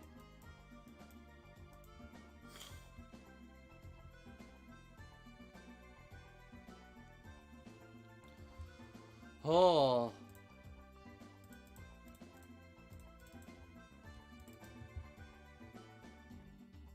Oh, you know what? Wait, what's the little inside bit?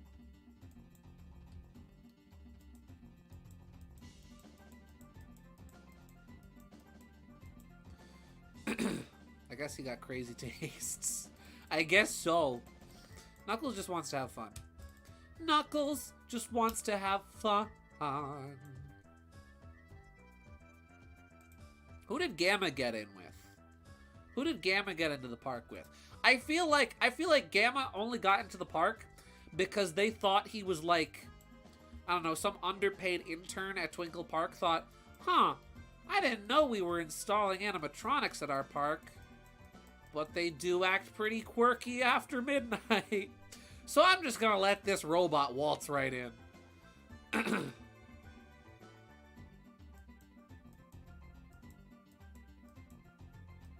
Birdie? Maybe. He just goes in with the birdies. They're like, "Aw, this guy brought his pet and a really cool robot costume." Yep, it's totally just a robot costume. He's totally not just a real robot.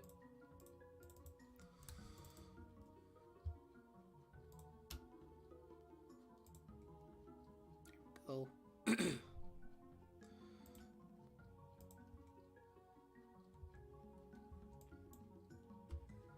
You sent me a thing? Oh boy. Oh boy.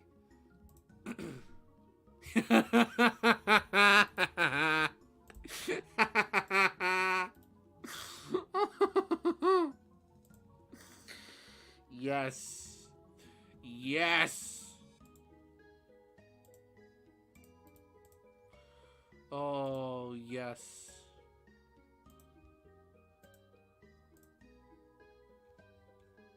Where is it? Where is it? Oh, this. This is beautiful. Oh, that's magnificent. That's perfection. Right there.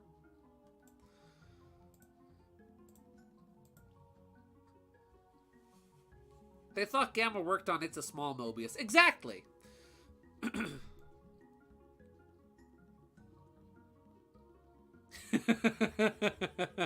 That's the chat challenge for every stream. Can we break Gideon? I welcome this challenge.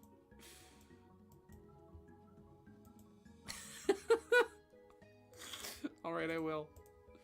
Oh, consider it done. You can thank Mega for this. You can thank Mega for this.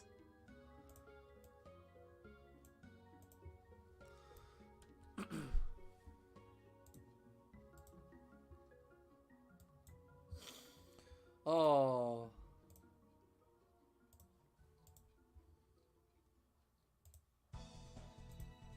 Ayo, Rainbow Road.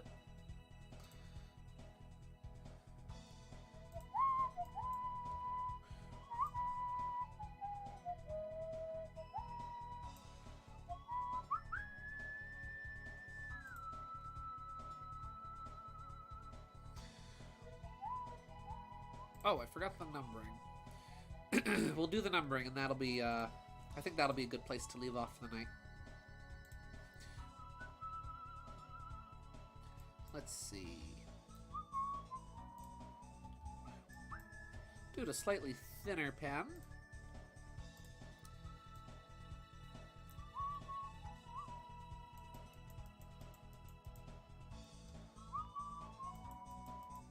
Now, there we go. Straight down like that. Forward. Blah.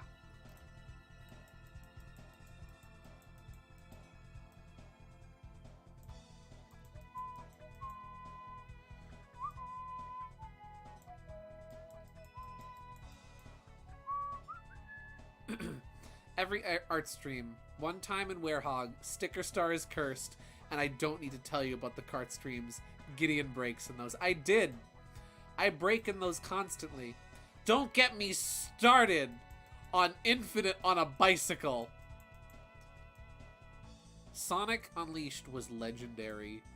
Sticker Star was unhinged. The past 6 months of streaming have been truly special. E.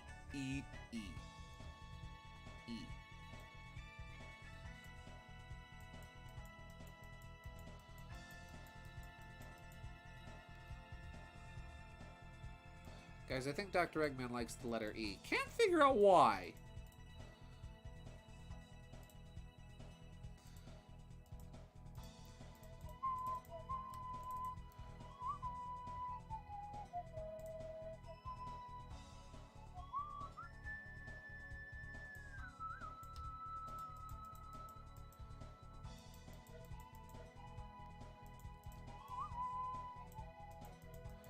It is just about 12 o'clock. I'm just going to finish up these letters. And I think we'll we'll head off for the night. Here, let me just give myself a general guideline of how tall the other letters should be.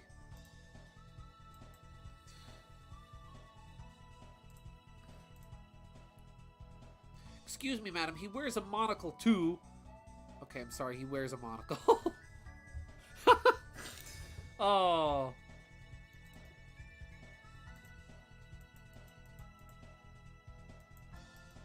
Yeah. Yeah.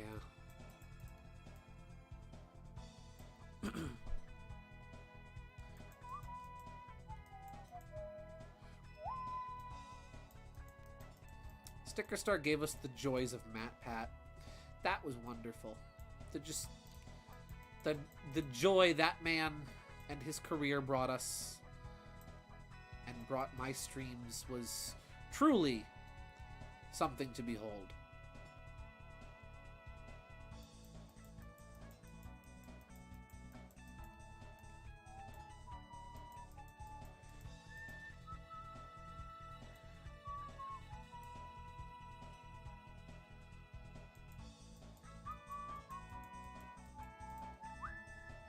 Oh, that's a little funky, so we'll just... There we go.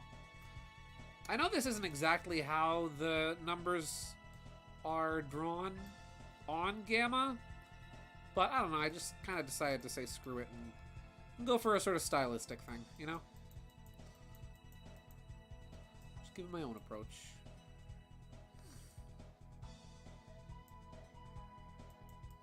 And what we're going to do with this is going to be kind of neat. We're going to cut it off here and cut this off here. And then we're going to copy this, right? New via clipboard. Canvas size. I'm just going to make this pretty big for now. We're just going to make this like 30 by 62. Oh, right? We're going to copy, paste. Oh, are we back? Hello, I think we're back now. Well, this is pretty good progress to have made on Gamma for the night. I think that looks really good. I'm personally really happy with this. And yeah, I'd like to thank you all for, it's late, so I'm going to skedaddle for now. But I'd like to thank you all very much for tuning in because this was a really fun stream. I really enjoyed this stream. We got some really cool stuff out of this. Yeah, we got some really cool stuff out of tonight. It is now midnight, so I'm gonna skedaddle. But yeah, next week, as mentioned before, we'll be checking out the Noise DLC for Pizza Tower. So that's gonna be fun. I'm very much looking forward to that. However, in the meantime, I would like to genuinely thank you guys all for tuning in tonight. This was really fun. This was a great stream. Thank you very much, everybody, for tuning in. I hope you all have a blessed and wonderful night. And as always, as we say in the cartoons, that's all, folks!